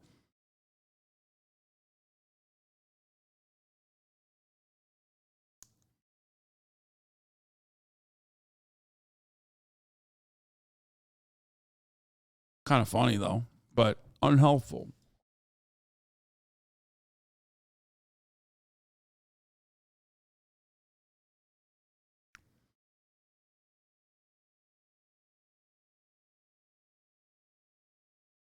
That's a conversation Normans think we're having, though, and anything else is kind of alienating because they don't have or don't care to add any more context. Yeah, well, it's going to be hard for me to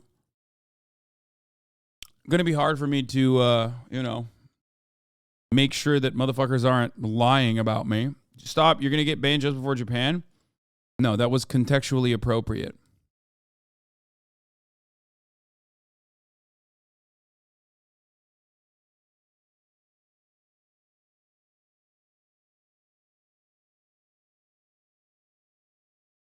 I didn't point it at anyone exactly.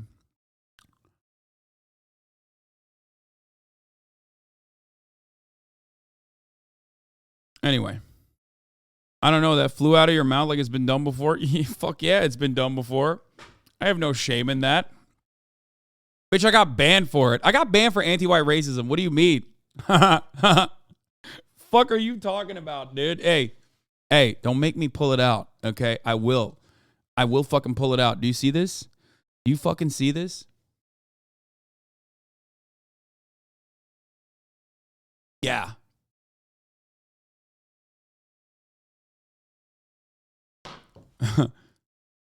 Saying, man, you feel real comfortable saying the word. Yeah, I do. Yeah, I do feel comfortable. Unhelpful is different than dangerous. C word is unhelpful while the N word is dangerous, chatter. Yep.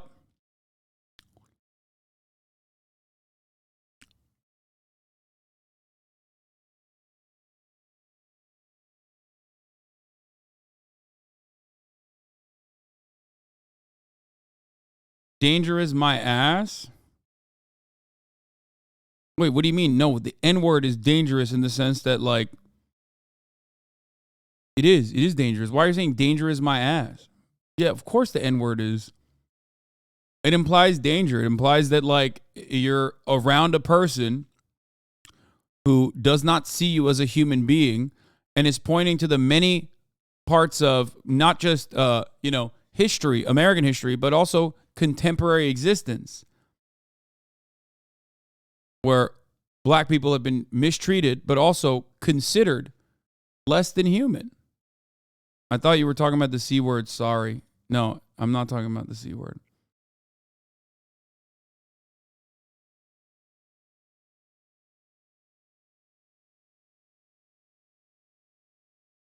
It's a direct threat of violence historically. Yep.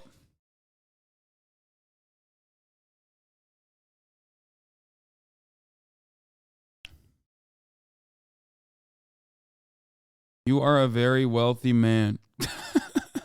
Okay.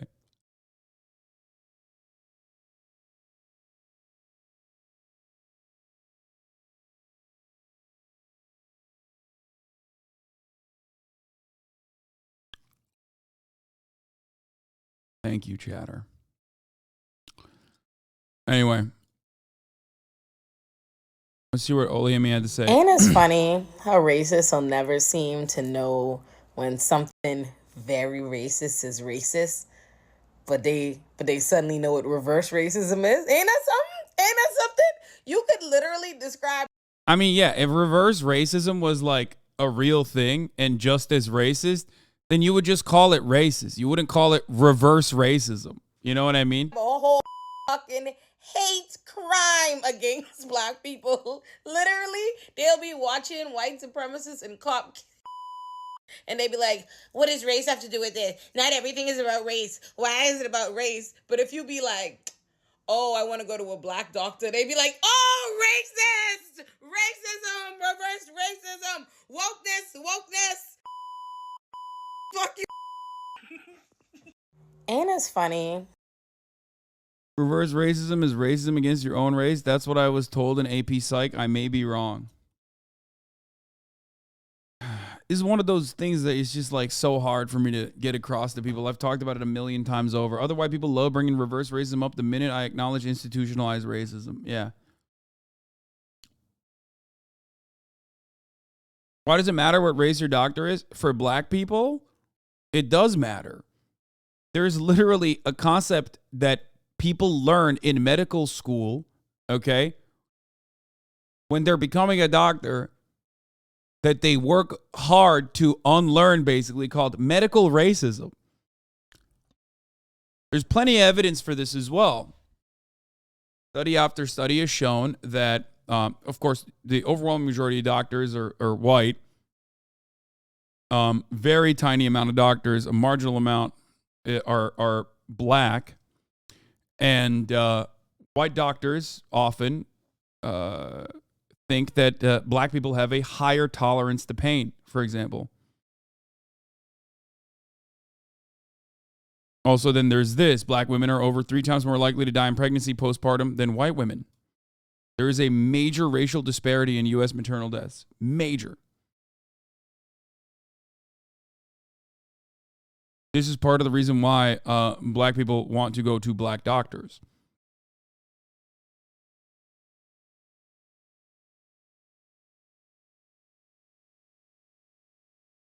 Yeah.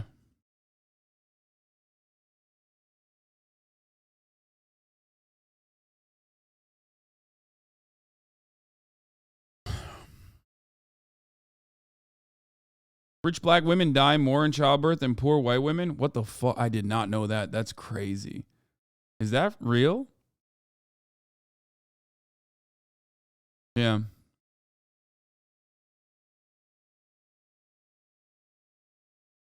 African Americans are still highly racist to Asians and Muslims, and when they get confronted about it, they brush it off as reverse racism doesn't exist.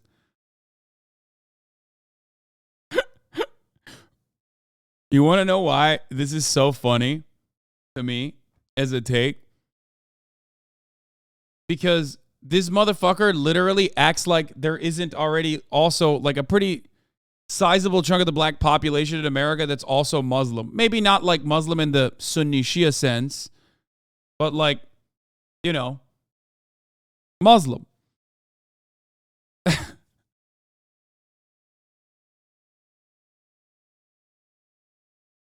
Everyone and every community in the United States of America has bigoted perspectives towards others, okay? Black people included. Singling out black people in this regard is silly. I talked about this with the whole homophobia in the black community and no one is addressing it take. This is just a more liberal way to basically reinforce the same bullshit.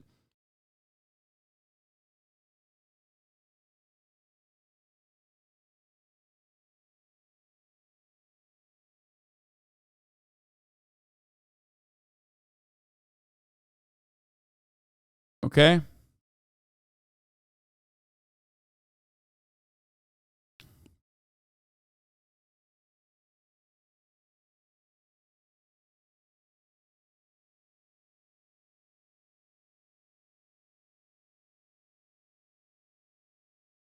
A St. Louis doula program, part of a nonprofit that received funding in the $1.7 trillion federal budget bill, looks for solutions and a benefit largely associated with affluent white women.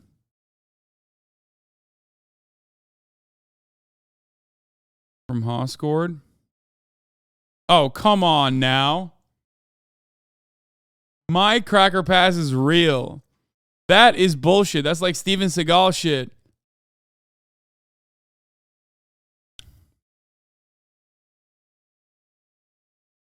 Fucking assholes.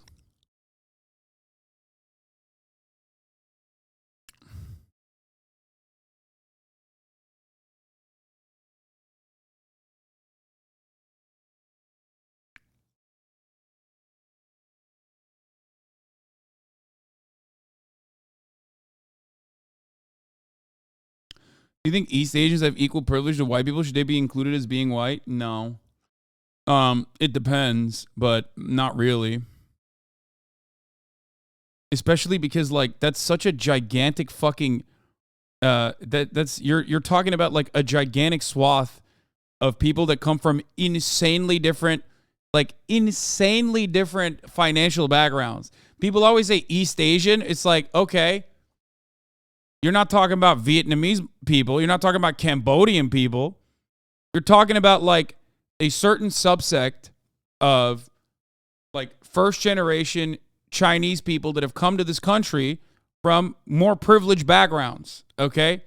Yeah. Motherfuckers never talking about Filipino people. They're never talking about Vietnamese people. They're never talking about Laotian people, Cambodian people, Indonesian motherfuckers. None of that. You're just literally only talking about, and not even all Chinese people or all Japanese people in America. You're just only talking about a certain subsect that is like very wealthy, okay, that came here for college. And for the record, they still experience anti-Asian hate too, you know? It's so silly. There isn't like one kind of East Asian, man. That's a wild. There isn't one kind of Asian, okay? Technically, I'm fucking Asian. You know what I mean? I'm from the continent.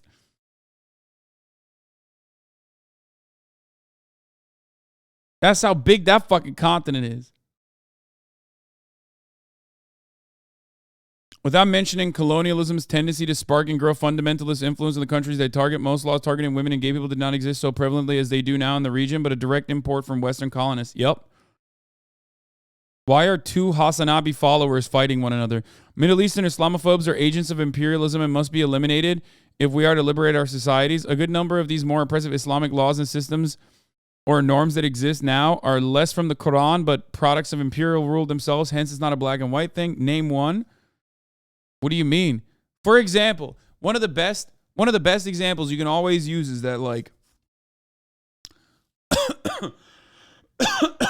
in the Arab world, okay, in the MENA region especially, a lot of the Sharia that you think of when you think of like what Sharia law is now, a lot of that was just tribal courts left up to like individual areas, okay, completely removed from any kind of like federal centralized power. Centralization with Western colonial influence unironically turned that into fundamentalist principles that need to be applied in the federal way. You're talking about like literal fucking interpretations of, you know, family law or you know, tribal law that was implemented at the federal level when it never was that, when that never was the case.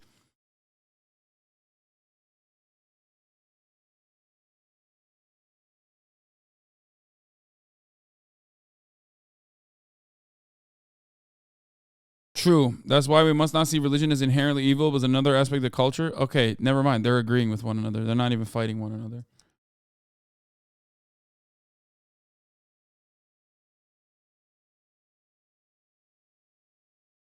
So I'm honestly trying to understand the stance. So racism is not a person hating and seeing another person as less human. I mean, it's bigotry and it's racism at the individual level, yes. What you're describing is racism at the individual level. But it is still more nuanced than that.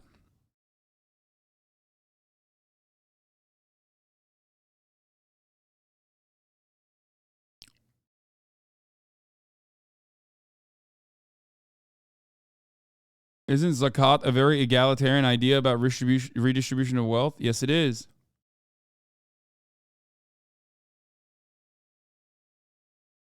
Is it justified to bully, abuse, whatever, just because you have it worse than someone? I don't mean the stupid white people getting upset about the stuff that doesn't exist, but genuinely vicious attitudes some people have towards white people. Isn't that, I get that it's punching up, but wouldn't it be better if not to punch at all? Genuine. Yes. But this is the same conversation that takes place every single time we talk about this shit. You have psychotic radfems, for example, on Twitter that constantly say, I'm like a pedophile sex trafficker or whatever the fuck. Like whatever kind of unhinged schizophrenic shit you can come up with, right? Those are the same people that say all men are trash, all men are rapists, all men need to die, right? Okay, who cares? They're powerless. You have to recognize, okay? You have to recognize that those people are fucking screeching on Twitter because they have no fucking power and they recognize their powerlessness and that's why they're doing it. So ultimately, there is less emphasis and less power in those words. So whenever people say stuff like that, I just go, yeah, you're silly. Who cares? And that's what you would do if you were a normal person. That's what you should do. It's a reaction. Why focus on the reaction when you can focus on the action that caused them to lash out? There's that too.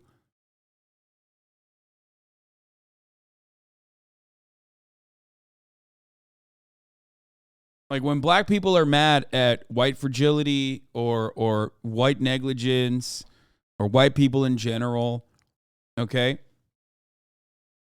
They're mad at the system and they're getting upset and they're saying things like this. But ultimately, the truth still remains that they are powerless. They're powerless in the face of the system. The system's marginalizing them, killing them. You know what I mean? Impoverishing their communities. So different race doctors of their race because each race is different. Isn't this basically race science? Please help me understand. Humans are humans. No, man, it's biases. It's no one said doctors need different races because different races are different. No, it's actually literally that. The problem is that people from different racial backgrounds are not all that different, anatomically speaking, and yet doctors, unironically, still have those biases. Hello? It's literally that. That's the point. The point is that what I just described to you what is going on, and you just completely, it went over your head, it seems. Wait, don't ban him. I want to hear what he has to say. Oh, you gave him a 1 second timeout. Isn't demographics a factor as well? There would be more white people in general in most fields? No. Oh my God. Yeah, demographics is a factor. So why is it that like 13% of the population only make up like 3% of the doctors then? I love when motherfuckers always do the demographics argument. What's up with that? Yeah. Demographics, if demographics are an argument, like, what's up? Like, you know, there's just more white people in this country. Is that why there's only 11 black senators and 11 black congresspersons in the history of the fucking country? Or 11 black senators? Throughout the history of the Senate's existence, 11 black people have become senators. You think that's, you think that's demographics? 11 throughout the history. I'm not talking 11 right now.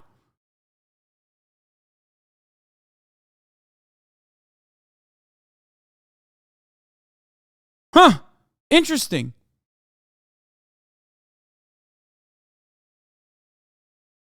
Only 5% of doctors are black. I thought it was 3, but maybe I was wrong. It's 5% of doctors. So what's up? You think there's still some racial disparity there, or what do you think?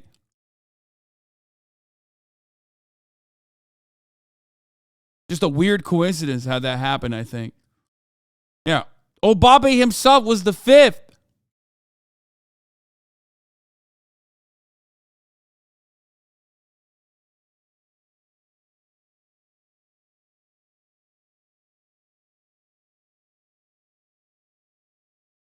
You get it? You understand? So even whenever people talk about like racial disparities, well, black people, there's less black people in the country. Okay. So why doesn't that add up on the math side? No, I agree. I understand. Going back on that clip, no, I agree, just misunderstood.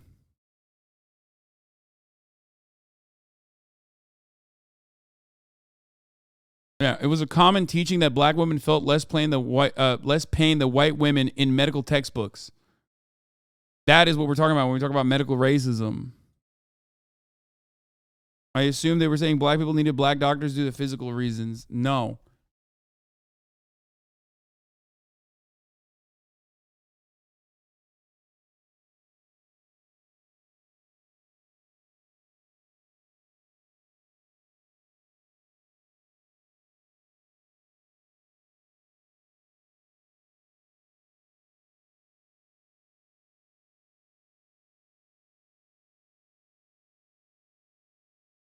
Anyway.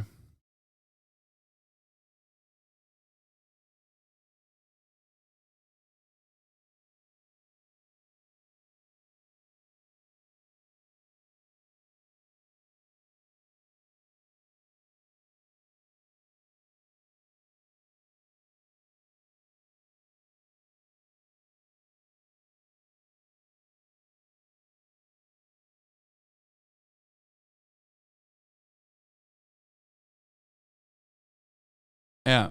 Even, by the way, think about it this way. White men being the default is such a fucking prominent perspective that, like, even white women have been oppressed medically. Okay? Do you understand? Like, white men are so the default that, like, even white women in general have been, undermined in the medical field. That's how fucked up this shit is. We still don't. First of all, here I'll give you one example that's like kind of stupid. Okay, But like, we still don't have a fully developed scientific consensus on what the G-spot is. Okay? Women's anatomy is still not fully understood. Do you understand? Like, that's crazy. And whenever I bring that up, people go fucking crazy over it. They're like, that's not true. People know it. It's a myth. Or some people say it's a myth. Yeah, not fully understood by men. No, not fully understood by women either. Okay? It's not just because men and women both have to come together and fucking figure it out scientifically. That's not true. Okay.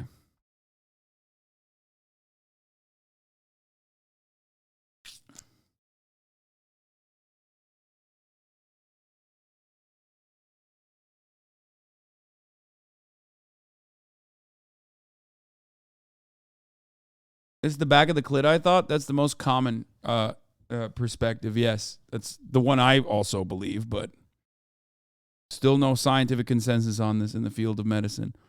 And or just as far as it pertains to women's anatomy.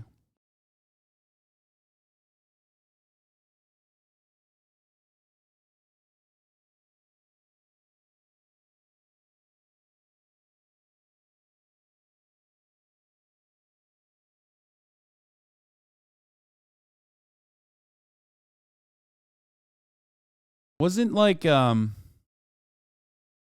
was it?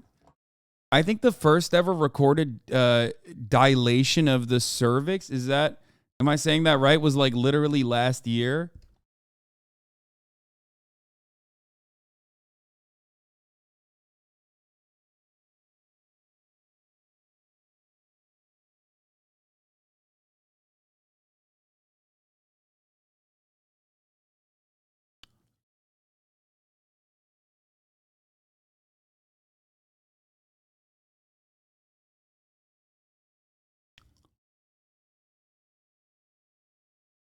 Was this cervical dilation?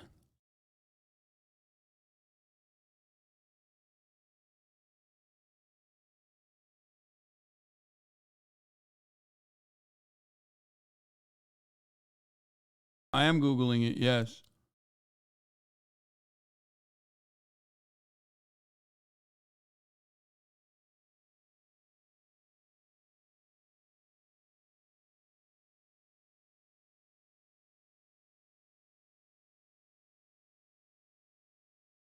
The way for it to dilate on its own is during childbirth? No, I know.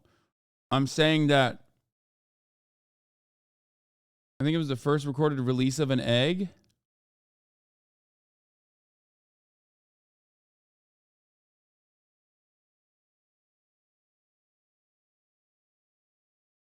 Of course I'm going to Google it. I don't want to give you the wrong fucking information, chatter. Do you want me to just like spit off the top of my dome? There's like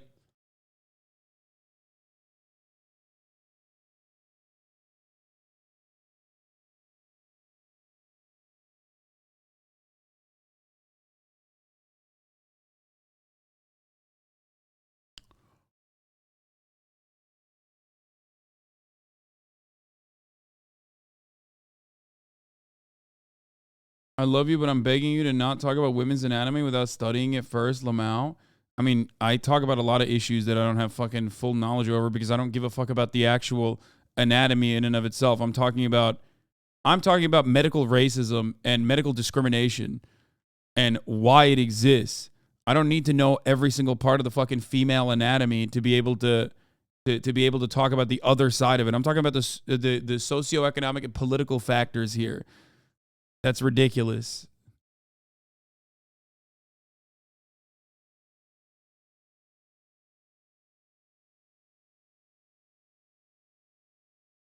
Like, I don't have to go to med school to talk about the politics behind it, as long as the fundamentals are there. Scientists just captured the flash of a light that sparks when a sperm meets the egg. No, that's not what I'm talking about. I can't find it right now.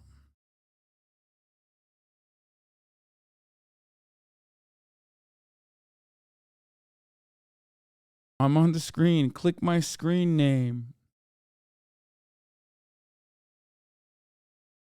I'm begging you to study my female anatomy. No.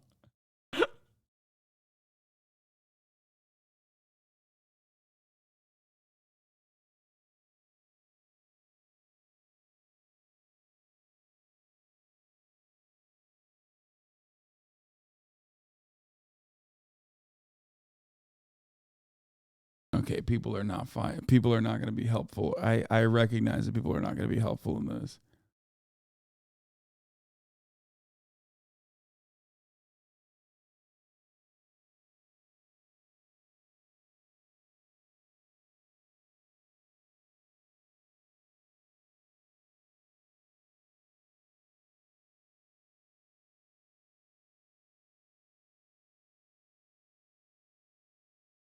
I'll try and find it, but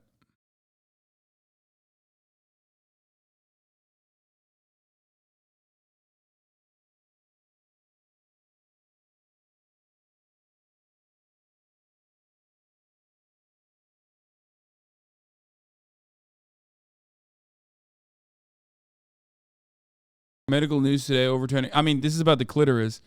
However, the number of nerve fibers within the human clitoris has never been officially quantified. The most often cited claim is that the clitoris has 8,000 nerve endings, but this figure originates from a bovine study mentioned in a book titled The Clitoris, which appeared in 1976.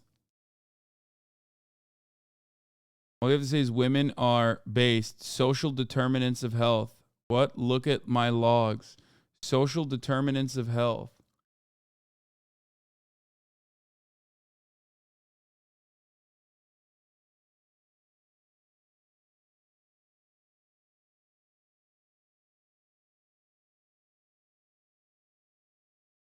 Complete dilation of the cervix is achieved when the cervix dilates 10 centimeters.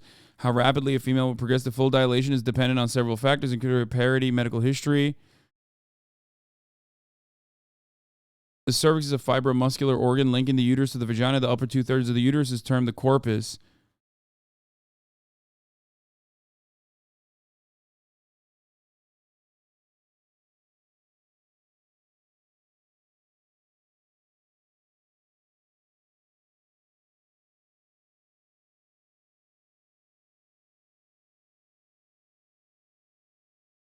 Gross, dude. I mean, that's how you were fucking brought into this planet, dude.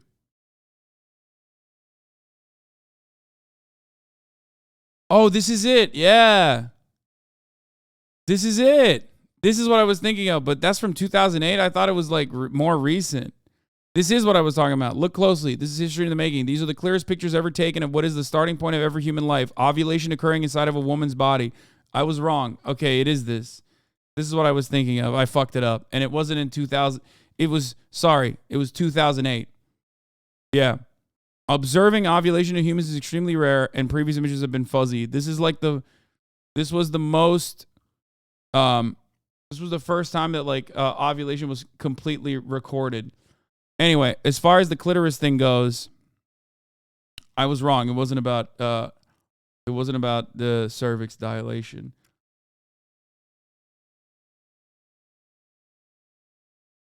Why does it kind of look like a boba? Okay, stop. Oh my God. Okay, anyway. But yeah, to rectify this outdated piece of essential information, a study led by Oregon Health and Science University examined these tissue samples in the dorsal nerve of clitoris in an effort to quantify the number. The dorsal nerve, which contains the two symmetrical tube-like structures, is the main nerve responsible for clitoral sensation. The researchers presented the results of this first known count of human clitoral tissue at a scientific conference hosted by Sexual Medicine Society of North America in 2022. What the fuck?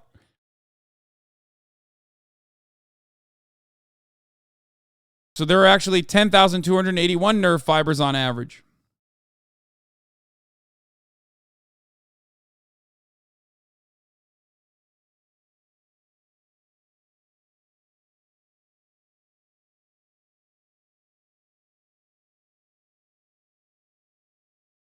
Can't wait to donate my clit to science.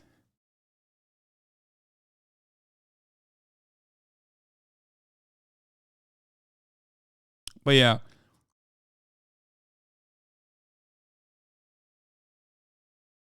There you go.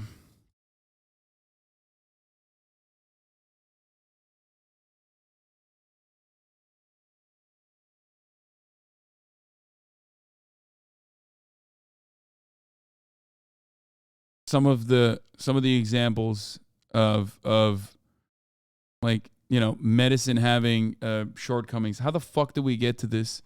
Oh my God. Oh, we were talking about the C word and privilege.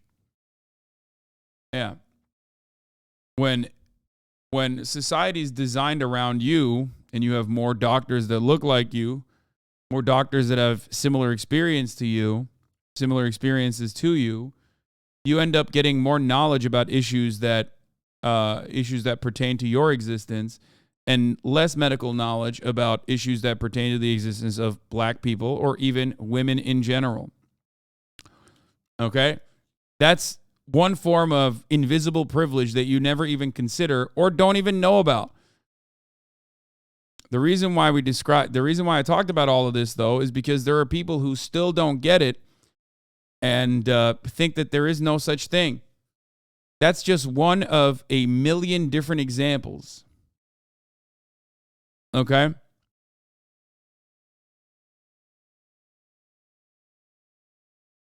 Yeah. A discussion that we have regularly is how cheap Propecia is. You know what I mean? How cheap the generic version of Propecia is. Why? Because it treats male pattern baldness. Lack of access to healthcare, advocacy, and education pertaining to healthcare, especially when it comes to pregnancy. Yeah.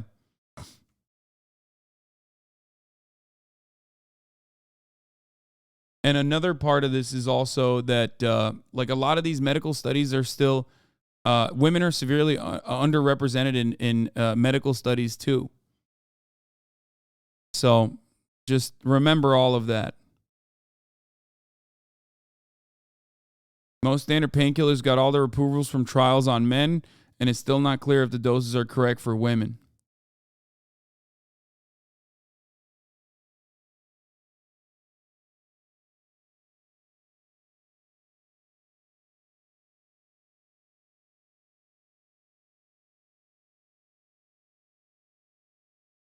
Get it?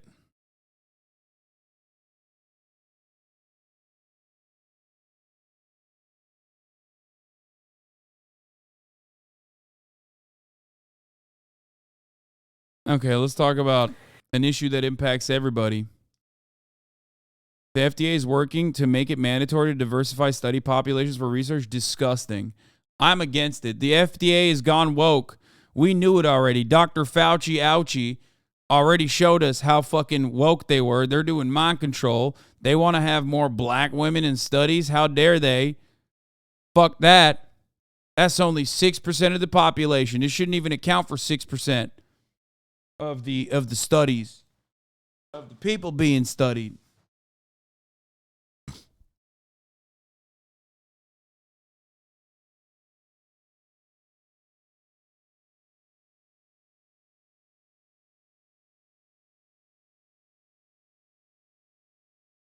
Anyway. Ay, ay, ay.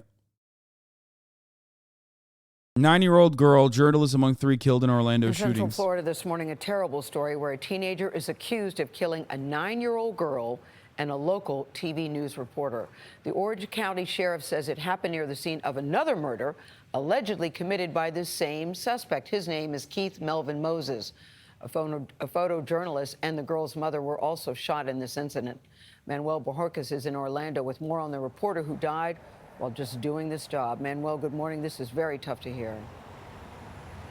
It is, Gail, heartbreaking on so many levels. Other reporters who were at that scene described seeing the gunman simply walk up to the news crew and open fire.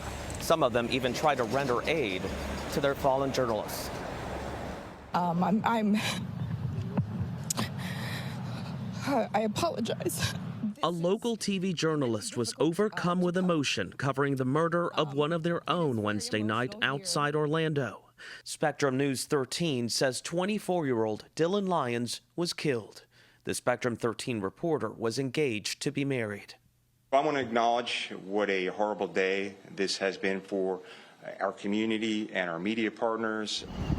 The deadly rampage began near a crime scene where a woman was found shot in her car earlier in the day in the Pine Hills neighborhood. Police say, for unknown reasons, the suspect returned to the scene. Deputies located 2 men who had been shot in or near a vehicle. They are a News 13 reporter and photographer who were on the scene to cover the homicide from this morning. The gunman then alleged. How do you feel about prioritizing? How do you feel about fighting for women's rights before prioritizing the fight for any progressive legislation for minority groups? What? Are you okay? Should the fight be all at once? What? I use this as an example because women make up 50% of the population, and there's still white women out there. It's the same as BLM advocating against police brutality when victims of police violence are white. Because marginalized communities understand that a police force that can be brutal towards white men even will certainly not think twice about being brutal to black men. I don't know what's happening. I feel like this community's gotten like increasingly more unhinged since the Hogwarts discourse, where people literally now get off on trying to pop off with like the weirdest angle they possibly can. I don't really know what is going on. Like I've noticed that it's been like more rampant amongst like especially long-term community members. I don't even know if that guy was trying to be mean in particular. I don't know where he was coming from, but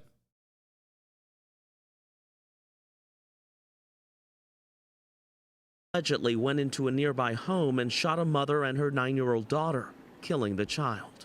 Florida Congressman Maxwell Frost tweeted, "My heart aches for my community and district. We've had more mass shootings than days in this year so far. This does not have to be our reality. I'm devastated."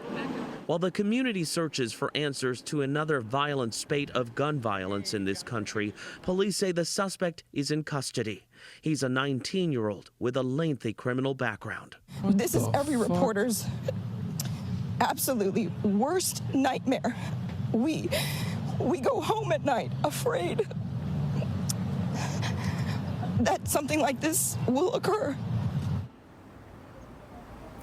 And the sheriff said the photojournalist and the mother of the child who was killed remain at this hospital in critical condition. They say the first victim, the woman who was killed in her car, was known to the suspect. What is unknown is why he allegedly returned to the scene and targeted the news crew and that mother and child. Tony? Manny, thank you very much. It's a reminder of the risks of this job, but it's equally as tragic and shocking that a mother and a 9-year-old girl, the mother is in the hospital now, the 9-year-old is no more. That is tragic. Whatever the answer, it'll never make sense, but it's just a reminder. I never think of this job necessarily as dangerous when you're not in a war zone. That guy, 24 years old, let's start with that, engaged to be married, he thinks he's covering another story, and at the end of the day, his life is forever changed. He's no longer with us. Makes no sense. Yeah, and that little girl with the rest of her life to look forward to. I would just say let's resist the urge, collectively as a country, to become numb to this, because it's happening so often that we become callous. Maybe because you don't want to hear it. It might make you feel a certain type of way, or because it's natural for us to just turn a blind eye to something that doesn't necessarily hit our doorstep. But this is America's doorstep. This is who we are, and this hurts. And these things should not happen as often as they do. Yeah, that's well said, Nate. Israel has carried out. I mean, that's not even a thing.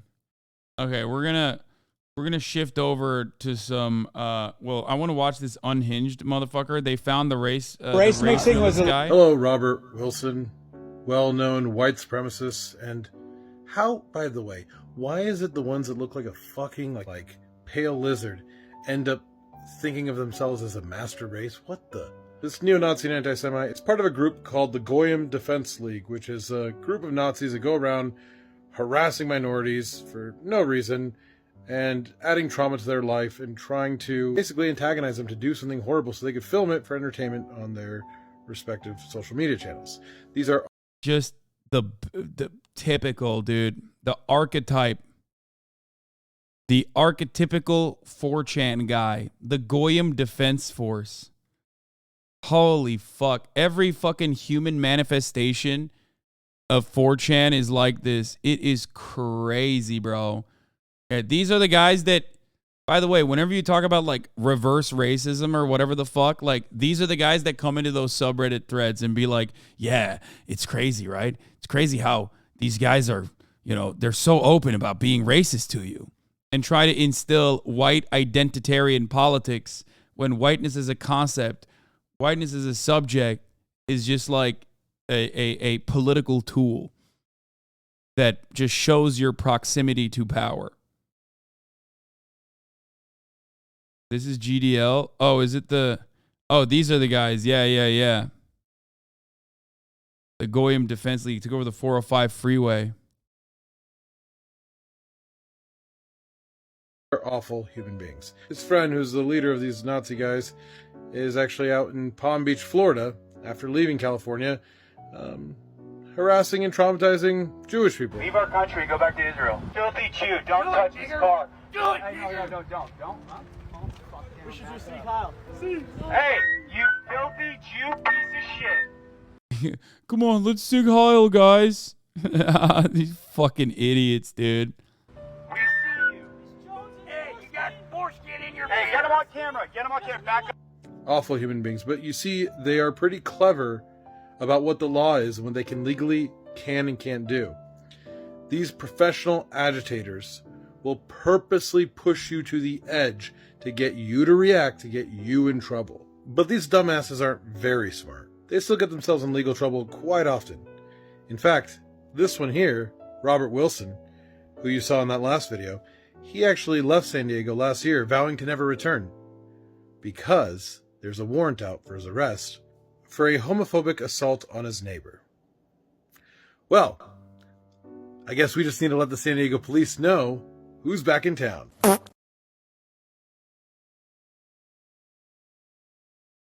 Yep. Great. They always look like that. You guys know dude. race mixing was a...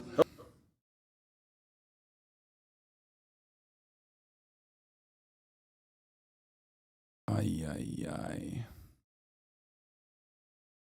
Classic. Yeah, they're trolls. They love to be edgelords, but like they're Nazis. They're like real out and about fucking Nazis. I guess the only thing is that just like their lives are fucking awful, like just horrifyingly bad. If that gives you any kind of, like if that gives you a semblance of happiness, I guess like that's where it's coming from. All right, let's do Ben Shabibo on Piers here, live and uncensored. Well, that's quite an intro we've given you there. Yeah, no, I appreciate it. You better live up to it. I look at that old tape and suddenly I hit puberty, right? I mean, like, that's... We both look so young. Oh, my God. Please nuke Hoscord. Thank you for the 10 gifted subs. I will not be nuking Hoscord. I will be running the top of the hour ad break, however, which nukes all of the unsubscribed. If you don't want to be nuked, and by nuke I mean see a 3-minute ad break, all you need to do is subscribe for $5 or for free with a Twitch Prime. By connecting your Amazon Prime account to your Twitch account, you get 1 free Prime subscription a month. Or you can get gifted a sub by the likes of Please Nuke Hoscord. Here's a 3-minute ad break now. Ago. Right. 10 years ago. And it was interesting because I was at the time, getting very angry about a series of mass shootings in America with a British sensibility and saying, obviously my country, we don't really have any guns. And I was, hectoring and lecturing, I guess, Americans about their gun laws. And it went down as badly as that phrase would suggest, particularly with you. But what was interesting was when you came on, I thought, who's this snotty little kid who's going to start trying to take me on? And then it rapidly became clear to me you were a hell of a lot smarter than you appeared. So we've moved on from then. Anyway, we've had our kiss and make-up interview after that. But I think what was really interesting to me, 2016, so 7 years ago now, you tweeted a tweet. This is your pinned tweet to this date. Simply said, facts don't care about your feelings. And if any phrase, I think, perfectly epitomizes this woke era that we have somehow stumbled into, it's that. because the woke brigade put feelings before facts. How do we get there? Well, I mean, culturally speaking, I think that what happened is that the value of subjective authenticity became the core to pretty much everybody. So the idea of individualism was taken to its logical extreme, which was, I'm so important and everything I feel is so important that I can ignore the rest of reality. And in fact, reality is an imposition on me. Institutions, rules, roles, the rules of the road, all that sort of stuff, it's an imposition on who I truly am. And in order for me to be actually free, I have to speak my truth. Now, you know, as I've said and you've said, there's no such thing as my truth, right? There's your opinion and then there's the truth. But as soon as you start speaking in terms of my truth, as soon as you start saying, well, there's how I feel about the world and how I feel about the world is the core of me, what that also does is it means that other people are aggressing on you when they disagree with you. Because obviously a shared reality means that we can disagree about things out here, but, you know, we sort of as human beings are intact. But the moment that you start to identify your truth with the truth, then anybody attacking your truth is attacking you as a human being. And I think that that's where we've gone, is this movement away from, we're having a political debate, but again, we can go out and have a drink afterward because we are not the political debate. The political debate's a different thing. To my politics are who I am, or my feelings about who I am, or my feelings about the world. That's the thing that matters more than anything else. And what's extraordinary, I mean, I remember this, we're going to come to them later, sadly, but Meghan and Harry, when they went on Oprah Winfrey. The issue is that, like, Ben's quote-unquote truth unironically revolves around, like, harming marginalized communities further by, one, denying systematic oppression and its existence, and two, asking for more of it from the government.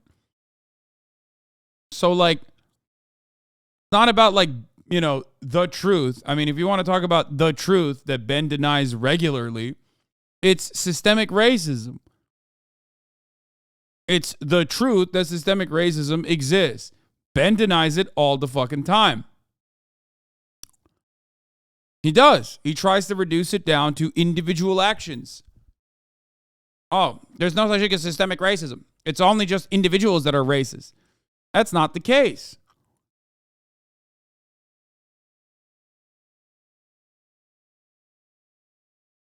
Yeah, this motherfucker actively says that God cannot make bad laws and proceeds to justify God's truth. Yeah.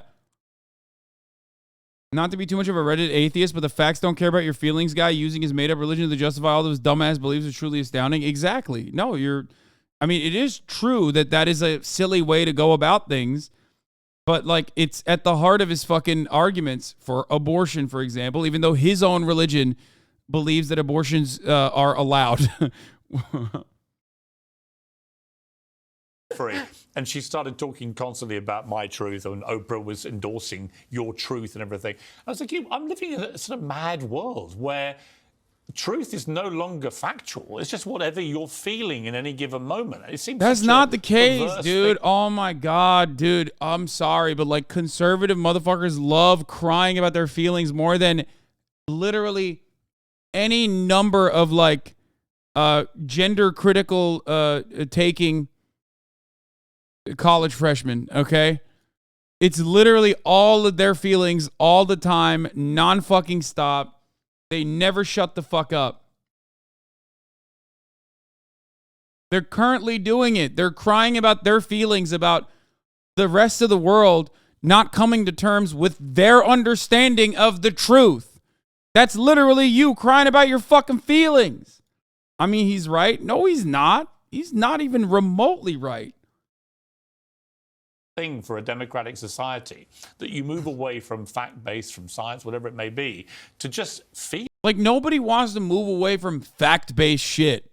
They just made that up. He is 100% right. Ben is so good. Love him. That's a lie. True. Like, who wants to move away from a fact-based society? You think it's the fucking guys that talk about climate change? Okay? A scientific consensus that 99% of scientists believe, or the fucking dudes that are like, no, it's actually fake because I'm being paid by the oil lobby. Who's trying to move away from scientific truth? The people that believe in evolution, or the people that think that it was Adam and Eve? Who's advocating for moving away from a science-based society? Shut the fuck up! It's mind-boggling to me that these guys have dominated the space so aggressively with their full court press that, like, while they simultaneously destroy books and remove them from public libraries and shit, they make it seem like it's the libtards that want censorship. Ben Shapiro, advocating for anti-BDS laws, has the audacity to fucking claim that he's a free speech defender. That's wild. And so many suckers are duped into believing it as well. I trust Ben over... No, don't ban him. He said I'm overly emotional. He trusts Ben over overly emotional people like myself. No, he had a really good take. I think we're going to have fun with that chatter. I'm going to unban that chatter because actual dumbass. Because emotional men are blind and cannot see the truth. Oh, totally, dude. Totally. I'm an overly emotional man. Ben Shapiro, on the other hand, is not emotional at all. Ben Shapiro cries every fucking episode about trans people existing in society and how that's destroying and eviscerating the fucking West. And moral degeneracy is actually destroying the West. You just agree with him, you fucking idiot. It's not that he is not emotional. It's just that you agree with him. So you don't recognize it when he brings up issues that are complete fucking fabrications. That's it. That's the problem. Based, he doesn't scream and cry like you. Yes, he does. And also, you're once again showing that you are nothing more than an animal, okay? Are you an animal? Do you have no capacity of understanding the words that are coming out of my mouth? You only can look at shapes and colors, and like the visceral reaction that you have is all that matters? You fucking dingus. You donkey.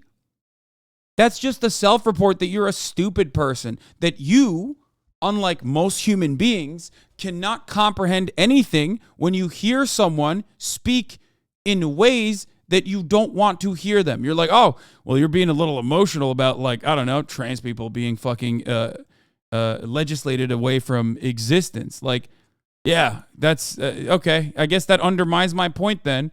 No, it doesn't. You, unfortunately, are too stupid. And you're admitting that you're stupid. You're doing the thing that conservatives do all the time. Vice signaling. Okay? You're signaling about your vices. And not only that, but you're also signaling that you're a fucking stupid person. Why are you so mad, bro? Chill. They just have a different opinion. I love the secondary take that immediately comes into play here. Why are you so mad, bro? This is not just a different opinion. Okay? I'm not just talking about a difference in opinion here. I'm yelling at a chatter for thinking that it is a virtue to be a donkey. Okay? It is not a virtue to be a stupid person. Yeah, you say a whole bunch of nothing. You say a whole bunch of stuff that has no meaning behind it. No, I say a lot of things that have meaning behind them. You're too stupid to understand it, unfortunately. So I urge you, okay? Please, just take a deep breath, okay? Take a deep breath. You're with us. You are blind and cannot see. Okay, just stop writing shit in the chat and just take a deep breath and listen to the words. And maybe then, instead of spitting out reactions like a fucking chatbot, you might be able to comprehend some of the things, at least some of the things, not all of them, but at least some of the things that I'm bringing up. And for the record, you can reban me if you get too emotional, brother. Aww, the classic, did I trigger you take? No, you didn't. Okay? You did not. We'll let you live. We'll let you live because you are an absolute fucking dumbass. And you haven't really, you haven't really said anything too spicy yet.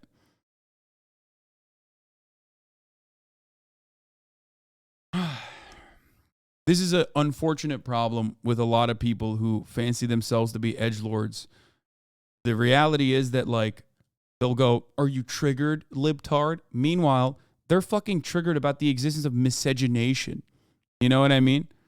Like, you are scared that society is changing at a pace that you cannot comprehend because, unfortunately, you're too backwards to just let it happen.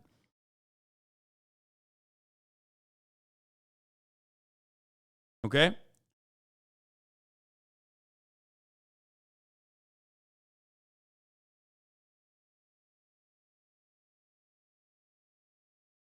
Now that you've said that, they're going to think of the most bannable thing to try and own you. I mean, if they say something bannable, I'll ban them. Feelings dominating a culture, and if you defy those feelings, you are instantly branded the enemy and you must be destroyed. Well, there's no conversation to be had, right? I can't have a conversation about your feelings. You're feeling your feelings. There's no way for me to dissuade you from You can't deny my feelings. Correct. I can't deny. I can deny the facts that you bring to the table, but the problem is once that becomes irrelevant, then we're just at an impasse. There's no more conversation to be had. How big a problem is it that at the same time, simultaneously, I think, you've had the rise of very populist leaders like Donald Trump, Boris Johnson in the UK, and others who play pretty fast and loose with the truth. That you have people who say, well, hang on, you talk about the sanctity of truth, but you've got these political leaders, US presidents, British prime ministers, where they don't seem to care about the truth. They just bumble through with whatever suits them from day to day. How dangerous is that to the whole shebang? I mean, I think that is dangerous, but it's dangerous in a different way. And it's also dangerous in a more consistent and, I would say, historically precedented way. I mean, the fact is that politicians have always fibbed to us. I mean, there's nothing new about politicians saying things that are not true, from LBJ to George W. Bush to Donald Trump and Barack Obama. I mean, like literally every politician. And Joe Biden. I mean, yeah, to President Biden. Yeah. Right? You see this all the time. So the idea of a politician not telling the truth or shading the truth in particular ways, that's not what's new. I think what's new is where people are presented with data and their immediate response isn't, let me bring you some data that rebuts that data, but I don't even have to look at your data because your motivation is bad. That's not true. Ben Shapiro is once again arguing against the complete fabrication. He's arguing against something that's made up, which is ironic because, like, his side has Donald Trump, who, like, doesn't even try to fucking massage the numbers. Ben is, like, a product of a bygone era of old school neocon conservatism that at least tries to, like, justify the American Enterprise Institute type conservatism, the Heritage Foundation type conservatism that tries to, like, find data or massage numbers enough or cherry pick enough to make it seem like there's actual data on his side. But, like, that's not the case. That era of conservative politician died out regardless. And no, as far as, like, science having a fucking bias or a slant, yeah, it's on the side of you know, it's certainly closer to liberals and the things that they talk about. So, you know, I myself am not a liberal, but even I recognize that. Ben Shapiro loves your piker. Thank you for the 5 get the subs. This philosophy. How dangerous is it, though, that we've also become incredibly tribal? I think more than I can ever remember in modern history, actually. You know, when I read your Twitter feed, I think you're always prepared to call out your own side if you genuinely feel there's been some egregious wrongdoing that they've done or a terrible mistake or whatever. But the number of people prepared to do that now, on social media in particular, is minuscule. Most people park themselves into their tribe, whatever that tribe may be, and there is no moving them. There's no deviation. Even yeah, I mean, it's two guys that agree with one another talking about how, like, the other side is just like they're unmoving, they're unshakable. It's just like, bitch, what about you? You're doing it right now. And if the facts change, and again, it plays into, well, if your feelings are the facts, then if you feel that fact is wrong, well, that's enough. Right. But the tribalism that I think has cropped up is rooted in a philosophy called emotivism, which is the idea that everybody's actual viewpoints are not driven by their view of the facts. It's driven by their internal emotions. What that allows me to do on the converse is attribute malicious intent to people that I'm arguing with. And it means that I get to ignore all of their facts. The reason that I'm disagreeing with you is because I'm good and you're a bad person. And dude, I'm sorry, but, like, I can't. This is so 2016 era, like I said. Like, this is pre-Trump, okay? It's pre-Trump. Who the fuck is even claiming that they have facts on their side at this point? You know what I mean? Like, Republicans don't give a fuck about that. They give a fuck about power. This would be interesting React content in 2018. Yeah, when a younger Hasan would be like, that's not true. The facts are never on your side, Mr. Ben Shapiro. The facts are actually on the side of liberals. There's a reality that has a liberal bias, okay? Facts don't care about your feelings, sir. What that means is that people on my own side, for example, they might be upset with me for talking with people on the other side of the aisle, because why would you talk to somebody who's a nasty person, who has bad motivations? And the same thing on people on the other side talking to me. I was having a conversation one time with a very, very large left-wing podcaster. This is probably 2018. And I said, we should really do like a crossover podcast for the midterm elections. It'll do huge business. And my side will be totally fine with it. It'll be great. And he said, your side will be fine with it. My side will kill me. Right. And that's probably But that's right. the way it's gone. And Bill Maher said to me, that comedy used to be rooted really in right-wing extremism being comedic. And that was where liberal comics like him could get their material. Now he said it's mainly to the left. It's the woke. This is that's another fucking old, out-of-touch asshole. No, right-wing extremism is still fucking hilarious. Definitely. Like, it's still certainly hilarious. Are there rad libs that also fucking lose their minds in ways that are vicious and also hilarious? Certainly, I make fun of them too. But this notion that it's like most comedies coming from the blue-haired liberals, blue-haired Marxists or whatever, like, no, that's silly as fuck. Area of politics that gives him the most comedic material. And he can't believe it. As a liberal himself, he feels just really frustrated that they don't understand how ridiculous and laughable their positions on things have become. Well, it's driving a bunch of people who consider themselves center or center-left into the arms of people who are more conservative, actually. I've made the point before that I think the future of the West may ride not... Yeah, what will the progressive movement do now that they lost Bill Maher? Oh, that's awesome. On people who agree with me most of the time, conservatives, traditionalists. I think the future of the West might ride on people who consider themselves kind of traditional liberals, who may agree with some of the left's prescriptions economically, but who disagree with the way they want to get there, which is very often by silencing debate, using censorship, shutting things down. So the question is going to be, are they willing to put off utopia for a while in order to engage in the debate? Because I've always thought, like myself, I've always thought myself not really as a political ideologue, right? I think I'm pretty centrist and call out everybody, really. I see myself as a journalist, fundamentally, and don't think that being partisan helps that particular profession very much, as we've seen from those who've actually drifted down into being partisan as journalists. It doesn't work. You become an activist. No, centrism is not being devoid of ideology. Centrism is just literally whatever the ideology is.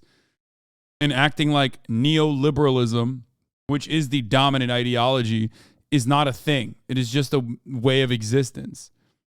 Okay? There is no such thing. It's stupid. It just means you're advocating for the status quo, which, by the way, ironically, is what everyone is advocating for the most part.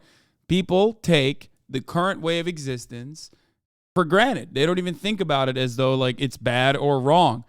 People that are like openly on the right want to pull it more to the right. Okay? People on the left want to pull it more to the left. The idea that like centrism is a real viable thing is just, it's not. It's just exactly. Centrism is just deferring to the hegemony. Exactly. Hegemony. I said the other day, are you a conservative? I said, well, I've never identified as a conservative. But the farther lunatic that the left woke go, the more the pendulum swings. And eventually we all get sucked into thinking, well, okay, actually, by comparison to this, I probably am getting a bit conservative because I think they're lunatics. I think what's happening right now, and it's happening in a bunch of countries, is people are just craving any sense of normality. And common sense. And no one is providing it to them. Right. No one is providing it to them. They're taking a slap at the people who are... Yeah, dude, you certainly are providing normality. Mister, there is no such thing as a fucking non-living wage. Yeah. Yeah, I always go to Ben Shapiro to understand what is really going on when he tells me that, like, the average American that's suffering from fucking medical bills or whatever kind of, like, unnecessary amount of, cost of living increases, all of that is actually bullshit because Ben Shapiro told me so, and I'm just not working hard. I should be working harder, Sigma Grindset style, and that's when I get my sense of normality from Ben. responsible for the status quo as licensed to now do whatever they want. And so you're seeing the pendulum swinging wildly side to side, because if you're a political leader, you're trying to harness the passions of the moment to get done the thing that you really, really want to get done, when in reality, the population just wants things to kind of just stop. Just like, leave us alone and stop. He's reterming the fact that the reactionary politics is born from the left insulting their idea of what's normal. Yeah, exactly. Yeah. Ben Shapiro constantly shits on what could be possible, right? Like a better future. That's how he makes his living, while simultaneously upholding inequality as the norm. And in many such cases, inequality is the norm. And a lot of people are conditioned to think that it is the norm. So, of course, that's the reason why he can get away with saying this is common sense, of course. Well, you know, not.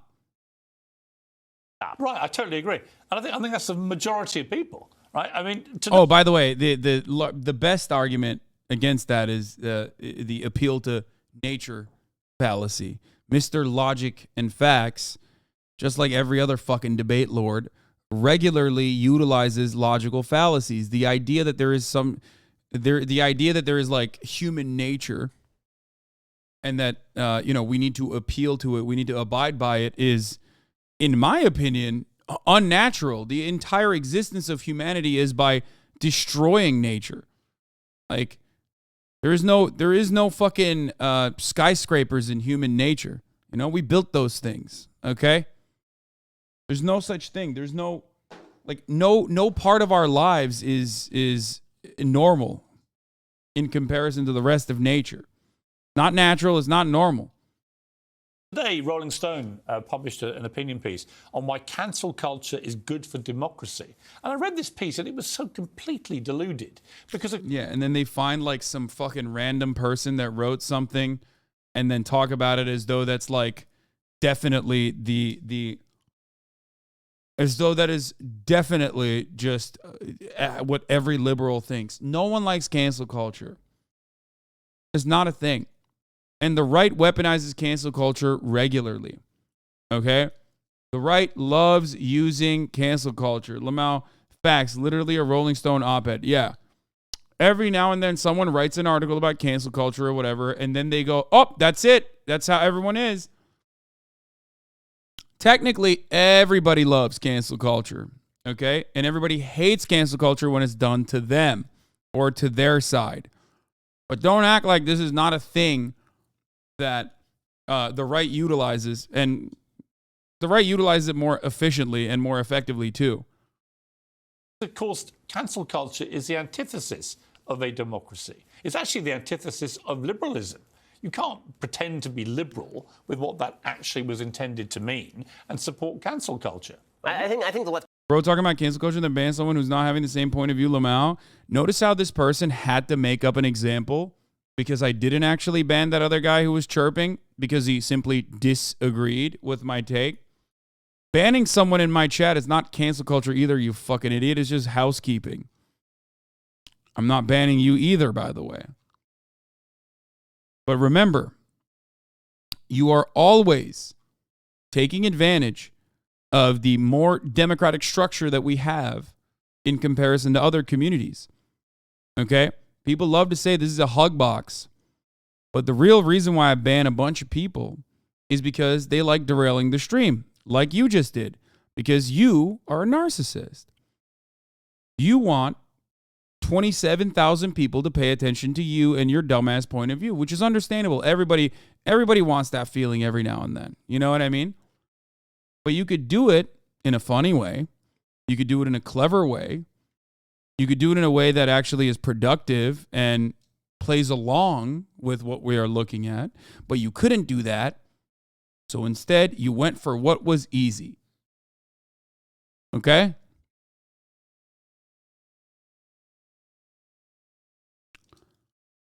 Bro, what is he saying? This is the guy I didn't ban, by the way. The Ben Shapiro fan that I did not ban. And even though I did not ban that guy, the other guy came in and went, dude, you're banning people that don't agree with you, Lamau. Cancel culture. Anyway.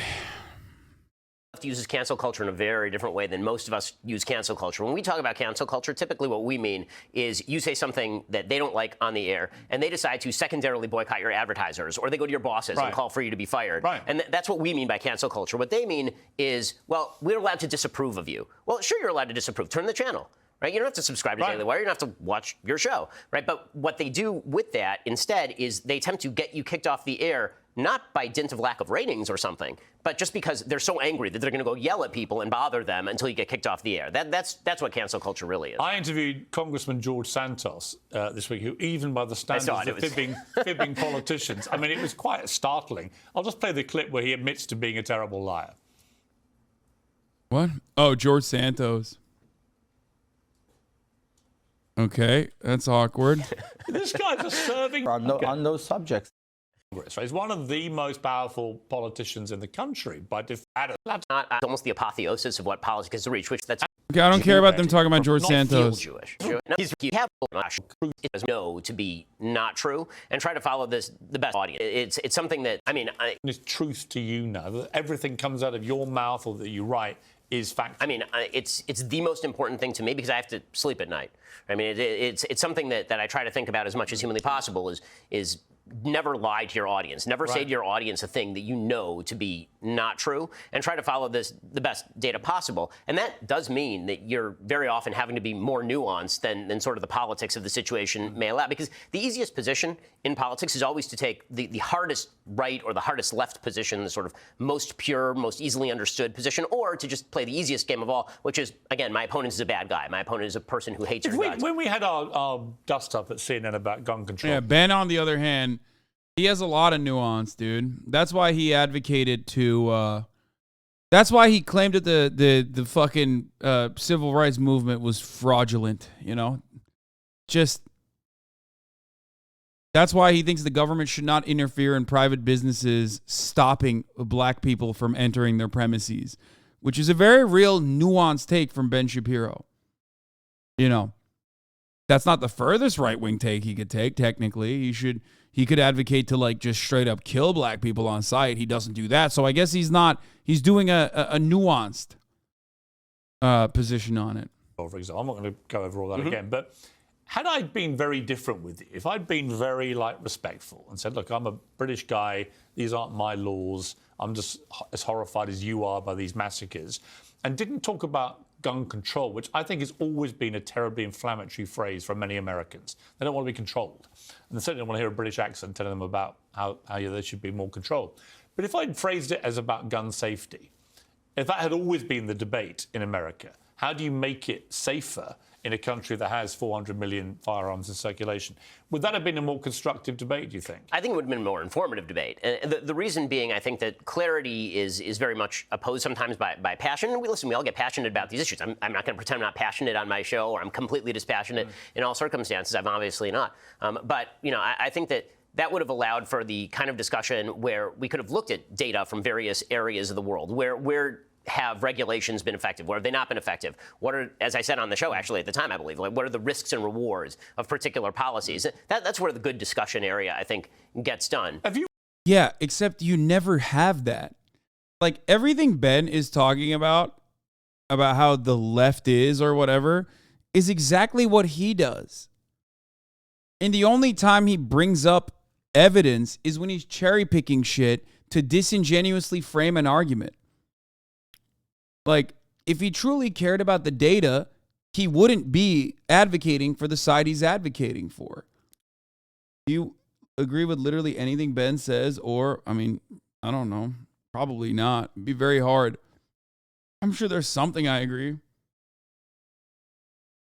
as far as what Ben talks about. But as far as his political perspective, no, not really. I mean, just final point on the gun thing. But and I'm aware many viewers who watch this in America own guns and support I own guns, the Second Amendment rights and so on. Where do you see the line going? Hasn't Ben shown data before in debates? Yes. That's why I said he loves to cherry pick data. Like, what did he do the other day? We were watching a video and he almost slipped up and then he turned around. Like, one common trope is like using the totality or the majority instead of per capita arguments. because per capita arguments usually betray, whenever you talk about like American statistics, people love to use totality rather than per capita, because America is a very large country and is a very wealthy country. So, of course, by a lot of metrics, we spend more money than other nations, right? On a lot of shit, right? What was it? What the fuck was it that he was like talking about? Bro said your hatred blinds you. Because your hatred blinds you. I don't really hate Ben Shapiro. I think he's a fucking loser, really. Oh yeah. Yeah. He said, yeah. The rate of black arrests. Yeah, I remember. No, I think he said the rate of, or did he say a higher rate of white people are killed by cops? And then corrected himself and went, I mean a higher number. Because, you know, he almost accidentally fucking revealed the truth when we talk about the argument about like black people being over policed.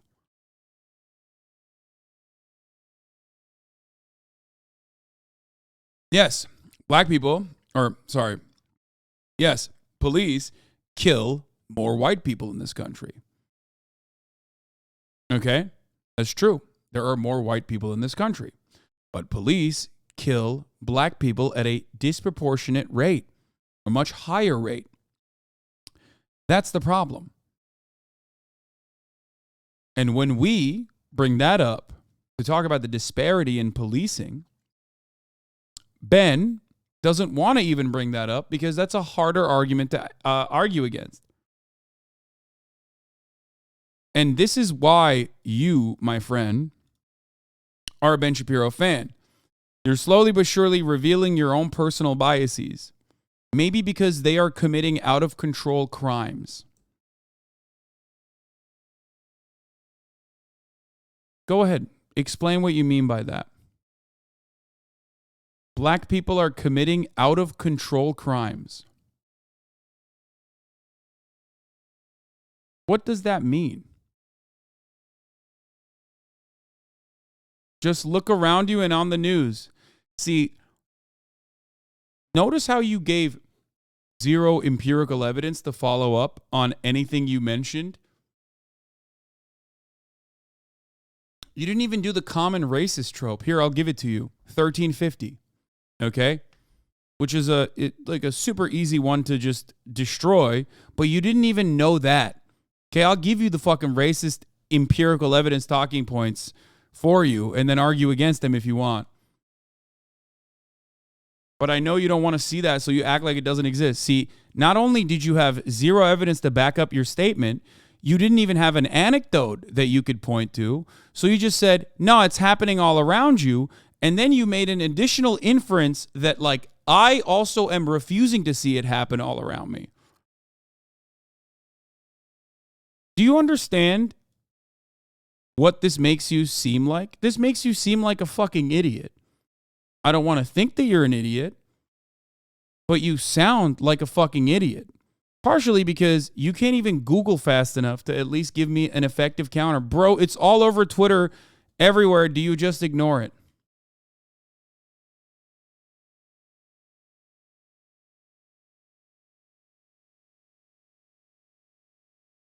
Things that you see on social media are not evidence. Okay? If you think that this is a non-emotional argument that you're making, I don't know what to tell you. Where is the facts over feelings? All actors, I guess, then. No. That's not what I'm saying. My friend, I don't know if you know this, but our algorithms are highly personalized. It's like Benny Johnson saying, why am I getting an ad for a gay cruise on the Army website?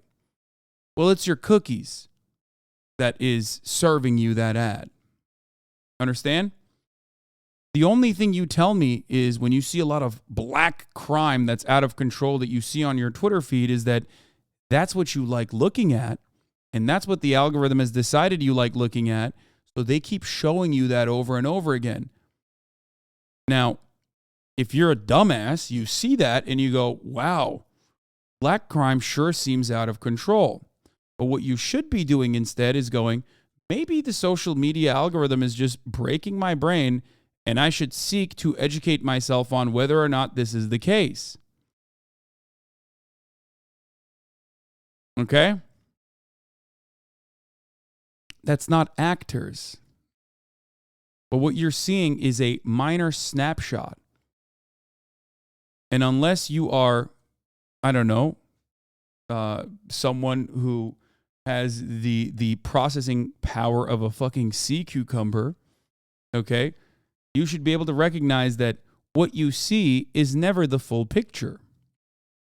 If you think that your own highly personalized, algorithm-backed social media feed is indicative of what's going on around the entire planet, we have some real issues.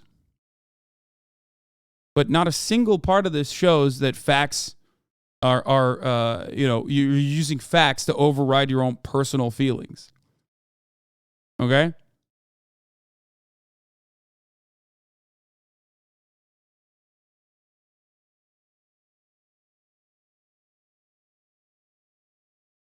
I don't think he ran away.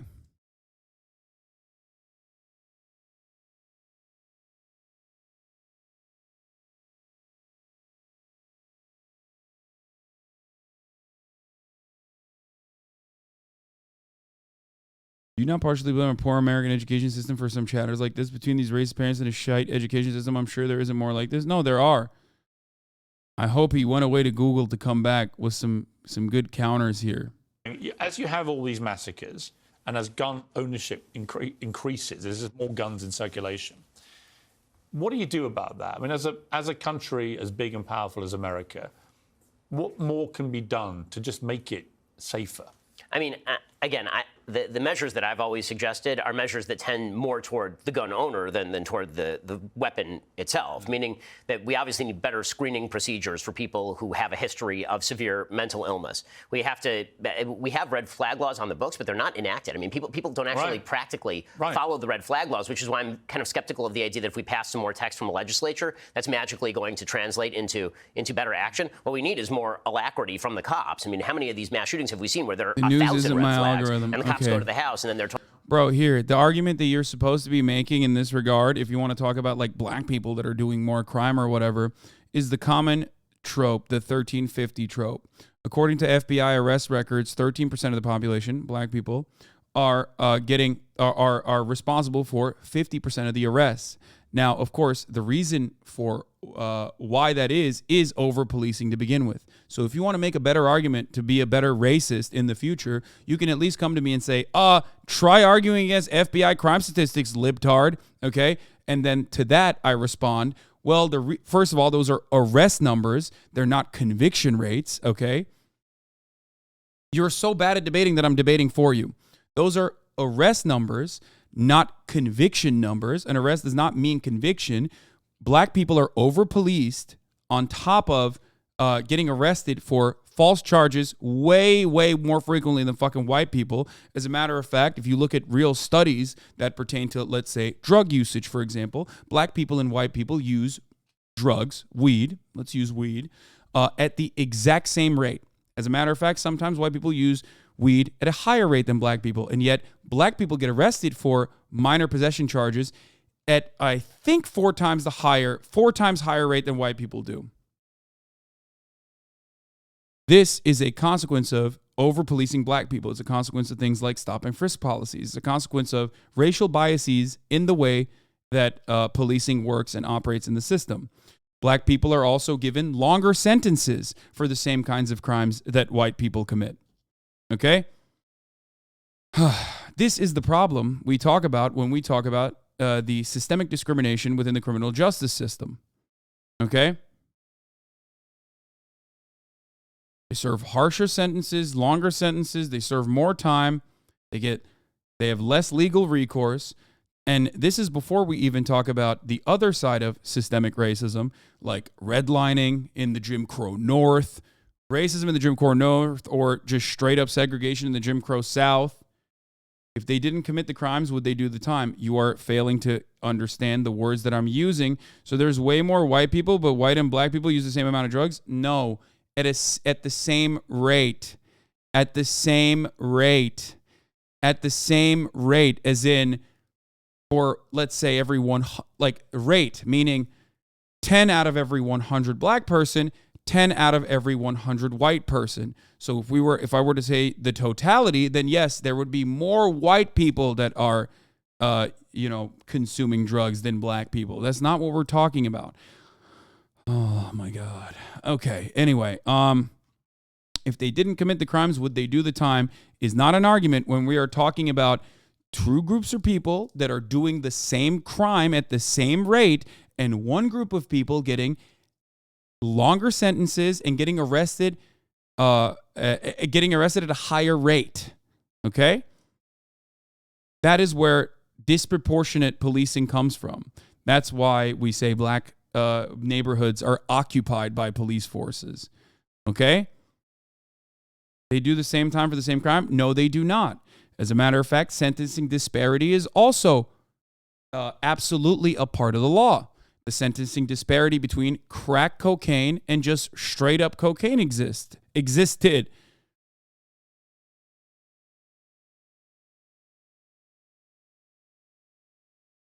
So even that's not true. That's not even true. You're not understanding what I'm saying to you. Okay? I hope this is an educational moment for you. Okay?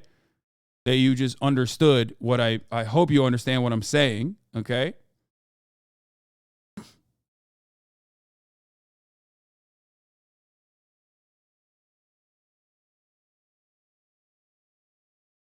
Anytime I'm being charitable to a chatter like this, understand that there are thousands of other people like that chatter that are also in here that want to learn, okay? They want to learn. They watch a fuckload of Ben Shapiro and think that the Ben Shapiro takes are actually true and realistic. So, of course, I'm going to address some of the things that they're saying and try to break it down and maybe even give them better arguments to make if they want to be racist, and then destroy those arguments anyway.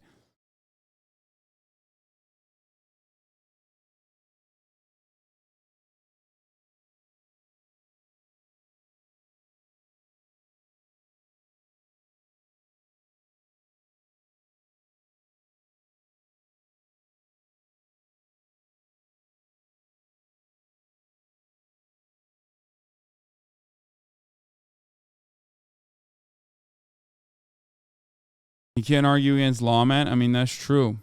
Can you give me an example of a black person being sentenced longer than a white person for the same crime? You are once again looking at individual examples. Individual anecdotes is not an adequate substitute for data, okay? Of course I can give you an example of a black person's sentence being longer than a white person for the same crime, but that wouldn't mean anything because the way to disprove that, again, would be to give you an example of a white person doing a longer sentence than a black person for the same crime. But that wouldn't actually prove the point, would it? Okay? You have to look at empirical evidence. You have to look at statistics to get a full scope of the picture. Okay?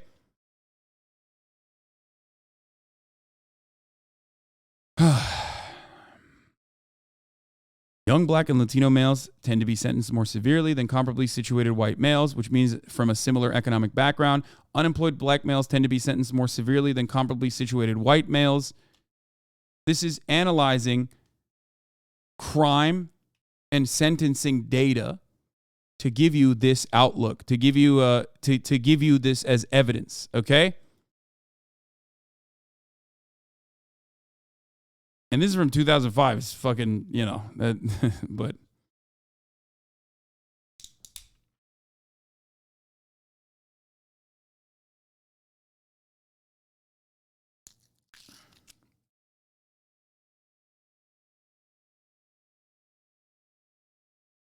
Doesn't that mean that black and Latino males are committing more crimes? That's why they're being sentenced more? No, chatter. Okay.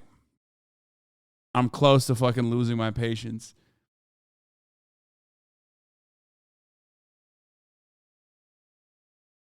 It's the same crime It's the same crime. They're doing the same crimes. They're not doing more. It's the same crimes that they're committing. You have to be trolling, right? Do you not understand this?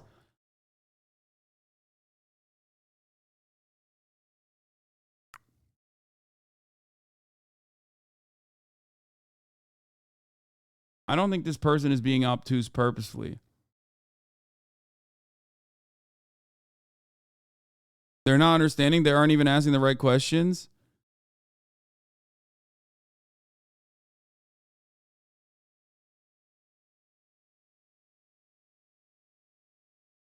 If you have faith in the justice system, you are breaking up its fabric of reality right now.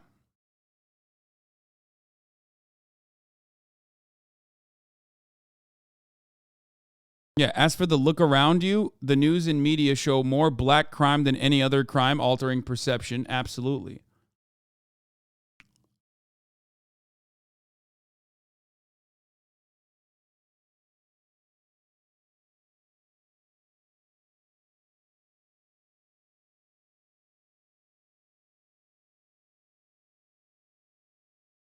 What does it mean then?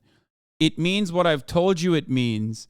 It means that white people and black people, when factoring in their socioeconomic conditions, as in like where they are in life, okay, when factoring in the crime that they have committed, are doing the same crime but not doing the same time. Because the criminal justice system somehow, for some reason, okay, keeps giving longer sentences to black people. That somehow, some reason, is systemic racism. I'm telling you what the reason is. You're denying the existence of that reason. I'm giving you the evidence, and then you, I think, are failing to comprehend it.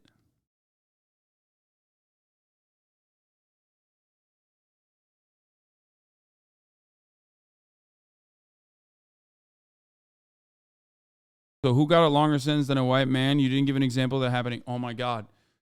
This is an example of that happening thousands of times. This, okay, a study is kind of like not one example, but like thousands of that example put together. Do you understand? Do you know what a study is? Do you know what that is? It's like a bunch of anecdotes that they put together and compiled so that they could get a better understanding of how systems work, because we are unfortunately very biased, okay? And anecdotes can be clouded by bias. There's many different biases, like recency bias, or maybe you see something a lot in your fucking immediate, Twitter feed, and you think that that is the case. So we look for an adequate sample size, and that's how we conduct a study. He didn't ask for thousands, he asked for one. Huh.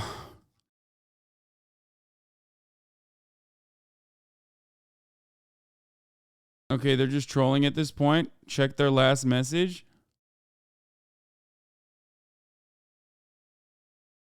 This is like the Andrew Tate argument over and over again. Exactly, just one example. You know people make up studies, right? Exactly, just one example, please. Bro, you don't even have a study. If there's thousands, you should be able to name one easy. Oh my God. Oh my God. Oh my God. Okay, no. He's baiting me. He's baiting me. Okay, never mind. All right, man. I tried. You look really bad right now. Brother, I know you're too stupid to understand this, but it's not me who looks really bad. But I don't think you'll ever recognize how insanely stupid you look right now. Yes, do the insult and ban thing and move on to the video. No, I'm gonna keep you going. I tried.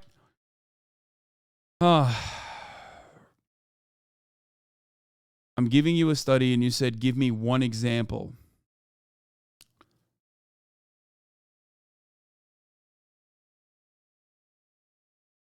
That's so sad. I gave you facts and you said, well, I want it to correspond to my feelings, and it doesn't correspond to my feelings. That's so fucking sad.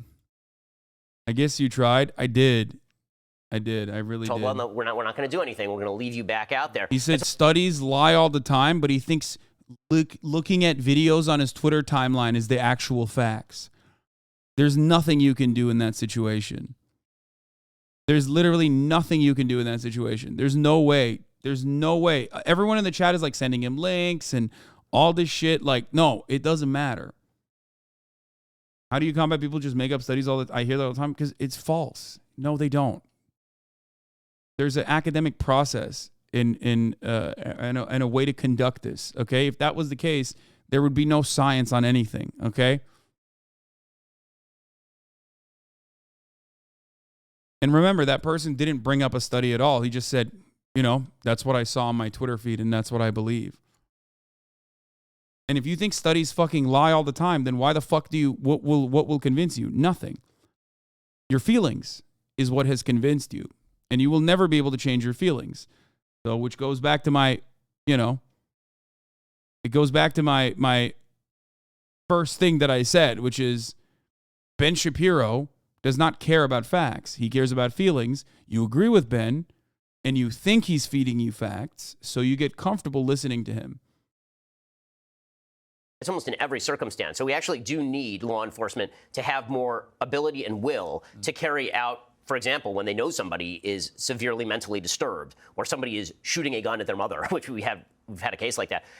That would be a time where you actually remove the person's guns and keep track of them, make sure they can't actually get guns. Right? I mean, see, if I had my way again, when I was doing that debating, I would have had this kind of conversation.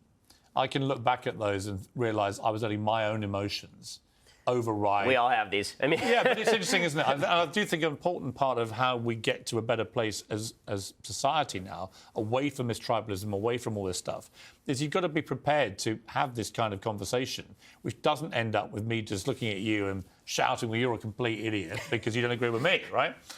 It's more complicated. It's more nuanced. Life is more nuanced than that. I like to think so. And I think that, again, those conversations can be really, really productive. I try to make a habit. I have my regular daily show, but I also have a show called The Sunday Special that you've been on, in which I bring on a bunch of people who disagree, from Bill Maher to Anna Kasparian. Yeah. And we actually try to talk through these issues. And last time I came, and I found it a very surprisingly pleasant experience. Yeah, exactly. Let's take a short break. I want to come back and ask you the most deadly question in the world right now. What is a woman? Welcome back to Piers Morgan. Oh, here we go. Yeah, he's like, let's talk about transphobia. Uncensored live from New York. Ben Shapiro is live and uncensored. So come on then, what is a woman? Well, I mean, a woman is whatever J.K. Rowling says a woman is. Right. And she's right. A woman is a biological human female. How on earth have we got to a place where stating that simple fact has now become a stick to beat people with? When, from what I can ascertain, 99% of the entire planet agrees with that fact. Yep. Again, it goes back to that idea that your subjective feeling about yourself must be reflected by the rest of the world, cheered and celebrated by the rest of the world, because that's actually what the ask is, right? The ask isn't even, I wish to be treated well in society, and you can think whatever you want of me, but you should treat me decently. That's not the actual ask. The actual ask is, I wish for you to participate in a delusion whereby I am a biological human female, or exactly the same in many important respects as a biological human female. Trans women are women, which, again, if you refuse to define what... You've warned about this, and I've warned about it, and we've taken it to... We've said in the warnings... It doesn't seem like he's describing what a woman is, though. It's so funny. They never do. They're like, a woman is a woman. A biological female. Okay, what is a biological female? And whenever you ask them that question, they're like, okay, well, chromosomes. And then you're like, okay, is Ann Coulter a woman then? Yeah, she is a woman. Okay, high likelihood that I think, isn't she intersex? I think she is. I don't want to fucking... Or didn't she have a chromosome thing? Am I crazy?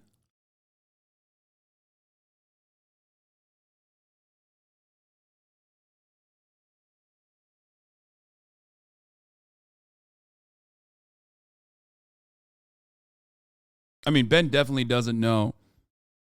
Ben definitely doesn't know what a woman is anyway. But a chatter actually correctly pointed this out. Saying that you're a biological female already gives the game away. You're talking outliers that represent 99.9% of the population. No, that's not true. It's not 99.9% of the population. Okay? And it doesn't matter. You can't just say something is an outlier and then act like that's not, act like that is a biological reality. Act like that's outside of the scope of biological reality.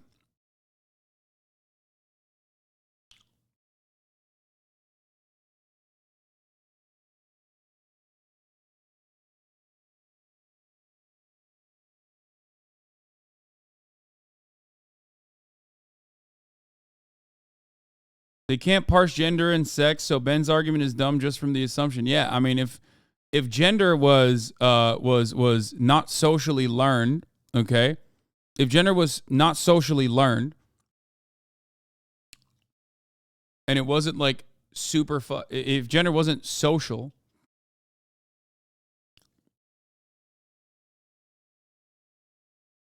then you wouldn't have to separate it and say biological gender, biological sex.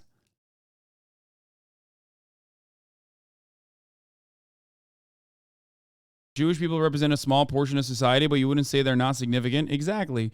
Also, I think, wait, isn't that actually the same number? The number of intersex people on this planet is more than the number of Jewish people.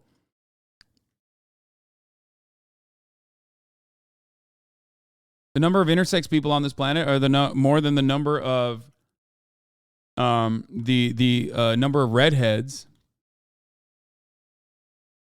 If we're going to talk about like biological, okay?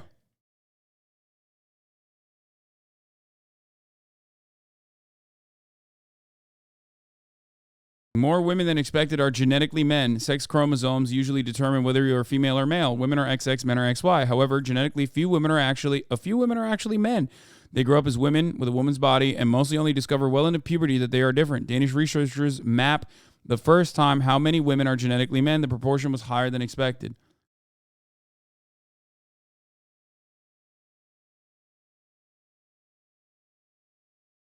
The intersex estimate is 1.7%. Jewish people make up 0.2% of the population on the planet.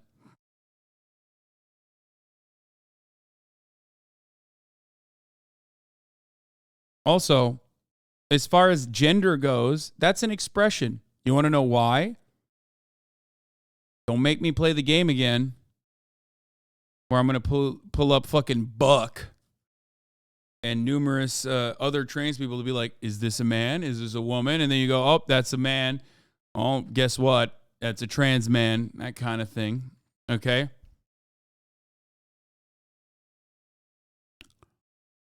The reason why you would lose that game if we were to do that, let's not with the trans medical is though. I know. It's just to open the door up. It's just to open the door, okay? It's to open the conversation. That's not the end-all, be-all of gender, okay? But that's a good way to just peek in and open the door for transphobic people to understand that gender is a expression. Before everybody fucking freaks out. That's how this works. It's a good way to try to get people to comprehend this idea. Because you never in a million years will be like, I need to check your chromosomes. Okay? No one does that. Imagine going on a date and then you sit down, a woman is sitting in front of you, you go, I need to see your chromosomes to make sure that you're valid, that you're a woman. You don't do that.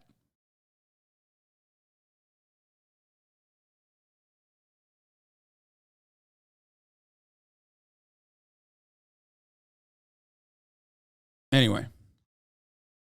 If you take this to a logical conclusion, it's going to get abused. And we had a stark example of this in Scotland several weeks ago with this rapist, Adam Graham, who at his trial, having raped 2 women with his penis, and let's be graphic about it. Her penis. Well, this is the point. Yes. He then turned up as Isla I hate that, like, the only time where they're like, where they will like listen to the fucking expression or listen to the gender pronouns that someone wants to be called by is when they're talking about one specific example of a fucking rapist. Is so vile, dude. It is so fucking vile. And it totally gives the game away. Okay? Even if this person was truly a trans person, which I don't think they are, okay? I don't know what the fuck's going on here. I'm not familiar with this case because I don't follow every fucking, I don't follow every goddamn last, issue of Trans Criminals magazine, okay? They're committing a crime. Men, assigned male at birth men, cis men, are responsible for the bulk, the overwhelming majority of pedophilia. Okay? That does not mean all men are automatically, all cis men are automatically pedophiles. Hasan hates trans.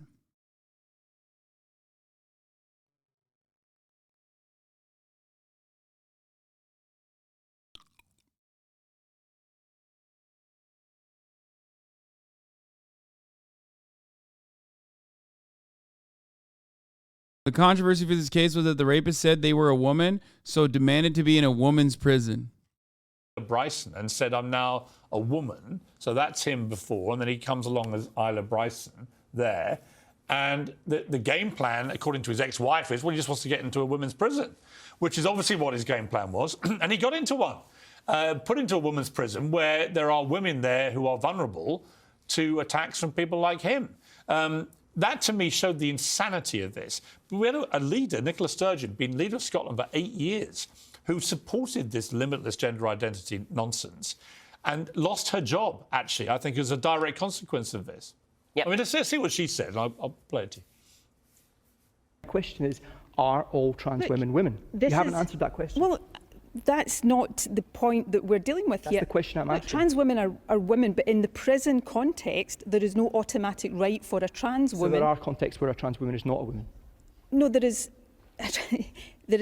circumstances in which a trans woman will be housed in the male prison estate. I think that interview cost her job, because when I watched that, it went on for about 50 seconds. It was jaw-dropping, because actually her ideology about this was just cruelly exposed as being completely... Yeah, I know. Men get raped in men's prisons as well, but that's not the point here.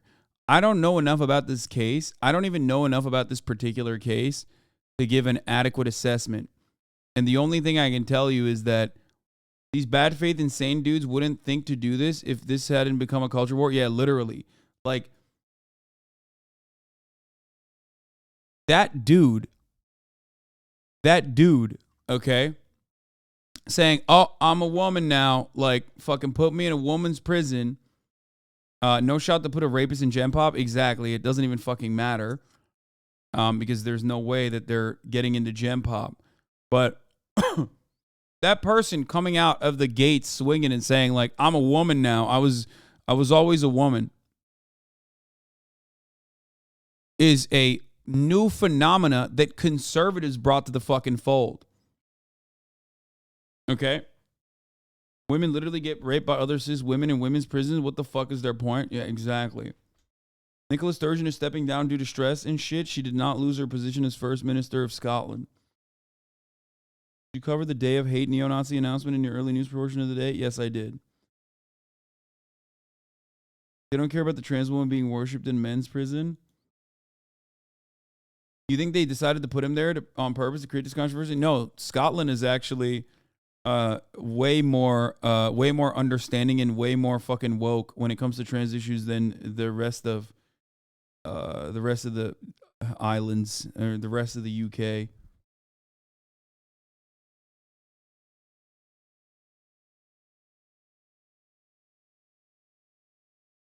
But I don't know. Now I have to look at, oh God, now I have to look at this case. I don't even know what the fuck it is. God damn it. I hate this shit.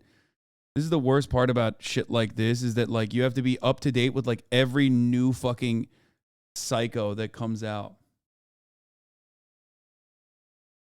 She's in a men's prison. How is that woke? Wait, what? Wait, I don't get it. Oh, they lied? Scotland did not put this person in a woman's prison. The law says that the determination is made on a case-by-case basis, as in this case where they were... Oh!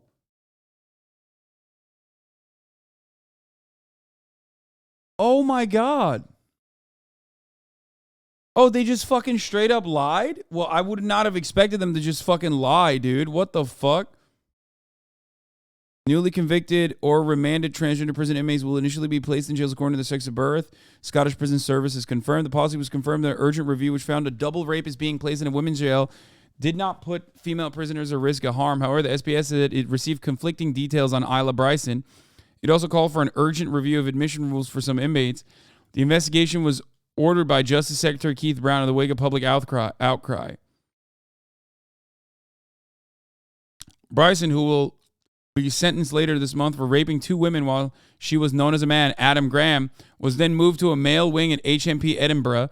In an interview with BBC Scotland, Mr. Brown initially said the rule applied only to transgender people convicted of violence against women. But after an intervention from a member of his staff, the Justice Secretary clarified all transgender prisoners will go into an assessment prison service facility which matches their sex of birth. Oh, so just, why does it lie?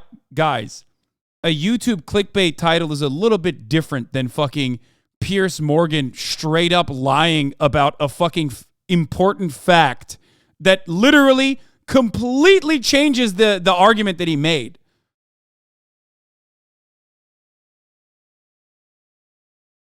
That's crazy. Like, it changed the entire story. It's not just a clickbait YouTube title, dude. What the fuck are you talking about?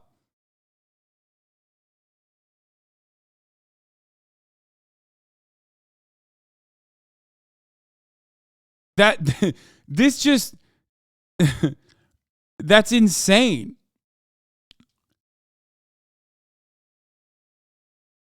That is actually fucking insane. I would not have expected Piers Morgan on his own show to lie to this degree.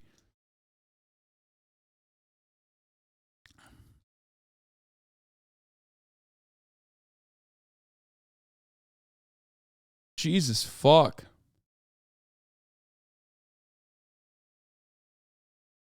What is this? Zizek talked about this too? Zizek, what the actual fuck? At least he's going mask off about hating, not understanding queer and trans people, so we don't have to guess anymore. Oh, what? Zizek wrote about it?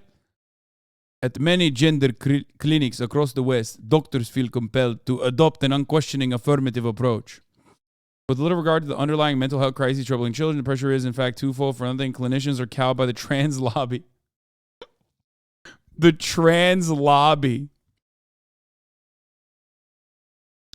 Which interprets skepticism regarding puberty blockers as a conservative attempt to make it more difficult for trans individuals to actualize their sexual identities, compounded by a financial compulsion. More than half of Tavistock's income, for example, came from the treatment of youngsters' sexual troubles. In short, what we have here is the worst combination of politically correct badgering with a brutal calculation of financial interest. The use of puberty blockers is yet another case of woke capitalism. Basically, you declare what you feel you are, and you are registered as what you want to be. As predictable problem emerged when Isla Bryson, a biological male convicted of rape, was remanded to a woman's prison in Stirling. But that's not even what happened. That's crazy that Slavoj Žižek is... I mean, it's not crazy. Slavoj Žižek has always been... Yeah, he's Balkan posting.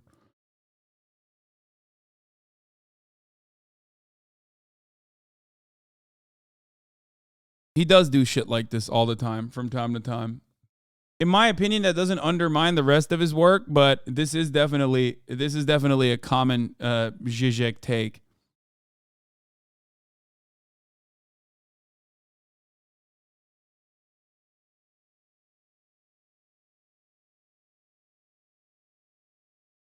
But it's not even surprising to me that even he fucking did this, because, I mean, Piers Morgan just duped me for 5 minutes before I fucking...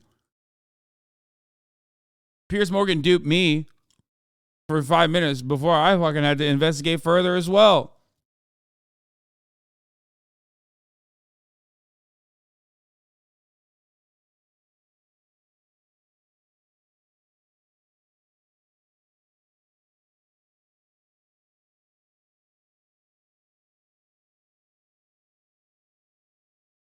Yeah. Been leader of Scotland. So yeah, so now we established that he lied about that. Rewrites were so completely ridiculous. One where tractors are referred to as black. They had to change that because somehow you can't have some of the iconic class of the Roald Dahl books all having this sensitivity reading.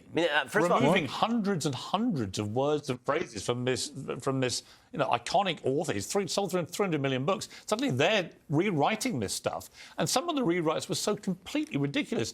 One where tractors are referred to as black. They had to change that because somehow you can't have a black tractor. Well, what if the tractor's black? One of the real problems here is that the modern context cannot understand why kids would read Roald Dahl. That really is the major issue. Right. So I read Roald Dahl to my kids. I just got through, I think, pretty much his entire corpus with my 6-year-old. And it's a move to make more money. No one was asking for this. Yeah, what the fuck? Where is this from?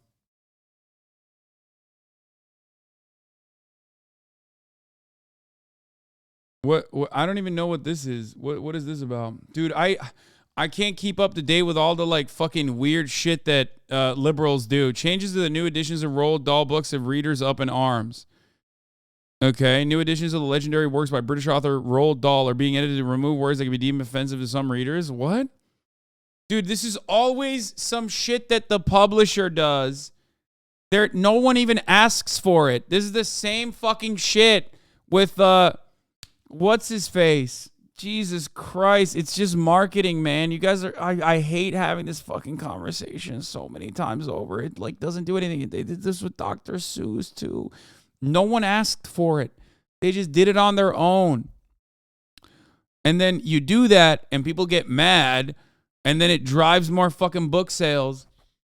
And the irony, of course, is that like everyone is playing a role in the marketing campaign.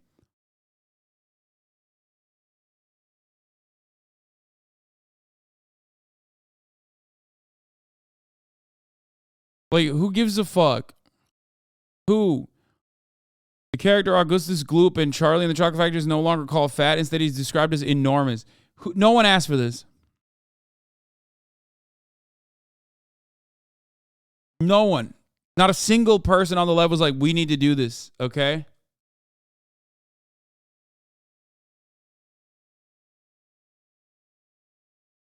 I don't get it. I don't get why this is a point of contention. This does not change your life at all. I'm Norwegian. They're removing words like ugly and stupid and fat. And for the witches that wear wigs, they added a line saying even if the witches weren't bald, they could wear wigs. What? Oh, none of this matters. None of this matters. This is all fucking lib shit. And they are liberals in the same way that these guys are.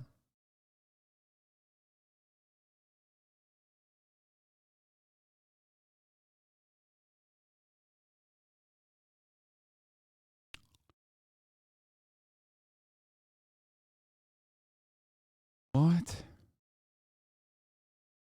The witches, even if she's working as a cashier in a supermarket or typing letters for a businessman, even if she's working as a top scientist or running a business.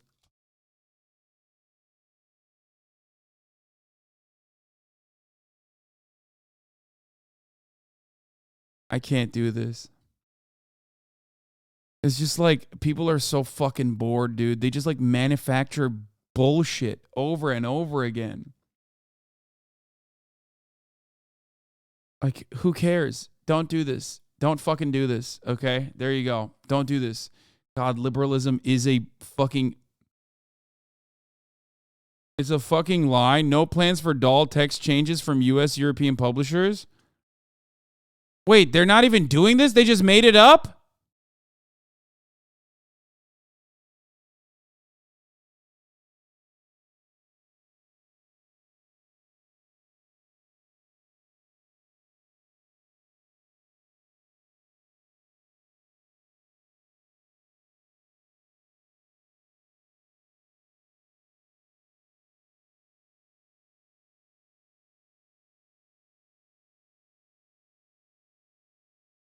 No, they did it in the UK, not in other territories.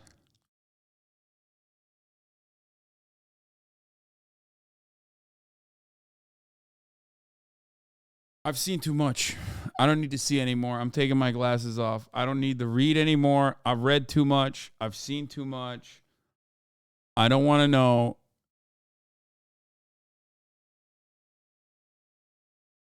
It's just like, so they did it only for the UK. And they're not doing it for the US. Which they shouldn't have even done it for the UK. Who does this help? Nobody. Like when you get gifted a sub at the top of the hour, at least you're helping chatters avoid the top of the hour ad break, which comes at the top of every hour. There's a 3-minute ad break, you know? If you no longer want to see those ads, all you need to do is subscribe, which you can do for $5 or for free with a Twitch Prime by connecting your Amazon Prime account to your Twitch account. Here's the 3-minute ad break now. I don't want to do this anymore. I'm done. I can't. I don't want to do this. It's like hurting my soul. I'm not going to watch the conservatives debate liberals on the U.S. education system. I don't give a fuck what your rating is for my ad break. Grizzle to Maggie and Too Hardcore. Thank you for the 5. Get the subs. I can't do this. Let's watch the fucking. Let's do a quick clear and. Let's clear our fucking minds a little bit. Crazy customer drives. Hello everyone, this is your daily dose of internet. This fast food place just closed down for the night, but this woman wouldn't take no for an answer. I'm gonna go pee, I'll be back. Here's the manager on duty. She asked the manager how to make the food so she can make it herself. She eventually left the restaurant without any food.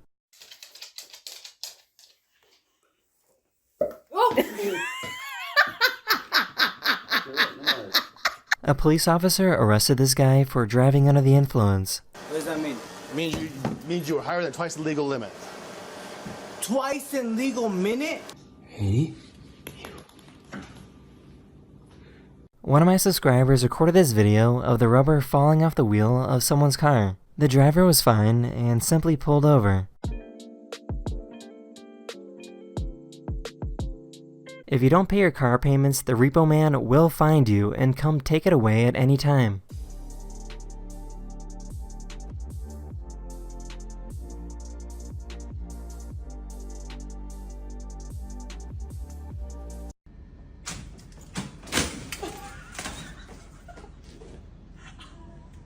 Ow!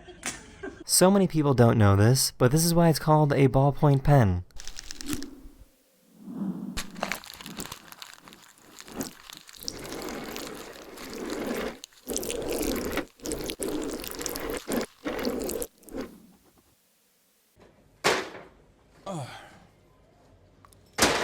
This child thought his dad was at the door.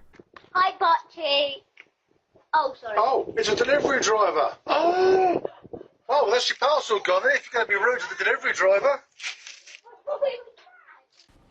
Lily, is it morning or night?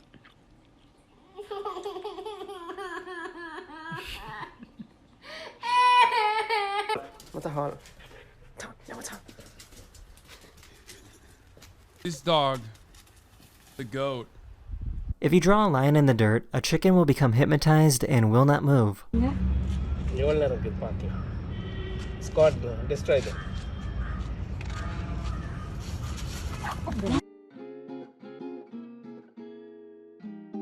That's why we eat them.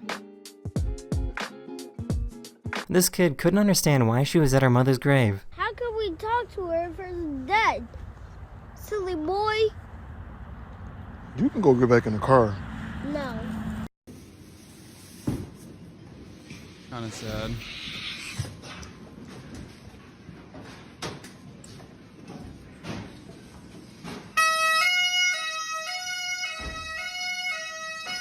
This absolute maniac can type at 281 words per minute with 100% accuracy.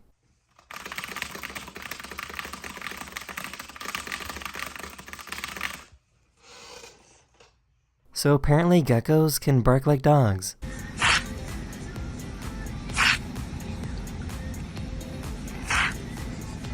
That's creepy. Being able to skate down a closed highway seems like a dream.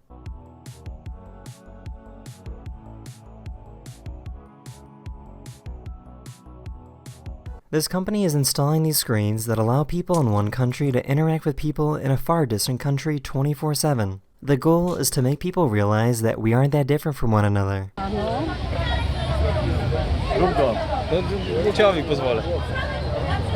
One of my subscribers sent me a cute video of a spider closing their door. That is the end of this video. We hope you enjoyed, and I'll see you guys again very, very soon. Later. Hola. Okay. Let's watch the Afghans video. Strangers guess HasanAbi's Homies, job. Afghans here, and we're at the fly fishing show in Atlanta, Georgia, to ask these fish-loving Americans what they think Hasan does for a living. But before I swim in these deep waters, I need to look the part. Let's dive in.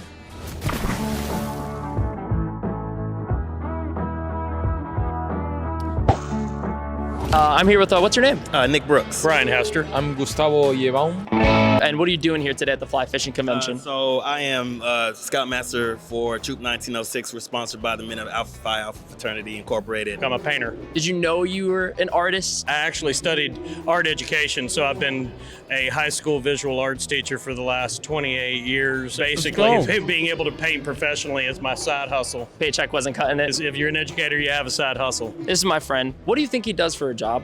I have no idea. He could be a doctor, though. He definitely is not a doctor. I think he's a DJ. Dude, I'm just being nice. He's got that mustache. He could go anywhere. His name's Hank Pecker. He's kind of like a politics guy. He's popular on like the conservative voice. Okay, yeah, I'm not as... Oh no, why'd you put the Confederate flag? Oh, hell no. God damn it, man. What the fuck? Oh, come on now. Me neither. We fight all the time. The mustache speaks volumes. Oh, yeah. Good for him, rock it, you know? Express yourself. What are you thinking of the whole aesthetic? I like it. You did well. Thank you. You did well. I like it. Does it look like I have a degree? Yes. Nice. Oh, white people here. I thought I was gonna be alone here today, I'm not gonna lie. He specifically asked me to show you this photo. What do you think he does for a job? A fashion model. Fashion model. He's not wearing anything.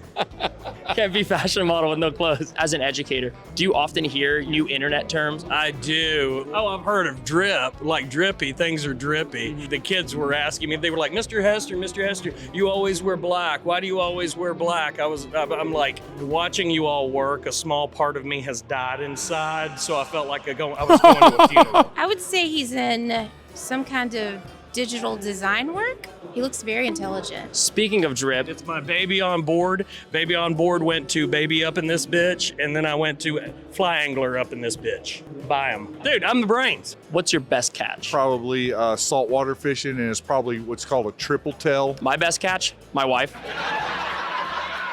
Is it hard to get them to focus? Oh yeah, they're boys, man. They're all over the place, man. Right now they're sitting here just taking a break, eating some crackers and Coke or something. Are the crackers like the go-to food? It's not the same. Who are you arguing against? Who asked? That's not what I said. You dumb crap. Oh!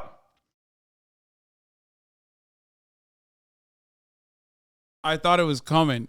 He censored it. He censored it. He censored it. He censored it. He censored it. And I have the pass. He censored it, and I have the pass. God damn it, Afghans. What the fuck, man? That's why I voted for him.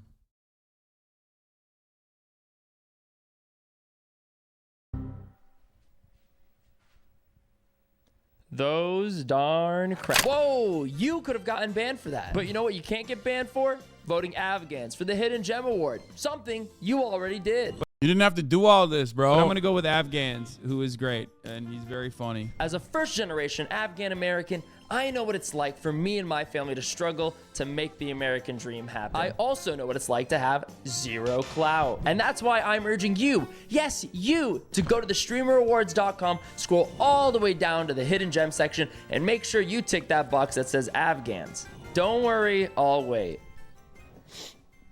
He is a hidden gem, for sure. Hasan, say something. Come on, a vote for Afghans is a vote for the people. Thanks. Don't forget to vote for Rising Star. This is approved by Afghans. Crackers. He is a dentist. I think he's a DJ. Making beats or just replaying beats? He looks pretty creative. He makes his own beats. Bit of a musician? No, that's why he's a DJ. What does he do for a living? You didn't actually let... He's actually a political pundit. He's getting paid to bash people. Yeah. That's like every other politician on the planet. So I'm all about like you do you, you do me, or you do you. I'm gonna do me. I won't do you. Yeah, don't do me at all. The funniest part is, like, if he knew my takes on fucking teachers getting underpaid and shit, he'd probably watch and be like, yeah, I agree with that guy. That's disgusting. Stays on a computer a lot. Maybe. Professional gamer? I don't know. Yeah. Definitely not that True. one. Yeah, oh, what the fuck? The biggest fucking rat!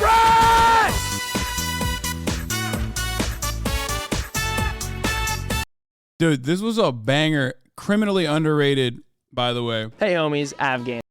Only 810 views in the last 4 fucking hours.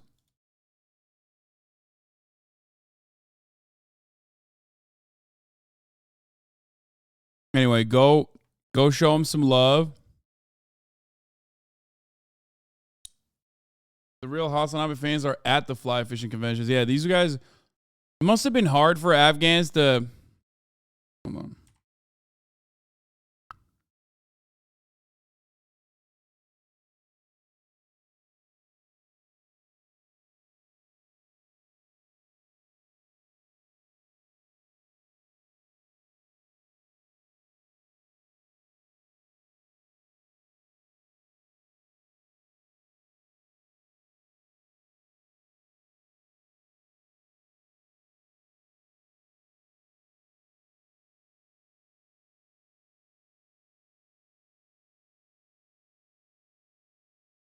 Man on the Street content is so fucking lazy, but that was pretty funny. I mean, I don't think that was a lazy version of that.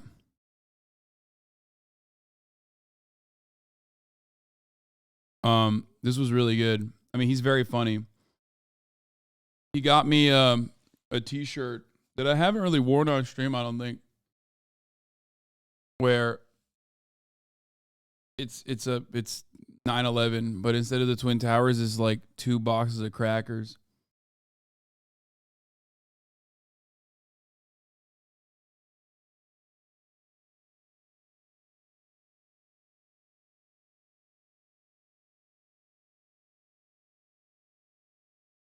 He is criminally underrated.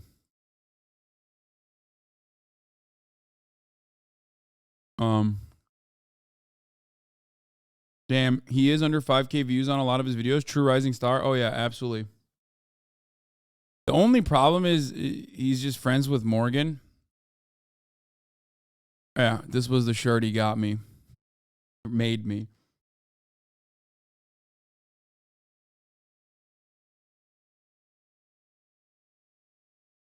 He's also friends with Elwig. Yeah, that's a big issue for me. That's two strikes, man. Literally 2 fucking strikes. Thanks for reminding me. He also supports LGBTQ. Ah, it's over. Never mind. He's done.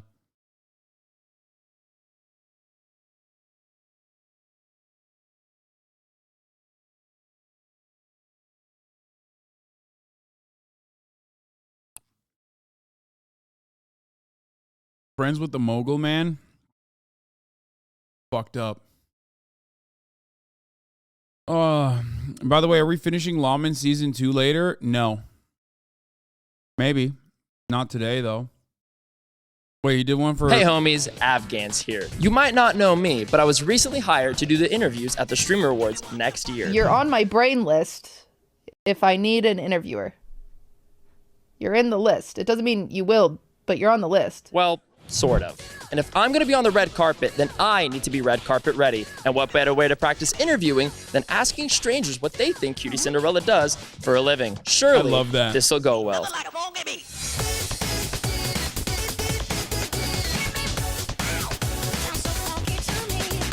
We're going to play Soviet game in a little bit. I'm here with, what's your name?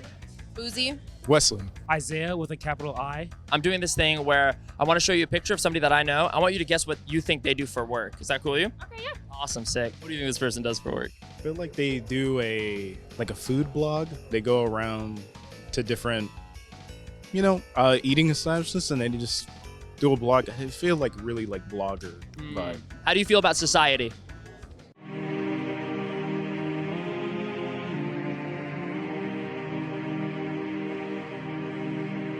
I mean, whatever.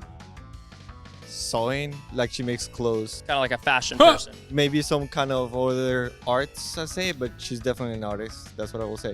Do you watch Twitch at all? No, I have a life. Do you play League of Legends? Yeah, unfortunately. That is one place where my fandom does not extend as far. Do you play League of Legends? No, I'm 3 years sober. I stopped playing League not because of the toxicity, but just because I didn't have friends. What do you think she does for a living? That's Cutie Cinderella. She's a streamer. I love her. Shout out to my girl Cutie. Work, queen, work. Hey, sorry to bother you real quick. Afghans? Yeah, you know who I am? Yeah, I heard you're going to be doing interviews for Cutie at the Streamer Awards. I sure hope so. Hey, thanks for making me like that. Appreciate that. We said 60. Stop recording. Serious question. What are your thoughts on women? Honestly, they're great. I wish they would go on dates with me, but other than that, they're pretty cool. What do you think this person does for a living? Whoa. You gotta be like a model. There ain't no way you're not a model. If you're not a model, you surprised me. You just shocked me. Because you're gorgeous. Aww, Give your I pitch bet to you the love women. that. What does Isaiah Very with a nice. capital I give?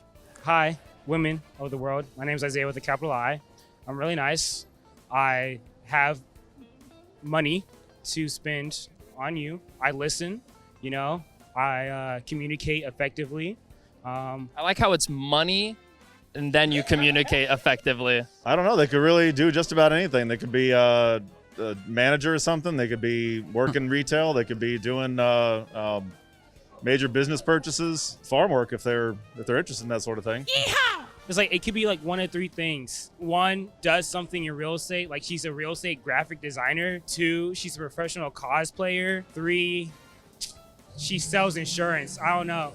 She seems like very like clean cut, went to college, went to work kind of person, you know? It was a trick question. Women can do anything. I'm just glad I didn't say OnlyFans. You wish. They're actually a Twitch streamer. Oh, nice. I don't know what they stream, but I bet you're making bank. They are. How would you rate this interview on a scale of 1 to 10? 10/10 would recommend. I think an 8.5. 9 out of 10. For the camera, can you say 10 out of 10? Okay. It's a 10 out of 10. Fantastic. Would interview again. What do you think I could have done better?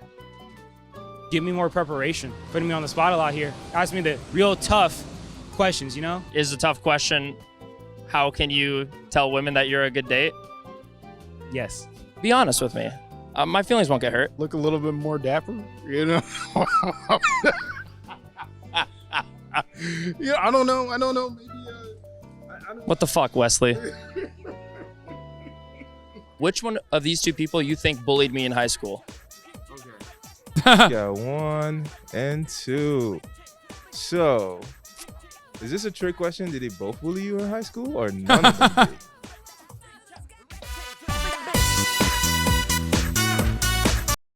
Wait, he's done this before? Hey, homies. Oh no, this is the other one. It's just a different. This is a different Thumbo. Yeah, I mean, Afghans is funny as fuck. He's great. Yeah, Hey, homies, go show him Afghans. some support.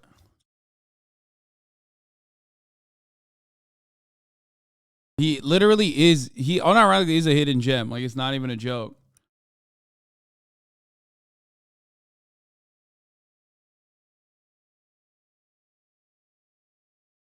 He's like a young Kasim G with his man on the street bits. I mean, there are plenty of examples, not just young Kasim G.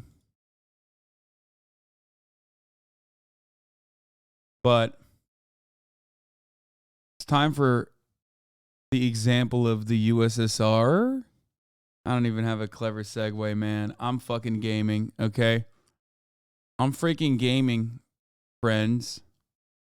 That's right. We're back on our USSR bullshit, dude. I'm back on my bullshit. We're playing the fucking USSR game.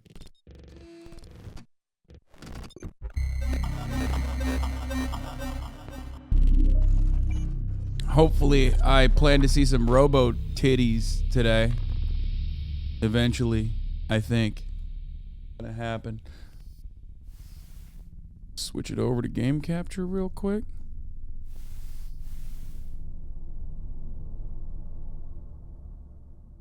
It's not mid. It's not. I don't know why people are. I mean, the voice acting is awful. And I'm not gonna play it in Russian.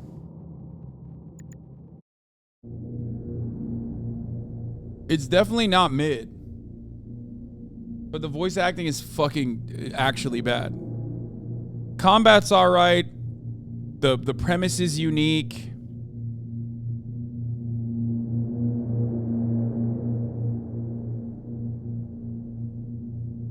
It's great.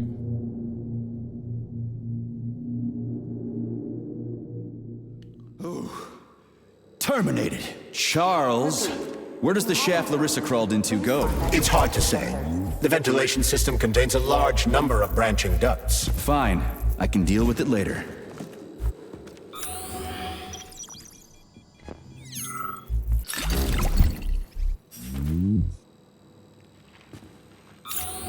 L.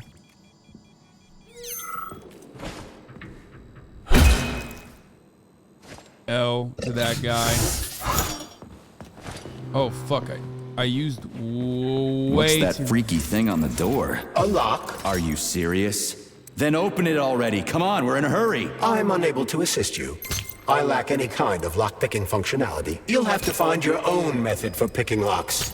I'm sure you're smart enough. Yeah, right. In other words, you're basically useless, as always. Try snapping your fingers at the exact moment the locking pin light goes on.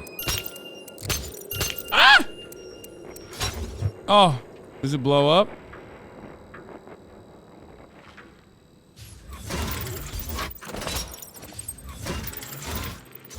They say there's a 6-hour sex scene in the game? No, there isn't.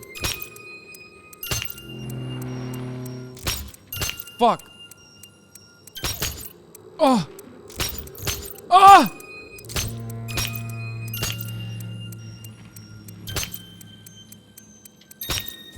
That was way harder. My reaction time is so bad. Bro, why do you even play games? It worked. Because your mom likes me playing games. Fucking got him, stupid. What? Uh-oh. I can't tell if that's, like, a scary person that's gonna kill me. Or just music.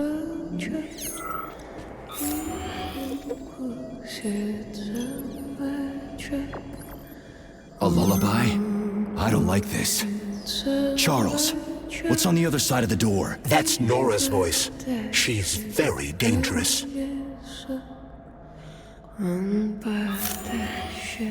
I don't like this, bro.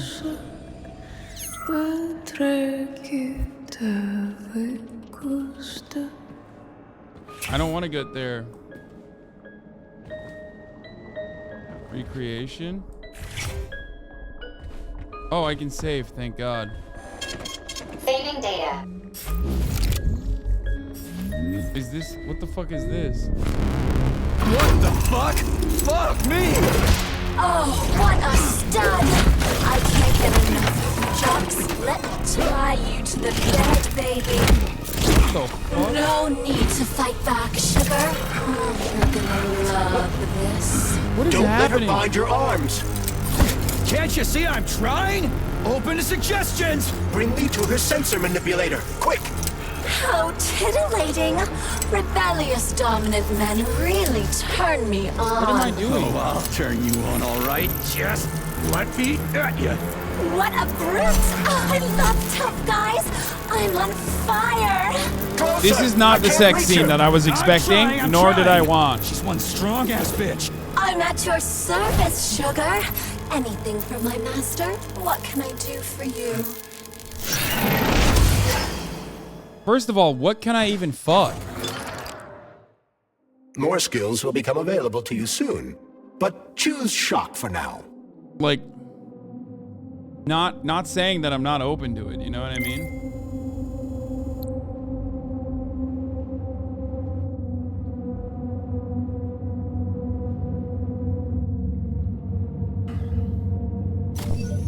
Oh, how can I resist? Now let me show you what I can do. Ooh, Professionally, I mean. I've seen it. Literally. Crispy critters. I'm here to help you upgrade your red-hot pocket rockets. And believe me, handsome, you can upgrade whatever tickles your fancy. Weapons are useful. Open the corresponding window, Major. Get rid of that glove, handsome.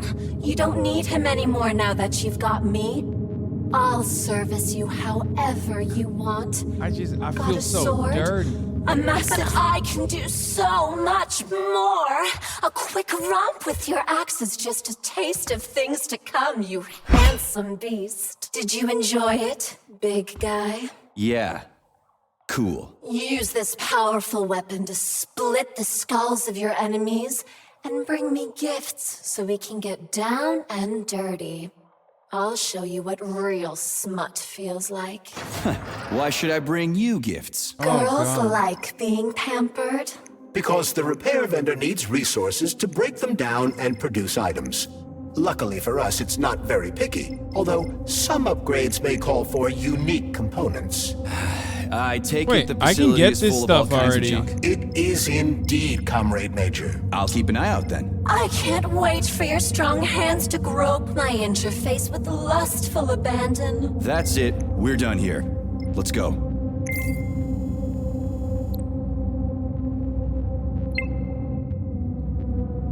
Wait, Q and E? Wait, what the fuck? Did I fuck that up? Oh, press Q and E to equip. Okay, got it. Put a lot of skill into shield. It's important later. Yeah, I think I'm gonna not be able to buy any of that right now. I fucked it up. I can't buy it right now anyway, but...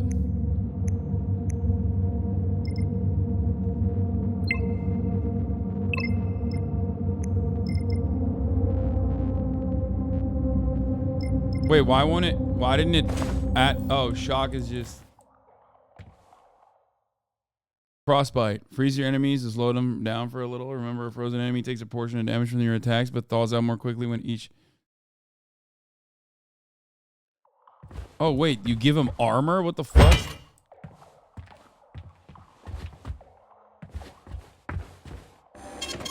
Saving data.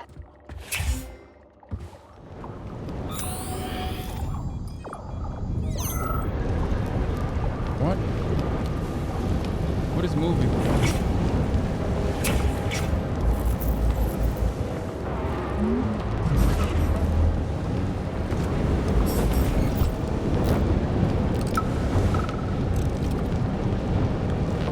What's with the VODs with black bodies, Nikolai? Regular VOV-A6s follow my orders and are always polite. But the black ones walk around like they own the place. They go wherever they want and just ignore orders. Yesterday, one of them bumped into me and didn't even apologize. They only respond to people with high social ratings or something. Get back to me when you can. I'm a little freaked out. Oh, he's talking about the robot that we just killed. The Vovas with the black bodies are a higher caliber of robot.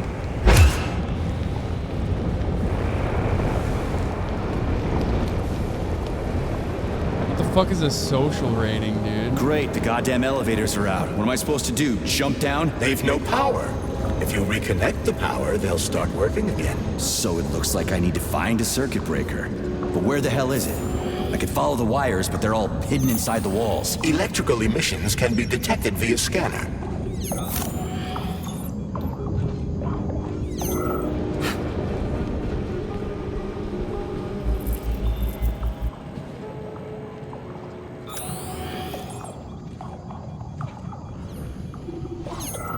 What the fuck is that thing behind there? Press B for electric and E for your frost move. Yeah, I'm gonna do that when I get to an enemy.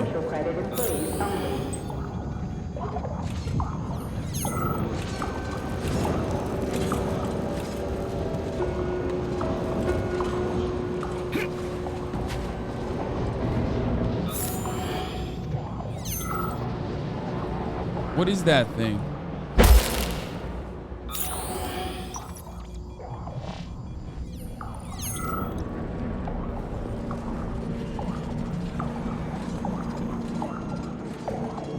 But take care.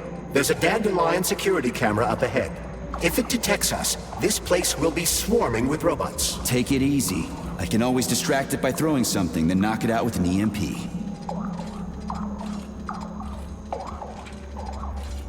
An EMP.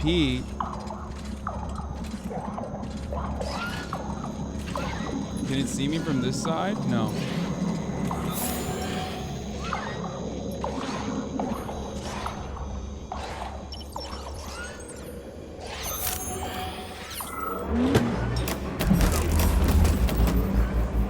No, bro.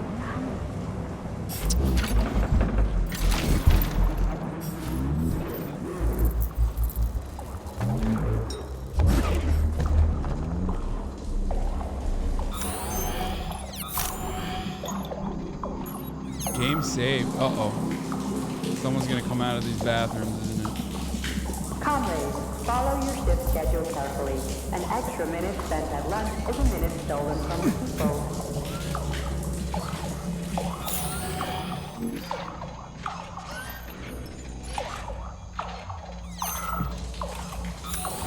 Where's the fucking walking guy?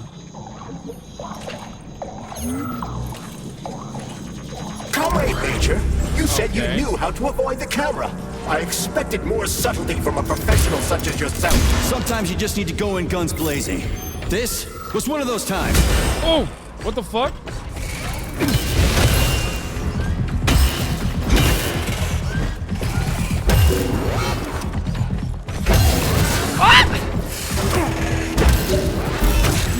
Wait, what the fuck? No, wait. Oh, there it is. Wait. God damn it, I'm dying. I died. Okay.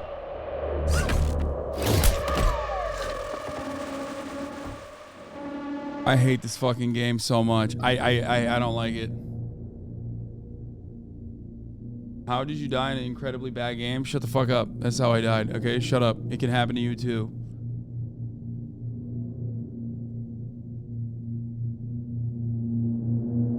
There's something about the combat that's not very intuitive. What?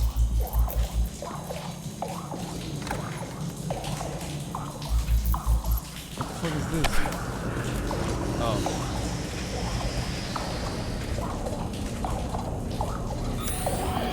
It is very clunky. I mean, I'm bad for sure. Like, don't misunderstand me. I'm definitely not good. But it says, press to pick up an item, hold and then release F, and then to throw it.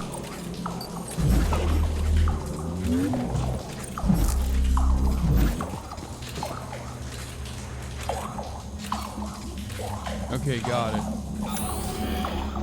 It's like weird. Even throwing an item is weird. It's like they got halfway there on the attempt and then just gave up. Yeah. I think you just panic. I do the same. No, I do.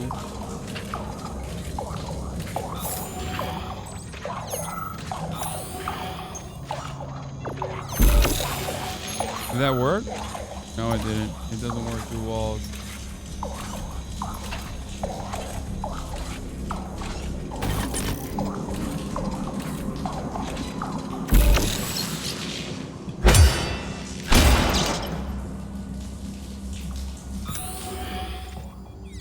Where the homies at?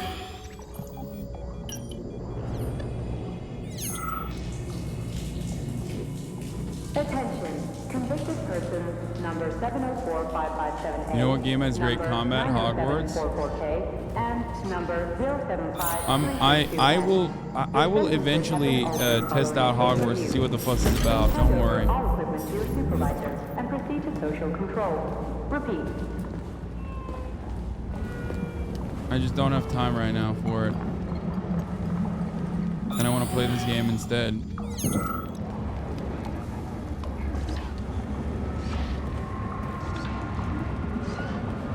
Where Voldemama at? Voldemama.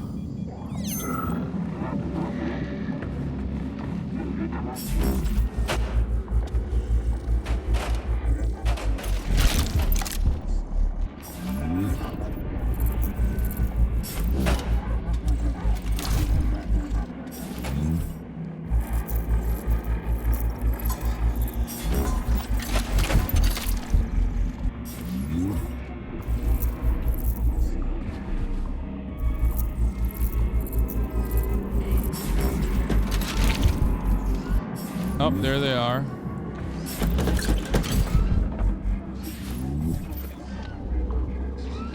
Oh, shit.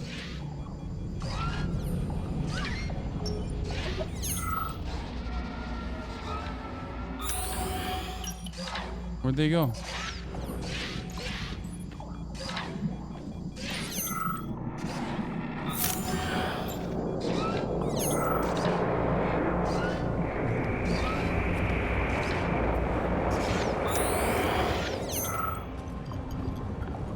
I'm gonna try and... Oh, he's gonna turn around before I can get him. No, don't turn around yet. Don't turn around yet.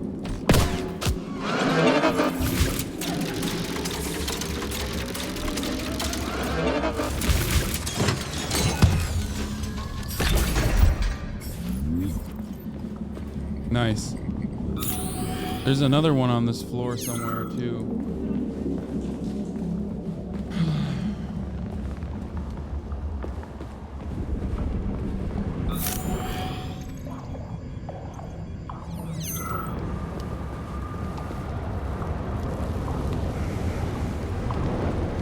Hey, Chuck. Charles. Whatever. What'll happen if word gets out about this? The Soviet Union's reputation will suffer.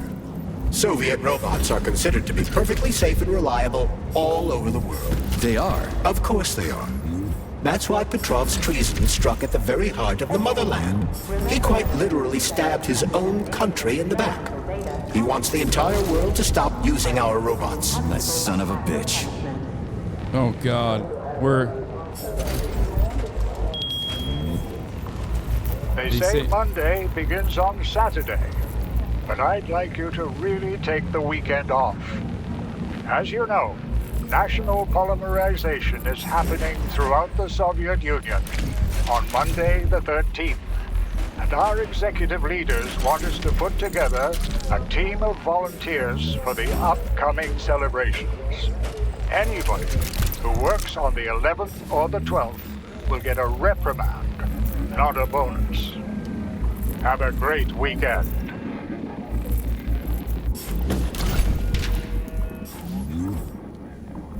What is that thing?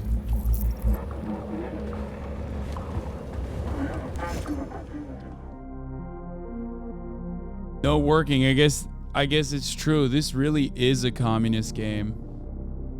No smoking. I would like to bring to your attention the fact that all of our programs for cultivating harmless new varieties of tobacco are to be put on hold. Officially, this is the country's way of dealing with the problem of smoking. Unofficially, after Stalin's death, the decision was made at the highest levels to completely disassociate the government from smoking and tobacco use. Alcohol is more dangerous than tobacco, but it's still... An unfortunate accident has occurred in the germination workshop. The plant grabbed a graduate student named Nailova, who was training there at the time. The young woman was rescued, but her condition is consumed extremely critical. Her entire body is covered in burns. She's in a state of anaphylactic shock. She remains unconscious. The victim has been sent to complex infirmary and must be transported to the hospital at Vavilov complex. All witnesses to the incident have signed non-disclosure agreements.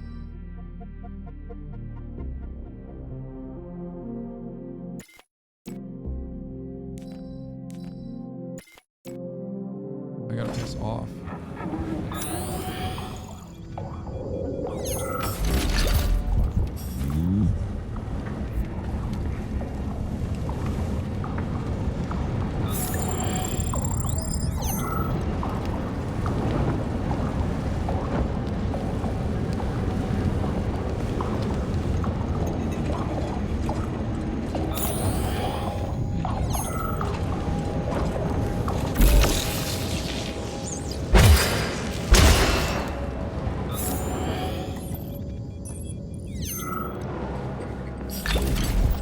Where's the other robot? There was two. It's like fucking bugging me out. Wait, why can't I open this door?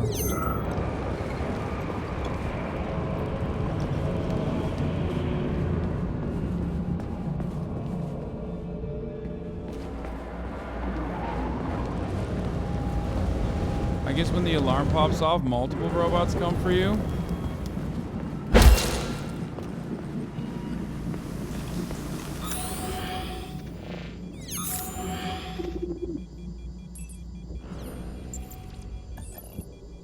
Attention.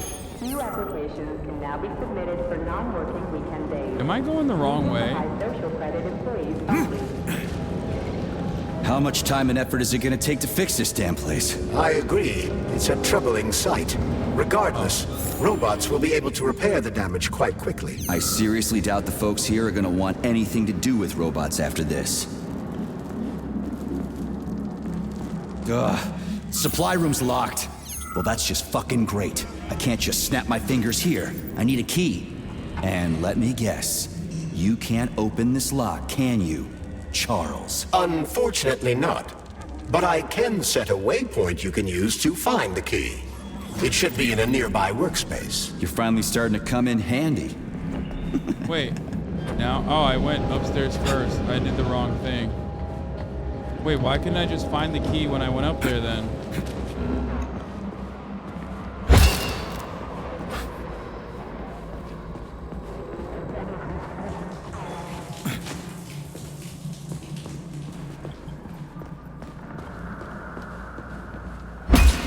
They're moving. The bodies keep moving. It's freaking me out.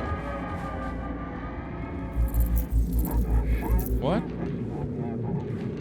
Oh, tell me it's not. Tell me I'm not soft locked because I came in here before.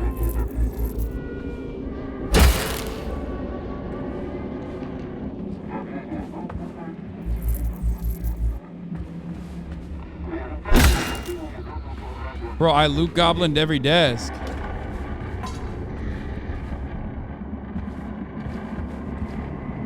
Aha! Oh, you found the key. We can access the circuit breaker now. Yep. But I'm just gonna have a look around first. I need some parts to upgrade my weapon. I won't get far with this pile of shit. I wouldn't dream of stopping you. Smart move, Charles. Smart move.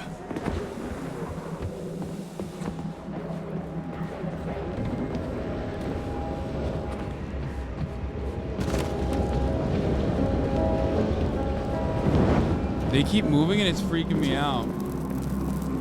Hey, let's put a cookie in there. Yeah, even locks like cookies, right? Charles? Yes? Do you like cookies? Ahem. Oh. Oh. The memes. He's just so... This is a passive security system with a laser relay. I've seen stuff like this plenty of times. You need a color code. Unfortunately, we don't have any codes. You'll have to try to decipher it using logic. Seriously? Like I was gonna stand here until it turns off on its own.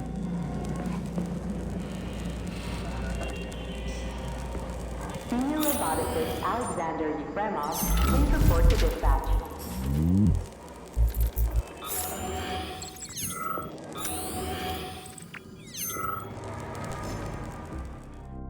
Comrade Vishnevskaya, regarding your question about the functionality of the beam decoder, this bulky system is a passive security device. Yes, as correctly remarked, any child could operate it. But while this child of yours is entering combinations, a signal is sent to the security panel and the guard on duty can stop unauthorized actions. Whereas in an emergency, it can be operated by an untrained employee. Also, due to software limitations, robots cannot control the beam decoder, which reduces the chance of error.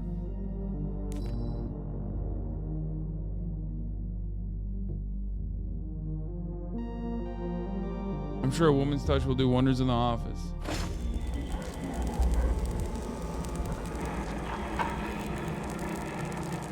Science creates the future. Progress begins with you. What? What's the logic behind this? What am I supposed to do here? Like, this is so stupid. And I'm gonna get assaulted by a robussy right now for sure. Oh, passive security relay. Unlock the passive security relay's functionality by putting the magnetic fluxes in the correct order. Wait, what?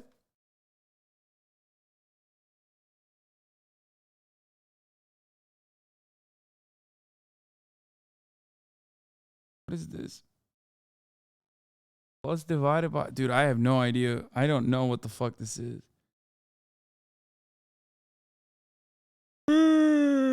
It's like plus divided by plus equals plus. Plus divided by minus equals minus. Minus divided by minus equals plus.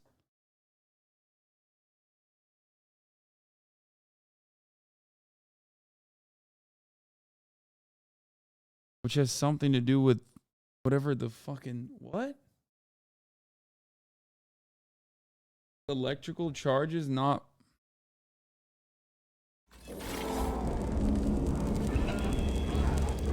Okay. What does this do? Bro, I have no idea what any of this shit does. What am I trying to do here? What? Try to match the colors of the laser beams with the colors of the lights. That should help. Where's the laser beam?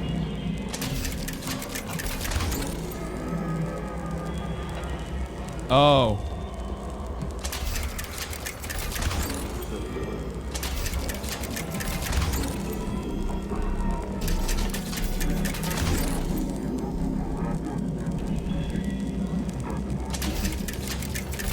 Yeah, the power's on. Let's head back. Guys, I totally did that on purpose. Like, I didn't get lucky there. I one-tapped it on purpose. Certainly not a...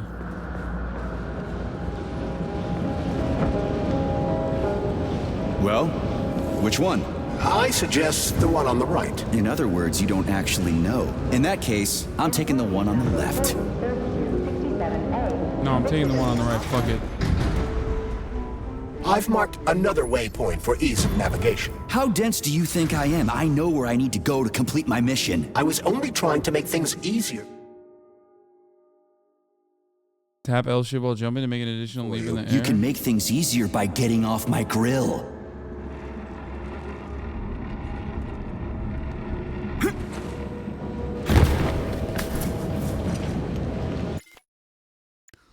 Dude, I jumped.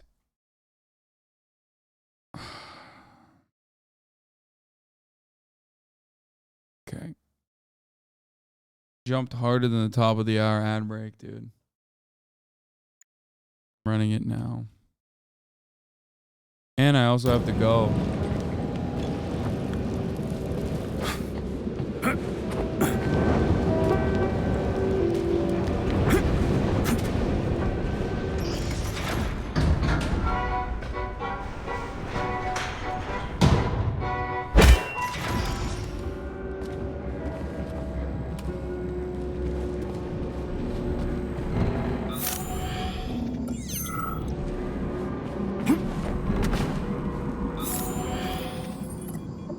Big ass room with nobody in it? No shot.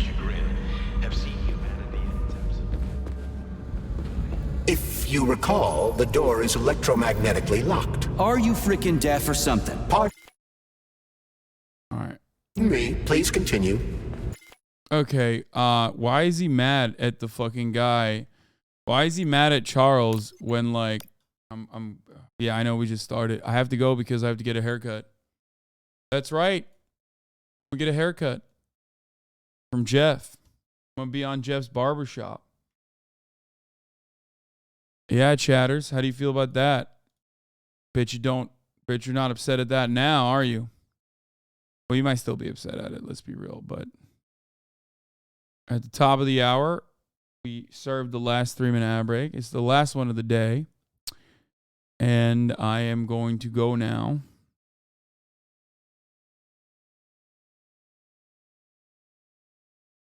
So tired.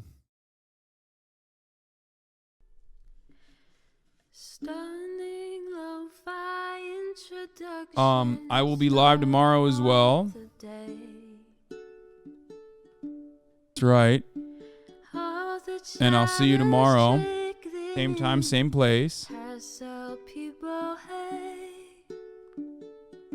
First and last time I vote on the streamies if you don't win. Get a full beard shave too to see how young you can look. I don't want to fucking go full beard shave. I don't want to go with a full beard shave to Japan. You know what I mean? I don't want to look whack in Japan. I want to look cool in Japan. Anyway. Black History Month. Okay, waves while you're at it. Yeah, no thanks. I'm not going to do that. All right. Bye, everybody. See you tomorrow. Hasan is streaming.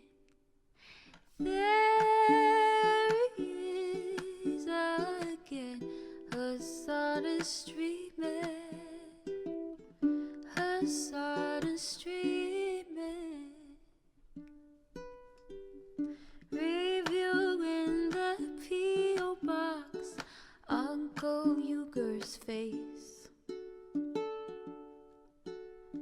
Sudden Discord agitprop. Great names take embrace. Tiny Bernie Sanders, LGBTQ Air Force. The whole left at your fingertips.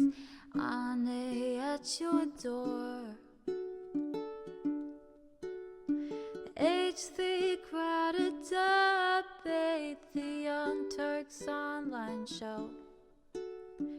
3 full fucking years of this, plenty more to go. 90-day fiance talks of champagne bourgeoisie. A Trump rally live reaction on mass riot at DC.